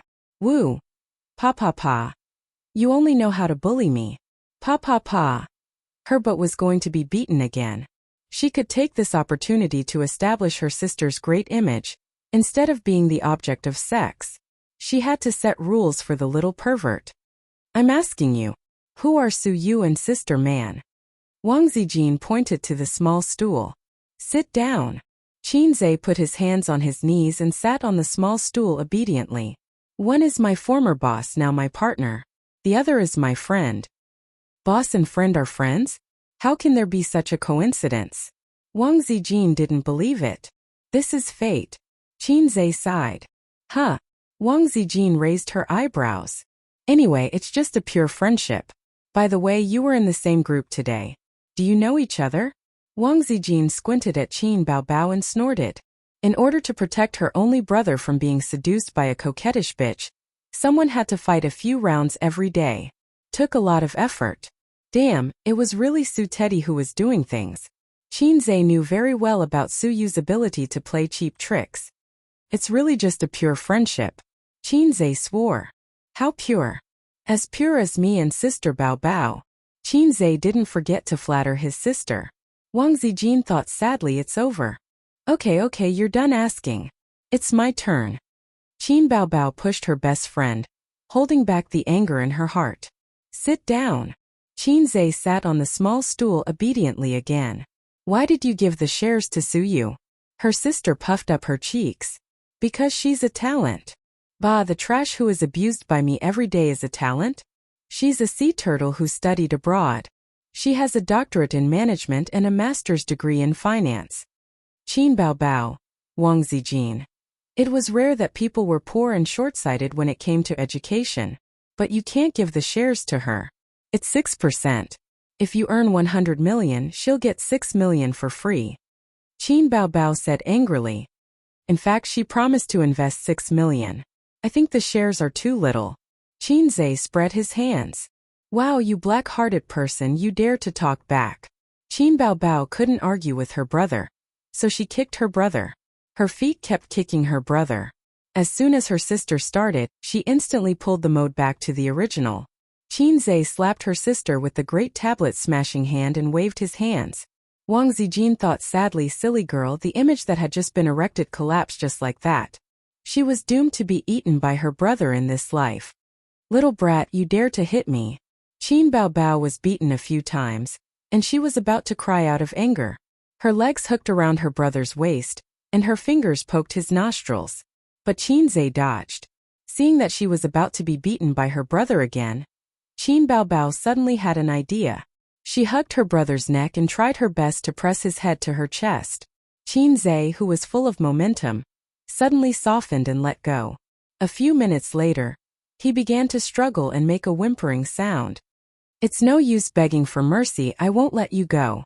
Qin Bao Bao pressed even harder. He's going to suffocate to death, let go. Wang Zijin went forward to pull her best friend away, and looked at her chest with envy and jealousy. Qinze was half lying on the sofa, gasping for breath. So scary, I almost died in my sister's arms. I feel like my body has been hollowed out. Who told you to talk back? Qin Bao Bao glared. I don't dare. Qinze waved his hand. I'll lower my head to the big boss in the future. Wang Zijin thought sadly again, pure friendship? It's over. 2 days later, on November 30th, Star Arts CEO's wedding was held at a 5-star hotel, Shangzhou. Huang Yizong booked the entire floor of the hotel for the wedding. In addition to businessmen and celebrities, there were also celebrities from the entertainment industry and big bosses of capital. Qin Bao Bao stepped into the hotel with her internet celebrity brother. As soon as they entered the hotel, there were reporters who wanted to join in the fun. Without saying anything, they took out their cameras and took pictures of the two. Today's headlines were enough to write. Shocking. Star Arts CEO's wedding was full of celebrities, and he was invited. No, the headline wasn't shocking enough. Let's change it to shocking. He appeared at the CEO's wedding, what does he want? Qinze looked at the guy's chest, and pulled his sister away. Let's go, this guy is from UC. Isn't UC a browser? His sister was confused. There's no time to explain. Not only is he from UC, but he's also from the Department of Shock. Let's go upstairs first. Chapter 229. Don't walk so fast. It's good to get some exposure. That's why we're here. Qin Bao Bao reluctantly walked forward with her brother. Don't be ridiculous. You can follow other reporters, but you should stay away from UC's reporters. Their editor is very scary. Qinze said. What's wrong? Netizens are clamoring to have sex with UC's editor every day. But they're still alive. Qinze pulled his sister. Let's go, you stupid woman. Stupid bitch. Qin Bao Bao cast a sidelong glance at her brother. Do you want to try my new skill again? Qinze couldn't help but glance at his sister's chest and pretended to tremble. No, I don't dare. Qin Bao Bao proudly stuck out her chest. After the deadly scissor kick, she unlocked a new skill. But she always felt that it was a loss. They went upstairs. There were 2 security guards at the entrance of the passage. They were dressed in suits and leather shoes, and they blocked all the reporters outside. The reporters who didn't give up raised their cameras and took pictures of the siblings. Qin Baobao took out a thick red envelope and handed it to the family members at the entrance. His sister felt that this was a loss, and she didn't know when she could return the favor. She was very upset. The wedding hadn't officially started yet, but the hall was already full of people. Several relatives welcomed the siblings in. Qin Baobao was really too dazzling, and she immediately attracted everyone's attention. Today she wore a light blue dress, which was conservative and didn't show her shoulders or back. She wore a diamond necklace around her neck, and her earrings shone. It was a new dress that she bought a few days ago. His sister originally had her eyes on a gorgeous white dress, the kind that radiated brilliance. Qin Zhe was amazed and also advised his sister not to court death.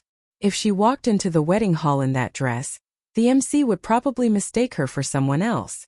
He would shout, "Our bride has entered the hall, everyone welcome." Then Qin Baobao's acting career would be over. The first wave of people to come up were singers, whose legs were particularly nimble. "Miss Qin, you're here." "Hello, Miss Qin." "Oh, Miss Qin is here too."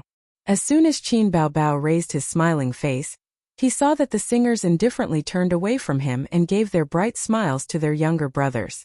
She could only maintain a stiff smile as she stood beside her younger brother, who was the center of attention.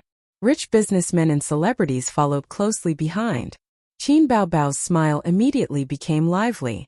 She knew some of the rich businessmen. They had done commercial performances and filmed commercials before. He didn't know some of them, but based on his reputation they would definitely come and chat with him. Who knows, he might be able to get a deal after a few words. "Miss Qin, I've heard a lot about you." "Miss Qin, have you been trading stocks recently?" "Miss Qin, you said in Taiwan that you can earn 100 million renminbi a month. Is that true? I also have some experience in the stock market.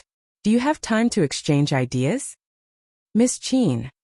The rich businessmen collectively ignored Qin Baobao. A deep sense of malice surrounded Qin Baobao. The siblings walked around the wedding venue.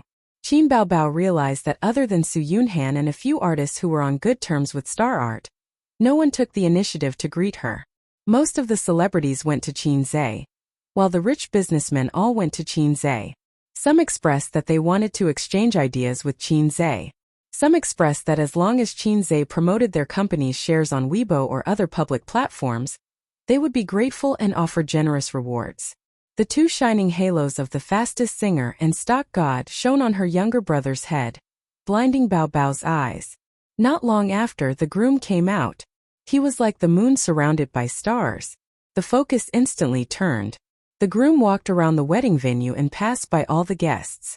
He accepted everyone's congratulations. When he met a close friend, he stopped and chatted for a while. However, he didn't see the bride. The wedding hadn't started yet, so the bride and groom were toasting at the back. "Why don't I see the bride?" Qin Zhe looked left and right. Before the wedding, the bride can't come out. Seems that there is such a custom. Qin Baobao said in an uncertain tone. "Seems. I've never been married. How would I know?" the sister said. Finally, Huang Yizong came to Qin Zhe and his brother's table. Amidst a wave of congratulations, Huang Yizong patted Qin Zhe's shoulder. "Yo, young man, I was afraid that you wouldn't come." The CEO favored Qin Zhe very much. People with ability and talent would be respected wherever they went. However, Huang Yizong appreciated Qin Zhe because it was the first time someone could talk to him about the history of Shanghai's Great Sword Reform. It made people feel that 1,000 cups were not enough when drinking with a bosom friend. In his eyes, Qin Baobao was just an employee with potential.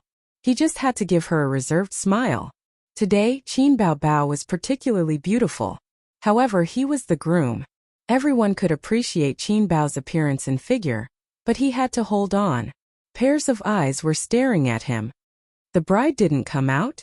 Qin Zhe asked. "The bride is in the room. I have to send a red packet to invite her out later. Maybe there will be some trouble." "It's troublesome." Huang Yizong pulled a chair and sat down. "I have photos here. Let me show you." He opened the photo album on his phone and showed Qin Zhe the wedding photos he took with the bride. The bride was very beautiful. After the beauty treatment, she looked like a fairy. However, Her face was particularly tender. She was between a high school student and a college student. She seemed to be younger than him. New? How old is the bride? Chinze asked in shock.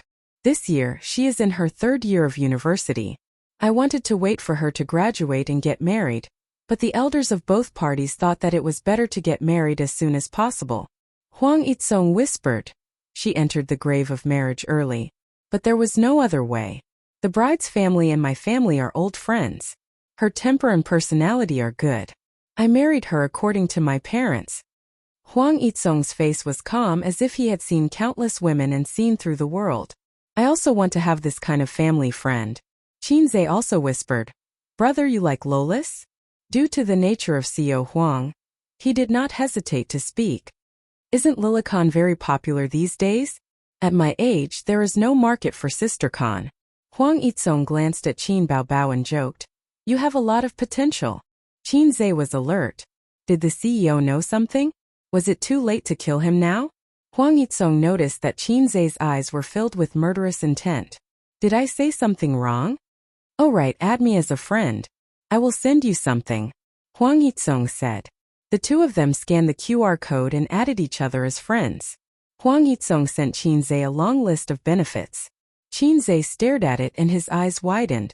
It was the address of a clubhouse in all the major areas of Buhu City, as well as the contact information of the manager. At the end of the list, there was also Huang Yitsong's personal comment. Chinze thought sadly that in CEO Huang's heart, he was probably an old driver. The clubhouses are a bit high-end and expensive, but with your financial ability, it is not a problem. Go, they are all good places. Huang Yitsong lowered his voice. I don't have the chance and probably don't have the energy. There are also some well-known clubhouses that I haven't been to. It is a pity that there is a crackdown recently. That is all I can help you with. F***ck, you forcibly enlightened me and taught me all the skills. I am the all-mouthy king. In fact, I am still a little novice. I am familiar with the 108 positions but not the body. Chinze held the phone excitedly, like a third-rate swordsman holding the solitary 9-sword secret book. Qin Bao pricked up her ears to eavesdrop on the boss and her brother whispering. Unfortunately, she didn't hear anything. She thought to herself, they have only met once. Why are they acting like it is hard to find a confidant? At this time, the group of relatives and friends stood in the distance and waved at Huang Yitsong, calling him over. The voice of a famous host came. Let's welcome our bride first. The wedding had a professional team of MCs, but the host was given to a famous host in the entertainment industry. A group of people rushed out of the venue and walked along the long corridor to the suite at the end. The bride was inside. The filming crew followed the crowd. Qin Bao stood up excitedly. Let's go and see the fun. Outside the suite, Huang Yitsong stood still. The best man was responsible for knocking on the door. Open the door, open the door. The bride is here. He knocked for a long time but no one answered. Open the door, we're giving out red packets, the best man shouted. Still no one answered. Chinze imagined a scene. Open the door if you can, how magical. How many red packets are there? Finally, a clear voice came from the room. Open the door first, then we'll give out the red packets, the best men shouted. The door opened but there was an anti-theft chain, so only a crack could be seen. Give us the red packets, then open the door. A few white and tender hands reached out. The best man with the basket began to give out the red packets. Can you open the door now? No, you still have red packets in the basket. Don't open the door until you give them all, the girls in the room said. Hey, these little girls, Huang Yitsong said impatiently. Give them all. After the red packets in the basket were given out, the girls laughed and said, wait a moment.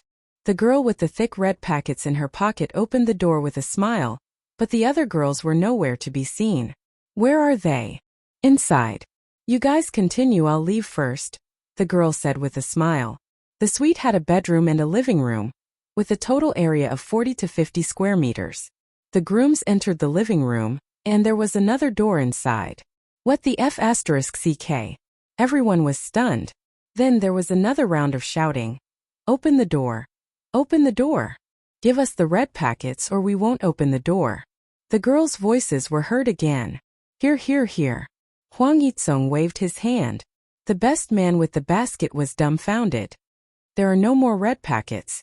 I don't care, we won't open the door if there are no red packets. The girls' voices were heard. Hwang Yitsong was very rich. Just as he was about to ask the best men to prepare new red packets, his relative tugged at his sleeve and said in a disappointed tone, "That's not how you open the door. You can't always compromise, or else their demands will only get higher." Hwang Yitsong thought that it made sense, so he did not compromise. He insisted that the best man knock on the door and shouted, "Open the door, open the door." The surrounding guests laughed. Some raised their phones to take pictures, while others cheered for the best man. Both parties were in a deadlock for a while. In the room, the bride, who was wearing a wedding dress, sat on the bed and said, Okay, Yanzi, open the door." Yanzi blocked the door and said in a disappointed tone, "Aya, you can't open the door so quickly. You don't know how to cherish what you get." The girls all agreed. The bride said helplessly, "But it's so noisy." Yanzi thought for a while. "Then let's take a step back and let them sing. If they sing well, let the grooms sing. If they don't sing well, we won't open the door." After the girls finished their discussion, they shouted through the door, "It's okay if you don't give out red packets, then sing 3 songs. The first one is Love You Forever. The second one is My Lover. We'll talk about the third one later." Hwang Yitsong thought to himself, "Singing is not a problem. When I hugged the girls and sang about life, you weren't even born yet." The camera focused on Hwang Yitsong. A real man opened his mouth and shouted without any shushing, "Finished. What's the third song? Hurry up, don't waste time. Open the door, open the door." It was the groomsmen's voices. The girls in the room gave the next order. "The third song is an original. It's about love. Don't just sing it blindly. It has to be original. It has to move our bride to tears." F***K. Hwang Yitsong and the groomsmen had 10,000 curses running through their minds. How could it be original? Weren't they making things difficult for them? This is too much. Nonsense. Hwang Yitsong's relative said unhappily. This group of girls didn't know how to act tough at all. There are so many celebrities and musicians outside. There must be original songs. If you don't sing, we won't open the door, the girls shouted. F***K. The singers and musicians were also in a state of confusion. How could there be so many original works? If there were original works, who would use them in this place? The groomsman carrying the basket said unhappily, "The requirements for original songs are too high. Who's so good to come up with a song in such a short time? Is it a fast shooter?" Ha ha ha. The guests laughed loudly. Chinze also laughed along. A fast shooter. Hwang Yitsong suddenly reacted. He turned his head and looked behind him. Finally, he found Chinze's figure. The laughter stopped abruptly. The guests who reacted quickly understood. Fast shooter. Chinze's smile froze on his face. Everyone turned to look at him. The camera locked onto him as if to say, Look, the fast shooter is here." Chapter 230. When Chinze's fastest shooter in the music industry achieved the achievement of everyone's attention, he was complacent and half sad and half proud in the face of netizens' teasing. But when he mentioned the fastest shooter, everyone immediately looked at him. This reaction was unacceptable to Chinze. It was more than unacceptable, it was heartbreaking. His sister felt the guests' strange gazes and silently took a step back with the principle of, "I'll go first if there's something good and the little brother will do if there's something bad." Heartbreaking again. "Take back your gazes, I'm still a child. Ha ha ha, little brother. I knew it was the right choice to invite you." Hwang Yitsong's laughter attracted everyone's attention. He said, "I'm very confident in your reputation as the fastest shooter. The glory that has been tested is not fake at all." The guests once again cast a look of deep sympathy and a look of incomprehension. Chinze easily saw through their eyes. "Hey, fastest shooter. I have high hopes for you. The quality of the fastest shooter is top-notch. I can witness the fastest shooter's divinity show again." Fastest shooter 666. As a famous fastest shooter, I'm under pressure every day that doesn't match my age. Bing. Divinity show, October 15th. Please immediately take out your original work and help the groom knock on the bride's door. The system also joined in. Please act pretentious appropriately, Chinze calmly said. In this situation, I can't have any psychological desire. I'm not that perverted. Whether you're perverted or not, you'll know when you go home and ask your sister. System, you've changed. You're no longer the good system I know that silently gives out tasks. Do I still have hope to take off this title in this life? Waiting online urgent. Chinze held his pierced heart and walked towards President Huang, who was waving fiercely and smiling like a fool. Huang Yitsong hugged Chinze's neck. Little brother, it's up to you. Give your sister an extra drumstick later. Chinze glanced at him. Extra drumstick your sister, she's not an actress. This is your wedding, I can't act pretentious. He whispered. If a man doesn't act cool, how can he seduce a real one? Huang Yitsong whispered. I'm already in the grave, I don't care about these things. You can act all you want. What a flirtatious conversation. If it were a narrow-minded groom, he would never let Chinze steal his limelight at the wedding. However, the president was a professional driver who had rolled in countless sheets, turned countless corners and rocked countless beds. His heart was as still as water. Outside the crowd, a guy wearing glasses was holding a small video camera and filming excitedly. On his chest was a sign, you see. Can he really do it? He wrote a song in such a short time? Who knows? There are only wrong names, but there are no wrong nicknames. The fast gunner will definitely become one soon. I'm relieved to hear that. Feels very safe. It's done, Chinze pondered. What should he sing? There were a bunch of songs in the system store that made people dizzy. Chinze, who had a phobia of choice, was very annoyed. Should he use one of his sister's songs to fool them? No, it was too lacking in the style of showing one's divinity in front of people. What if he sang Happy Breakup? Chinze's brain twitched.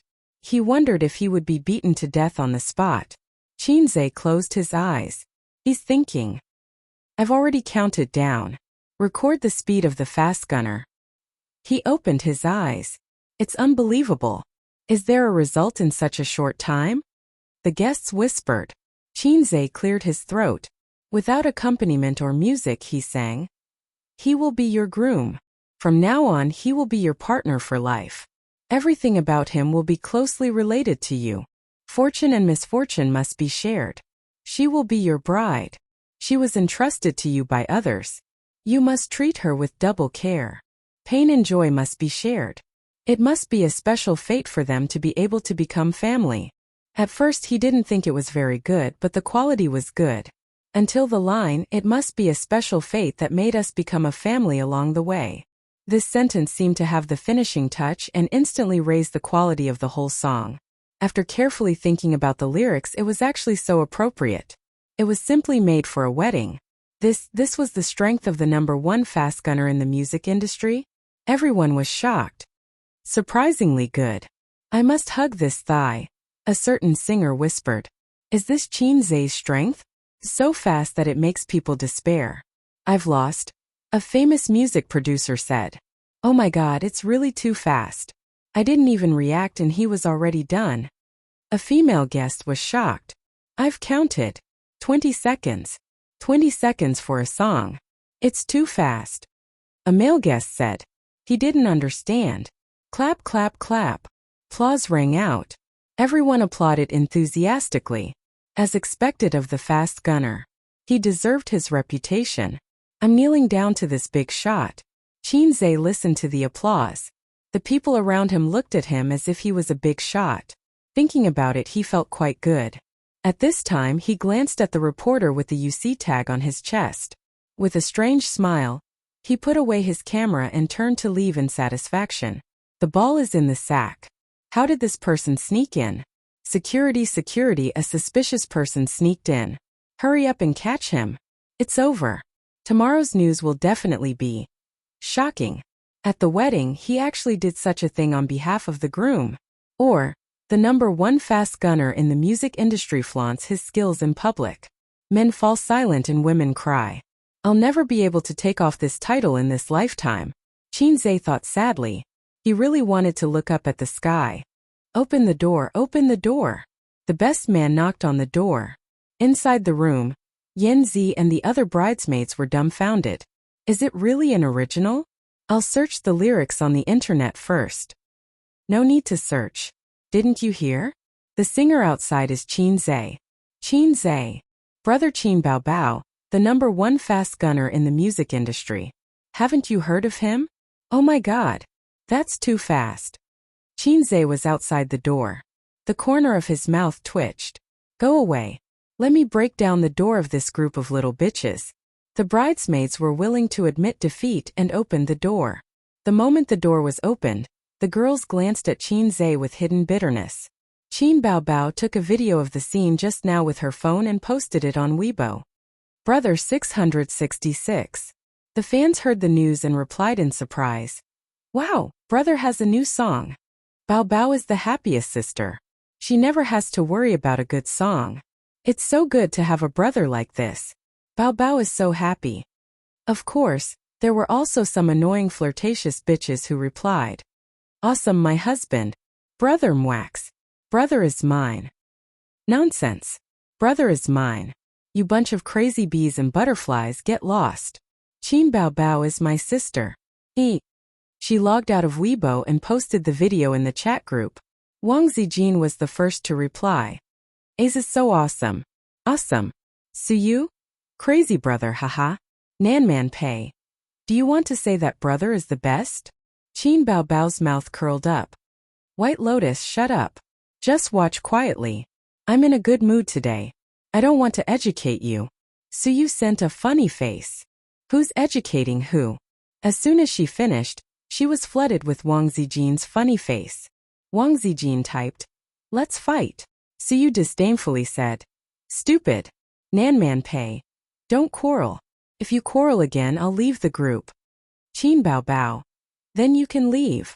After the scolding that day, Suyu created another group and pulled Qin Bao Bao into the group to spar. Qin Bao Bao was defeated and pulled Wang Zijin to help. Suyu pulled Nanman Pei into the group. Another cycle. Red Beans, thinking of the South, invited Qin Zhe to join the group. Qin Bao Bao. You're doing this again. Suyu. That's enough. We won't quarrel. Wang Zijin. RBQ. Nanman Pei laughed. It's best if you don't quarrel. I'm just joking with you guys. Qin Bao Bao. Wang Zijin. Suyu. Qin Zhe leaned his head over. What are you looking at? You don't look right. Qin Bao Bao turned around and didn't give her brother a chance to peep. She quickly typed the words black-hearted maggot and exited the chat software. Little brother, let's go back to our seats. The wedding is about to start. The sister took her brother's arm. Little brother is not for you to call me that. Qin Zhe said unhappily. Qin Bao Bao tilted her head and thought for a while. Brother fast shooter, let's go. If it weren't for the wrong occasion, he would have pressed her to the ground and injected her with needles. The groom took the bride's hand and walked into the wedding venue. The wedding of the couple officially kicked off. What happened after that didn't have much to do with Qin Zhe. He was particularly low-key, drinking and eating meat as he watched the guests go on stage to perform. Qin Bao Bao also went on stage to sing a song. With her sister's appearance, she ignited the audience. With her gentle voice and good looks, she brought a wonderful show to the guests. It's good to be low-key. It's better to be able to dilute your own existence. If at this time any guy who doesn't open his eyes dares to come forward and greet him. Hey fast shooter. Qin Zhe intends to let him know what is called blood splashing in 5 steps. After the wedding, the sister and brother went out together. The two argued about who would drive because they both drank. Although they were not drunk and were not drunk driving, if they were caught by the police, they could not escape the charge of drunk driving. The sister is a big star. She must attend the wedding. Little red man, why did you drink? You didn't pay attention. Qin Bao Bao's face was slightly red. You drive. It's funny. Do you have more social engagements or do I have more social engagements? I'm the most eye-catching person besides the groom. Qin Zhe was dead set on the back seat. You drive. Could it be that my new ultimate move is useless? C'est possible, fa du tremble die. Little red man, look at this. The sister pounced on her brother like a tiger and displayed the unique skill of holding her brother in her arms. Chinze felt that the little soul in his body was trembling. The familiar touch, the familiar embrace, but the fragrance was a little pungent. The amount of perfume that the sister used for the wedding was several times more than usual. In close contact, Chinze's nose was a little uncomfortable and itchy. He shivered in his sister's arms. Achoo! He sneezed fiercely. A pool of snot stained the sister's chest, leaving a large wet mark on the gorgeous dress. Chinze pushed away the stiff sister, leaned over, took out 2 tissues and slowly wiped his nose. "This wave is not a loss," he said. The sister cried out, "I lost so much." Chapter 231. While crying, the sister took the tissue handed by her brother, wiped the white turbid liquid from her chest, pursed her mouth like a little girl who was wronged, and then pretended to be stupid.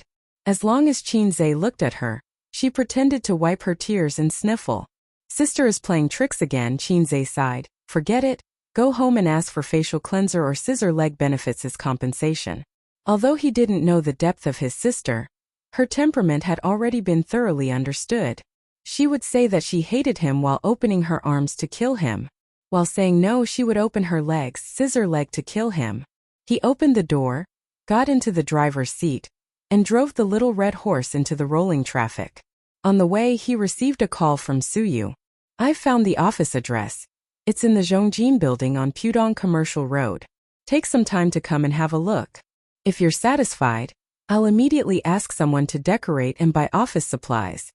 So you just came out of the Zhongjin building and drove to the Huihong building a few kilometers away. Do as you see fit. Chinze wore a Bluetooth headset and irresponsibly acted as a shopkeeper. "Humph, you only know how to shirk responsibility." Suyu snorted, with a bit of a girl's reproach. "By the way, when will you transfer your 6 million to me?" Chinze said. "This is more troublesome. Let's talk about it later. Time is money, don't dawdle. I can earn hundreds of thousands a day with 6 million. Chinze said angrily. "You're even so concerned about a woman's private money." Suyu said faintly. "Why do I feel that the women around me are infected with a disease of my brother's money is my money?" "Don't talk nonsense," Chinze scolded. Chinze, transfer the money." Suyu was immediately convinced. "I'll call you tomorrow." Why is it that none of the beautiful women I know is normal?" Suyu, who is in the late stage of cancer, and Huatua can't reverse the situation, Wang Zijin, who pretends to be a lady, and the sister Qin Baobao, who likes to pretend to be stupid and sweet in front of her brother. Life is so bad, so boring. "Anything else?" "I'll call you later and give you a surprise," Suyu said mysteriously. Qin Baobao's little ears perked up. "Okay, I'll wait for your call." The call ended. A call from Bai Lianhua? Chinze was stunned for a few seconds before he realized that his sister was talking about Suyu. "Yes." Qin Baobao pursed her lips and turned her head to look at the passing scenery outside the window. "Although I've only met her twice, but I can't help but feel that she's crazy." She was also too embarrassed to tell her brother that she often argued with her online. "Your evaluation is not bad. I'll give you a bonus." "Add what?" The elder sister suddenly sounded very shocked. "Add." Chinze saw his sister's face from the rearview mirror. It was such a complicated face. Her eyes were wide open, her mouth was slightly open, and there was anger and a trace of shyness between her eyebrows. It fully expressed the poet's concern for the country and the people. She wanted her brother's leg to be broken but was unable to do so. "Is my sister thinking the wrong way? What do I think she looks like?" Chinze changed the subject. To prevent his sister from exploding. "A pet. Husky," Qin Baobao insisted. "No. Chihuahua." "No, why are you guessing that she's a dog?" Qin Baobao rolled her eyes. "Because you yell about dogs every day." "Damn. When did his sister's mouth become so sharp? Where did she learn it?" "It's Teddy," Chinze said. "Think about it, Teddy is not angry at anyone. Suyu is like this. She will spit at whoever she doesn't like in the game without any scruples. Only I, your brother, can suppress her." Chinze's expression was proud, but he didn't see his sister's black face. "I think she's a husky." His sister deliberately argued. "Husky? That's you." But he didn't dare to say this. If his sister gave him a hug on the spot, he would be screwed. Qin Bao Bao picked up the mobile phone and opened the chat software. I am a bird, I was wrong, I will never call you a white lotus again. A few minutes later, Suyu sent a proud expression. Even so, I will spit at you often. Nanman Pei. Let's be friends. Wang Zijin. You think too much. Baby Qin replied with an ahaha emoji. Because you are Teddy Sue? Ha ha ha. Wang Zijin. Funny expression. Suyu. Damn you bitch. Red Bean, thinking of the South, withdrew a message. Qin Bao Bao actively brushed Qin Zai's negative impression in front of Suyu. This is not what I said, it's what my brother said, la la la. Suyu. Nanman Pei. Don't betray your brother. Wang Zijin didn't speak, quietly took a screenshot of this message, and decided to use it to threaten Qin Bao Bao another day.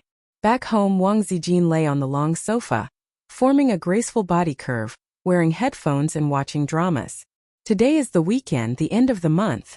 Wang Zijin was very resentful. The last time they went to Taiwan, they didn't take her. This time they didn't take her to the wedding. Although she couldn't be forced to attend the wedding after all, there was no invitation. She always felt excluded from the world of the two siblings. Although Qin Zai was very gentle and attentive to her in private, as long as his sister was present, the little red guy immediately entered the sage mode. It's a pity that it's a marriage. The relationship between the groom and the bride's family is very good, and there are quite a lot of business dealings. Sister Ziwei, you told me before that you were arranged for a blind marriage. I didn't believe it, it's not a single case. Qin Zai sat next to her, nagging. But I saw the bride, it's not a loss. It's a big loss. Her sister said from the room. She had changed into loose casual clothes, and her legs were long and straight. What are you doing? Wang Zijin saw her throw the newly bought dress into the bathroom, abandoning it like a pair of worn-out shoes. It's defiled, it's not pure anymore. Qin Bao Bao said angrily. It's so strange. Wang Zijin ignored her and turned to Qin Zai and said, love at first sight is basically a matter of appearance. What they like is the face. If they are lucky enough to win each other's heart, if their personalities don't match, they will eventually be separated. So I hate this kind of marriage the most. It's okay, the groom is an experienced driver, and his means are extraordinary. All friction can be ended with 2 fingers. Qin Zai said. Wang Zijin thought carefully, but she didn't figure out anything from Qin Zai's words. But she felt that something was wrong. Is it because I haven't gone far on the road of being an experienced driver, and can't understand the profound meaning? Qin Zai put the phone on the coffee table and went into the room to get the laptop. In just a short while the phone was gone. Hey, stop fooling around, give me back my phone. Qin Zai pushed her sister on the sofa. Why me? Why can't it be Wang Zijin? Qin Bao Bao refused to accept it. Sister Ziwei is not as childish as you. Qin Zai said helplessly. Then search me, see if there's a phone. Qin Bao Bao stood on the sofa and opened her arms. If you dare to touch me, I'll tell Dad that you touched my chest. Qin Zai rolled her eyes and answered. Then have you touched it? Wang Zijin gave her a sideways glance. Qin Zai. Qin Bao Bao rolled her eyes and smiled. Young man, did you lose a gold Bao Bao or a silver Bao Bao? Neither, Grandpa, I lost Qin Bao Bao. Young man, you're such an honest child. Her sister jumped over happily. The Bao Bao is yours. In the blink of an eye, a leg stretched out from the side and tapped Qin Bao Bao's waist. Her sister was hit, and she collapsed on the sofa. What are you doing? Qin Bao Bao stared at her best friend angrily. Wang Zijin's face was full of guilt and sincerity. Ouch, my leg cramped. Qin Bao Bao. She understood that Wang Zijin was hiding a dagger in a smile and didn't reveal her true colors. Julie Investment Company Limited. Li Linfeng came out of the CEO's office. He had just handed in his resignation letter. After being transferred to the investment bank, he was thrown into the cold palace. For more than a month, he did not manage to close a single contract. He was not familiar with the investment bank business. In recent years, the industry was not doing well and the income was plummeting. Li Linfeng had some complaints about the new CEO. Su Hao's management skills were all right, but his business skills were much worse. The company had recently invested more than 1 billion yuan and made millions in profits. It was a disgrace to the investment bank. When he passed by the office, Yang Jian said helplessly, "Boss, are you really leaving?" "Boss, don't go. You might come back to lead us again. The new manager is so serious. We're used to you being funny. We're not used to such a serious leader." "Boss, don't be a coward. You might get promoted." Li Linfeng sighed in his heart. "Promotion?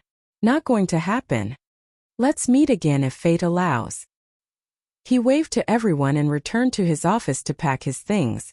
A moment later, the door of the office knocked twice. Chen Guang pushed the door open and entered. "I heard that you resigned? What else can I do? Get a guaranteed salary?" Chen Guang chuckled. "I resigned too." Li Linfeng stopped packing and looked at Chen Guang with a puzzled gaze. "Why? You didn't get promoted, so why did you quit?" "I was stuck on the approval of funds every few days. Damn it, there's a bunch of procedures to go through. Every time I asked for help, the imperial envoys would kick me around. This is the drawback of the system. I can't stand it. Just because of this? That's too willful." Li Linfeng could not understand. "Your kid just started primary school. How expensive is a private primary school? How are you going to feed your kid if you quit just like that?" "My wife ran out of milk a long time ago," Chen Guang said mysteriously. "What do you plan to do next?" Li Linfeng was silent. Chen Guang said sneakily, "The Heavenly King covers the Earth Tiger." Li Linfeng hesitated for a moment. Beat Qin Bao to death. The secret code matched. After a moment of silence, the two of them looked at each other with tears in their eyes. "Siyosu called you too? I'm sure you did too. It's better to follow Siyosu. She's very good at management. I just don't know if she's reliable. After all, Siyosu is working alone and doesn't have any financial support. Siyosu said she'll introduce an old friend to us later. Hehe, I don't even need to guess to know it's Qin Zhe. I think so too. I have another question. Does Siyosu have a grudge against Qin Bao?" Chapter 232. Not far from the Huihong building, in a small private room in a tea house, Suyu was dressed in a professional suit. Her long black hair was coiled up, and she looked simple and capable. Her exquisite face was cold and beautiful like a goddess. Without revealing her masochistic nature, she looked like a goddess. The waiter led Li Linfeng and Chen Guang in. Suyu nodded to the two of them. "Have a seat." The two of them sat opposite her. Coincidentally, the tea was ready, and Suyu brewed it for them. Her technique was very experienced, and the tea leaves were also top grade. The taste wouldn't be bad. She had learned this set of nimble movements from Pei Nanman. According to Big Sister Pei, in her father's generation, the family was involved in many shady businesses. Therefore, her father had always wanted a son to take over the business. Unfortunately, his large magic tool was not up to expectations and only gave birth to 2 daughters. He wanted the elder daughter to inherit the business and the younger daughter to learn to be a virtuous lady. It was a pity that Old Man Pei was later captured and punished by humanity. The eldest daughter only wanted to help her husband and teach her children. So the youngest daughter, Pei Nanman, had to take over the family business. When Nanman Pei was young, she was proficient in music, chess, calligraphy, and painting. Her life had taken a 360-degree turn, and she had forgotten everything except for the tea ceremony that she was interested in. Li Linfeng tasted it and gave a thumbs up. "Delicious, delicious." Chen Guang echoed. "It's only slightly worse than the ones made by the waiter." Li Linfeng poked this guy's waist. "Don't be too straightforward. We're all old friends and you know my ability. We started from the profits and reached the end at about the same time. However, this represents a new beginning. Qin Zhe and I have set up a new investment company, and we're currently building the framework. The company will be profitable in 3 days." Suyu wasn't stingy with her smile.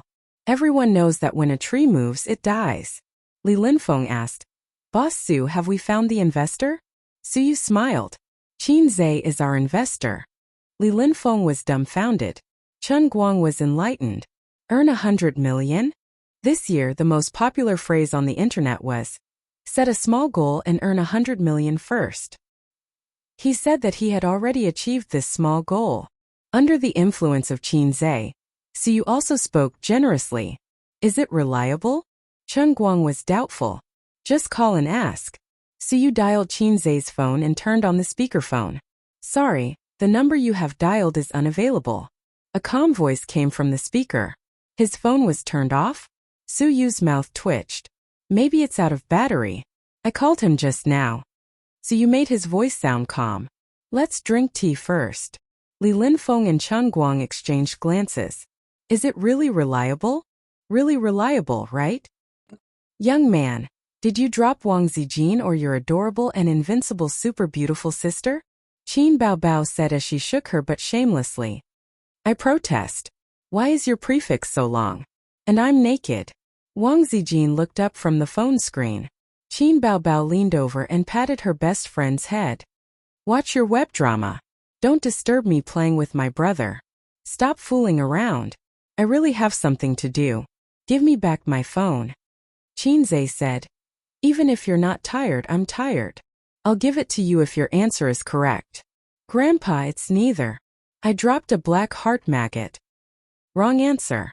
Qin Baobao looked down from above and chopped her brother's head with a knife. It's my adorable and invincible super beautiful sister. Qinzhe said helplessly. Qin Baobao was satisfied. She turned around and squatted down, fumbling for the phone hidden under the sofa cushion. As soon as the phone was found, it was snatched by her brother. Her brother, who had been holding back for a long time, raised his foot and kicked her round butt. She turned around and fled back to the room. Qin Baobao rubbed her butt and heard a ding-dong sound from the phone. It was a message notification. Crossdresser, where is your brother? Let him answer my call. At this time, Suyu was embarrassed to death. Beg me and I'll tell you. F***ck, it's a company matter. I don't have time to bicker with you. I want to bicker. Bicker your sister. If you don't have a handle, you'll only be bicker for the rest of your life. Nanman Pei. I'm a bird, watch your words. Wang Zijin. I'm a bird, watch your words. It seemed that everyone in the group didn't have a handle. Wang Zijin. By the way, A's phone was just hidden by Baobao. Suyu. Qin Baobao, you wicked ghost. Believe it or not, I'm going to bicker with you right now. Li Linfeng and Chen Guang suddenly found that the President Su in front of them was very scary. There was something called killing intent, overflowing. Qin Baobao. Come if you have the guts. I have a handle at home. Let's see who's going to bicker. Wang Zijin sent a funny emoji. Crossdresser. What if she takes out a weapon bigger than Qinzhe? Suyu. Qin Baobao. Nanman Pei. RBQ. Suyu. Wow, sister man, you've become so dirty too? Nanman Pei. In the private room, Suyu typed out the words he understood and suddenly saw Wang Zijin speak. Wang Zijin. Why is the word can't be provoked dirty? Can't be provoked? Suyu silently deleted. Meet as Li Linfeng and Chen Guang looked at each other. The former smiled bitterly and said, President Su, the phone still can't get through? Let's wait and drink some tea. Suyu cursed in his heart. Qin Baobao, this little b****, the next time they meet, he must f***ck her. Chen Guang burped and waved his hand. I'm full, I've never been so full in my life. Li Linfeng poked his waist. Bro, I told you not to be so straightforward. As they were talking, the phone finally came.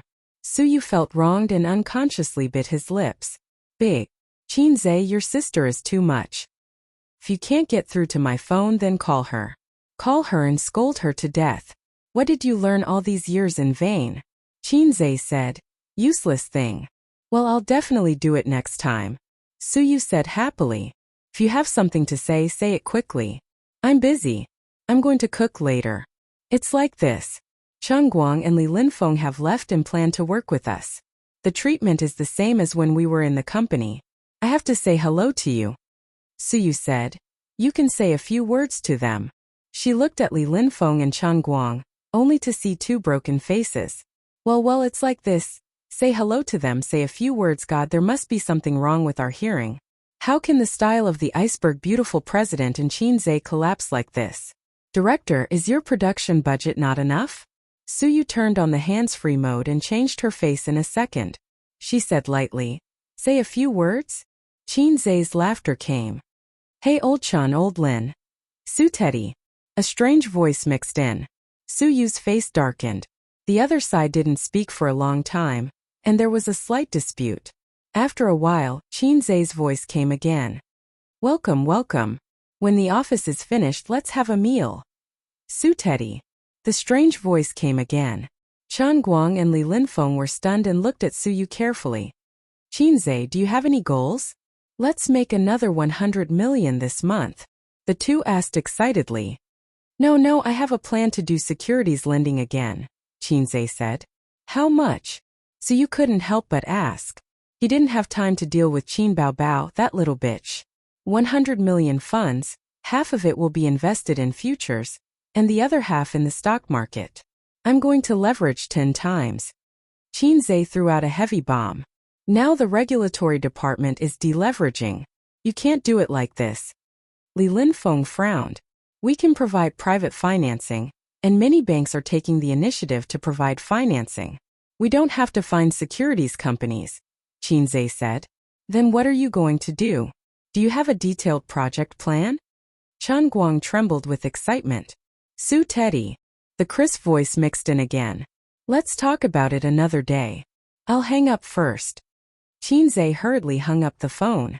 Li Linfeng and Chen Guang looked at each other silently and turned to look at Su Yu with a firm expression. Mr. Su, we will remember the code. Heavenly King covers the Earth Tiger. Kill Qin Baobao. Su Yu's heart was tired. Chapter 233. The next day, Qin Zhe met with Li Linfeng and Chen Guang in the office rented by Su Yu on the 15th floor of the Zhongjin building. Su Yu was indeed a professional. He was very efficient, and the professional team had already started the construction. Refresh the walls, set up desks, connect the internet, change the front desk. I originally liked the 12th floor, but there is still half a month before the contract expires. Plus the process, it will take at least a month to move in. This office has been empty for several months, so you can come in after signing the contract. So you took them around the construction team and walked to the innermost office. The office area was about 30 square meters, with a huge 2-meter-long desk placed in front of the floor-to-ceiling window. Behind it was the Bund River view. Passenger ships and merchant ships slowly passed by, and the stern dragged the slowly spreading waterway. On both sides of the Huangpu River, high-rise buildings were connected to high-rise buildings, full of modern prosperity. Looking to the left, they could see the Oriental Pearl Tower. This is your office and mine is next door. Su Yu smiled. The rent for such a place was definitely not cheap, but Qin Zhe was too lazy to ask. So you would take care of these things. Next door should be my secretary's office. By the way, do I have a secretary? Qin Zhe asked. I will be your secretary for the time being. Su Yu smiled. That's okay. Li Linfeng and Chen Guang couldn't bear to look anymore. The style had completely collapsed. Su Yu led them to see their respective offices and then left. It was not suitable to talk about things here. The beautiful president was indeed President Qin's secretary. She booked a place for everyone in the Hunan restaurant. They ate in the private room and talked about the future and planning of the company. Every time they ate Hunan food, Qin Zhe would always think of Nan Man Pei, who was obviously a northerner, but was crazy about Hunan food. The key point was that the food she cooked was terrible. Every time I went out to eat with Nan Man, she would choose to eat Hunan food, which made me subconsciously book a table in this restaurant. Su Yu said, she not only likes Hunan food, but also is obsessed with cooking it. It's terrible. Except for the spiciness, her dishes have no characteristics. Qin Zhe complained. Su Yu pecked his head. President Qin, when are you going to carry out your 10 billion plan? Li Linfeng asked half-jokingly. Chen Guang pricked up his ears. Su Yu stared at him with her beautiful eyes. No need for levers, let's do it normally, Qin Zhe said. The three of them were dumbfounded. What happened to the small goal? What happened to reaching the pinnacle of life? Your car is going to overturn. Open the door. We want to get out. With both private and bank funding, it won't be difficult to raise 100 million to 1 billion. Chen Guang said as he was addicted to the excitement of futures. He felt that nothing could make his blood boil more than victory on the verge of a full house. His old friends advised him that sooner or later he would be finished. But he was very capable. After walking on a tightrope for so many years, he still didn't go to the rooftop. It's not because of the lack of funds. The company has just been established, and we don't have enough manpower. Let's postpone the issue of leverage, Qinzhe said. Qinzhe had been influenced by his grandfather since he was young. He had heard him talk about the history of the stock market. In 1992, when the stock market rose for the second time, it created many millionaires. Being a millionaire in 1992 TSK was even more shocking than being a billionaire today. In the eyes of ordinary people, he was a big shot that they could only dream of. Many people didn't even have the concept of being a millionaire. This was the charm of the stock market. In a single night, a salted fish could become a big shot. It was the same now. Some people had gotten a windfall in this bull market. After tasting the taste of being rich, it was hard for them to work in peace. If I can get rich by trading stocks, why should I work? For example, I have such a beautiful sister. Why should I find a girlfriend? It seemed that something strange had sneaked in. Qinzhe relied on the salted fish system to cheat him, and with his own hard work, he finally earned 100 million. But in reality, he was still a salted fish in front of the big shots. If he could earn money, of course he had to earn it. Although he was a salted fish had ambitions too. For example, he wanted to be the saltiest fish. The main reason was that $1 billion was too difficult to handle. 40 million in 6 to 8 accounts had already taken him a lot of effort. Billion. Just thinking about it made him scared. Even with Li Linfeng, the flute boy, sitting beside him, the two of them obviously couldn't handle it. They still lacked talents. The key was that the domestic stock market was still King evil. Maybe one day it would fall off a cliff and it would definitely be over. At that time, not only his mother would cry, but his sister would also cry. To be safe, he had to develop in a low-key way first. He couldn't go wild. If he went wild, he would become a flop. Suyu said, "That's good.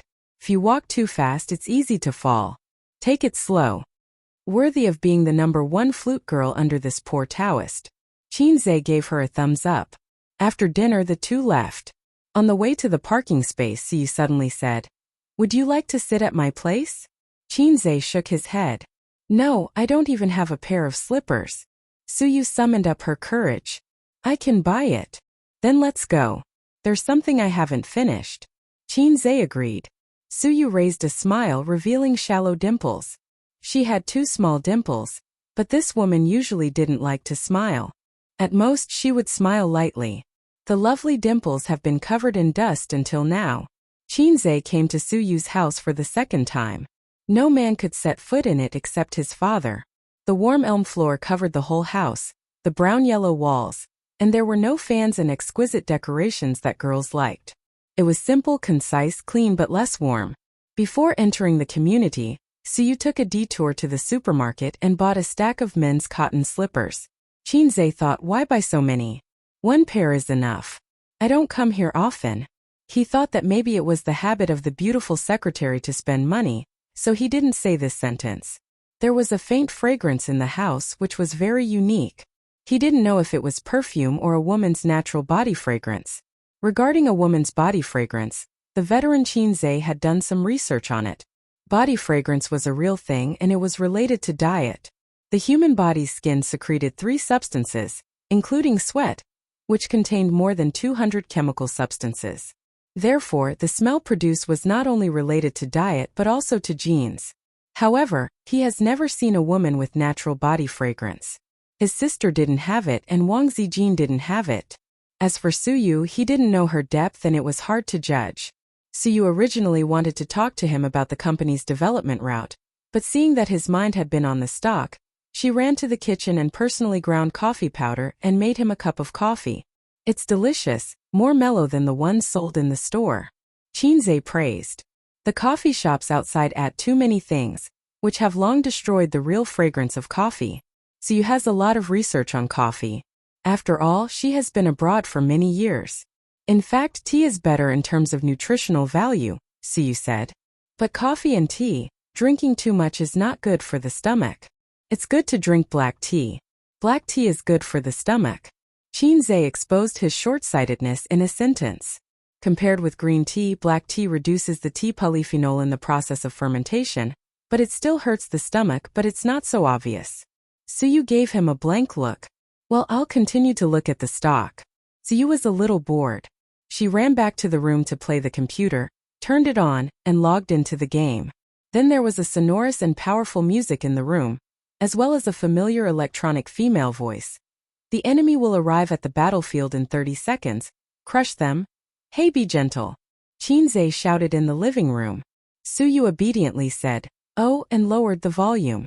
Time flew. One was playing games in the room, fighting in the game world, and scolding with his teammates, while the other was concentrating on studying his stock. At 3 o'clock in the afternoon, the stock market closed. He drank the coffee in one gulp, got up and stretched, and made a set of stretching movements. Suyu was playing solo because she always played and didn't play in a team. She was spurned by her teammates and called a fool. She typed and spat back and forth with her clumsy hand speed. Being defeated by the enemy, she had been pushed to the high ground and was struggling to support herself. She was going to lose again. Suyu suddenly heard a sigh behind her. She turned her head and found Chinze standing behind her. She didn't know how long he had been watching.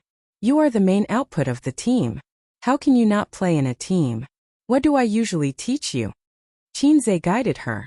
But I like to play. Suyu said with conviction. Rowing a boat doesn't use oars, it all depends on the waves. I'm good at it. Chinze rolled his eyes. Great God, you help me play. Suyu finished and paused. She said something wrong and shouldn't call him Great God. In reality, she and Chinze rarely mentioned the game because it would be very awkward. Everyone knew what she was like in the game. If you lose, you lose. We should talk about business. But if I lose this game, I'll lose. Suyu had a pitiful expression. Chinze couldn't stand her kitten-like eyes. He thought for a moment. I'll try. Suyu got up happily and ran to the living room to move a small stool. She picked up the cold coffee and made a small stool. She stared nervously and seriously at the great god fighting in the game. She looked very cute. Chinze only lasted for 5 minutes and lost. After all, it was a team game. No matter how powerful one person was, he couldn't turn the tide. The king abused the bronze, but it was only in the early stage. In the later stage, everyone was equipped and the advantage would be reduced. Suyu looked disappointed. Again. Chinze, who had obsessive-compulsive disorder, counted the seconds and played the game with a very magical psychological law. If you lose, you must win it back. If you win, you want to continue to experience the pleasure of crushing the enemy. The second game began. Suyu's face was tight. You must win. Half an hour later, he lost again. Chinze realized what was called the bronze pit. His operation improved, but it was limited. The most powerful thing was the overall situation. The premise was to rely on good operation to bring a huge economic advantage to his teammates. Then the nature of the bronze dogs was exposed. Hey, the opponent is so weak. I want to use the 6 god equipment. So cool to abuse the noobs. If you don't use the 6 god equipment, you won't push the tower. It's okay. We still have the advantage. *CK. When did they become so powerful? We're done for. Game over. Poor Chinze has been wildly signaling and calling his teammates, but no one paid attention to him. The principle of the bronze dogs is unshakable. Lost again. Suyu frowned, her delicate little face was angry and anxious. So shameful. Chinze gritted his teeth. Again. So both of them forgot the original intention of coming here, and were trapped in the abyss of the solo game. Chapter 234. Don't team up with them. You should steal the dragon at this time. They're pushing the high ground. Stop playing the dragon and go back to the high ground. You go to catch the opposing ADC. He's alone in the bottom lane. He's ambushed. Chinze glanced at her. Please shut up. Am I a god or are you a god? Suyu pursed her lips. She was not convinced but did not dare to talk back. After losing 3 games in a row, she began to block off Chinze's shining halo and tried to give him a few pointers. Then she gradually became bolder and pointed at the world, asking Chinze to play according to her ideas. But after being rebuked by Chinze, she immediately withered. Or was she actually enjoying it? She lost the 4th game again. Chinze scratched his head irritably and wanted to smash the keyboard and roar. You're not a god. You're a fake. Suyu was surprised and wanted to cry. But they don't listen to me. How can I play 5 by myself? Chinze argued. You can't even play 5 by yourself. You're a fake. Suyu whined. You lose a point every day. You're not even as good as me. The boat of friendship capsized. Then I'll take you next time. You listen to my wisdom and you'll definitely win. Chinze comforted her in shame. Suyu turned her head and showed him her delicate white left ear, indicating that she did not want to talk to him. She rarely threw a tantrum in front of men. Even in front of her father Sutong, she rarely acted like a little girl. Let's talk about business, Chinze said. He turned his head to look out of the window and found that it was already dark.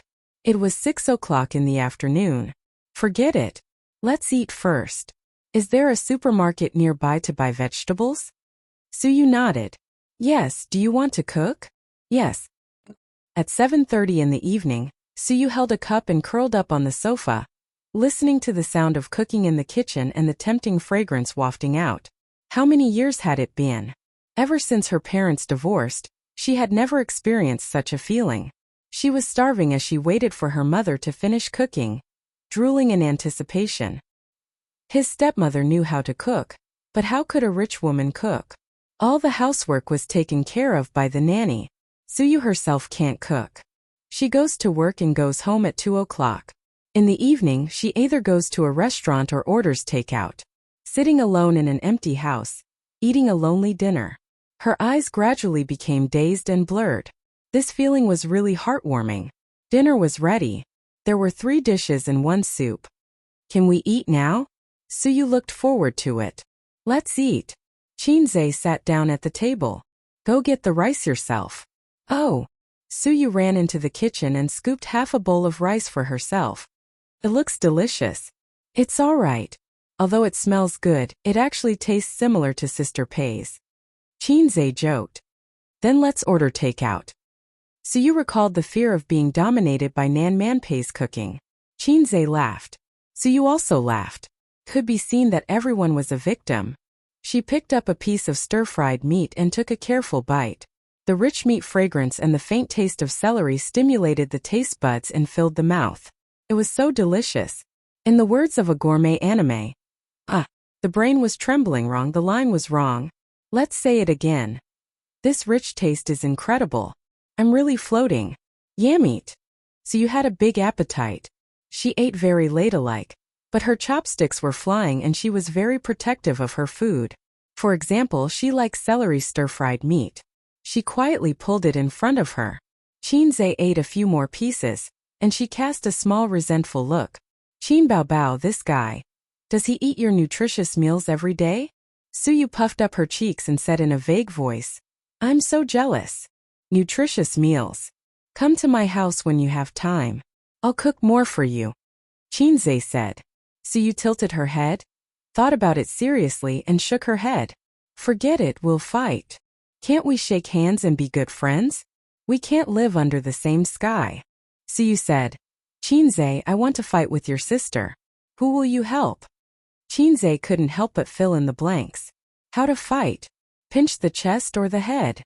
I'll help you. Chinze gave an answer that surprised Suyu. Liar, you're just making me happy. Although she said so, Suyu still smiled. How about your sports? Very bad. Have you learned fighting or taekwondo? No. Then I'll definitely help you. Otherwise, you'll be pressed to the ground by Qin Bao Bao with one hand. How shameful. Suyu. She smiled too early. She should leave the smile and the touching until the end. I'm about the same height as her. Suyu reached out and pointed to her head. I'm not afraid of her. Chinze didn't know how to complain. My sister is a crossdresser. She has 2 ultimate skills. The facial cleanser that can suffocate people, and the scissors that can kill people. Even if I'm your great god, I'll kneel properly. After dinner, Chinze said bluntly, I'll cook and you wash the dishes. She patted her moderate scale chest and said yes. Suyu is a woman who can be controlled with one hand. Chinze stood aside and watched her wash the dishes. Suyu proudly said, I washed dishes for my mother when I was a child. After that, she squeezed a small half bottle of detergent into the basin. Chinze. Why are the beauties around me all imbeciles? Chinze couldn't help but want to complain again. Suyu, do you need a bag of detergent or a bottle of detergent when you wash clothes? Suyu turned her head and looked at him with bright, watery eyes. She didn't understand why he asked. I don't wash clothes. I send them to the dry cleaner. I'm speechless. Speaking of which, it seems that I haven't seen such a thing as a washing machine in her house. In addition, such a woman who excludes housework but is equipped with pots and pans in the kitchen should be because of her attachment to home. Eating and living are the most important signs of a home. A home without pots and pans can probably only be regarded as a place to live. What a pitiful girl. Hey, I don't know if she's a girl or a woman. After all, I don't know her depth for the time being. So you wash the dishes and chopsticks. Unlike Qin Baobao's laziness and Wang Zijin's effort to force herself to do housework, she seems to like doing housework very much. Because Qinze said in a commanding tone, I'll cook and you wash the dishes, do you understand? She happily agreed. Ding host, the system is going to upgrade, and it will draw a large wave of energy, please hold on. Suddenly the sound of the system came in his mind. Upgrade? You can upgrade? Qinze was stunned. Hey, say it clearly, don't hang up. The system ignored him.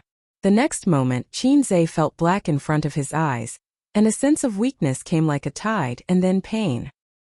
He fell to the ground softly, and his limbs twitched. Suyu looked at this scene with a dumbfounded expression. Her great God, without saying a word, lay on the ground, twitching and rolling his eyes. How could this be? What acute disease broke out? She knelt beside Qinze, pushed him hard and yelled, How are you doing? But Qinze gave her a supercilious look and continued to twitch. This supercilious look, it's over. Suyu took out her mobile phone from her trouser pocket and dialed the 120 emergency hotline. Hey, come to the ambulance quickly. It's urgent, hurry up. The customer service comforted her not to panic, asked for the address, and then asked about the patient's situation. Epilepsy attack. Suyu glanced at Qinze with tears in her eyes. Maybe it's polio? After hanging up the phone, she mentioned the crossdresser in the group. Qin Baobao, is your brother sick? He fell ill at my house. Qin Baobao sent a suspicious expression. Don't make fun of my brother, I will be angry. Of course, so you didn't have the leisure to joke. She took a photo and sent it. Is it epilepsy or polio?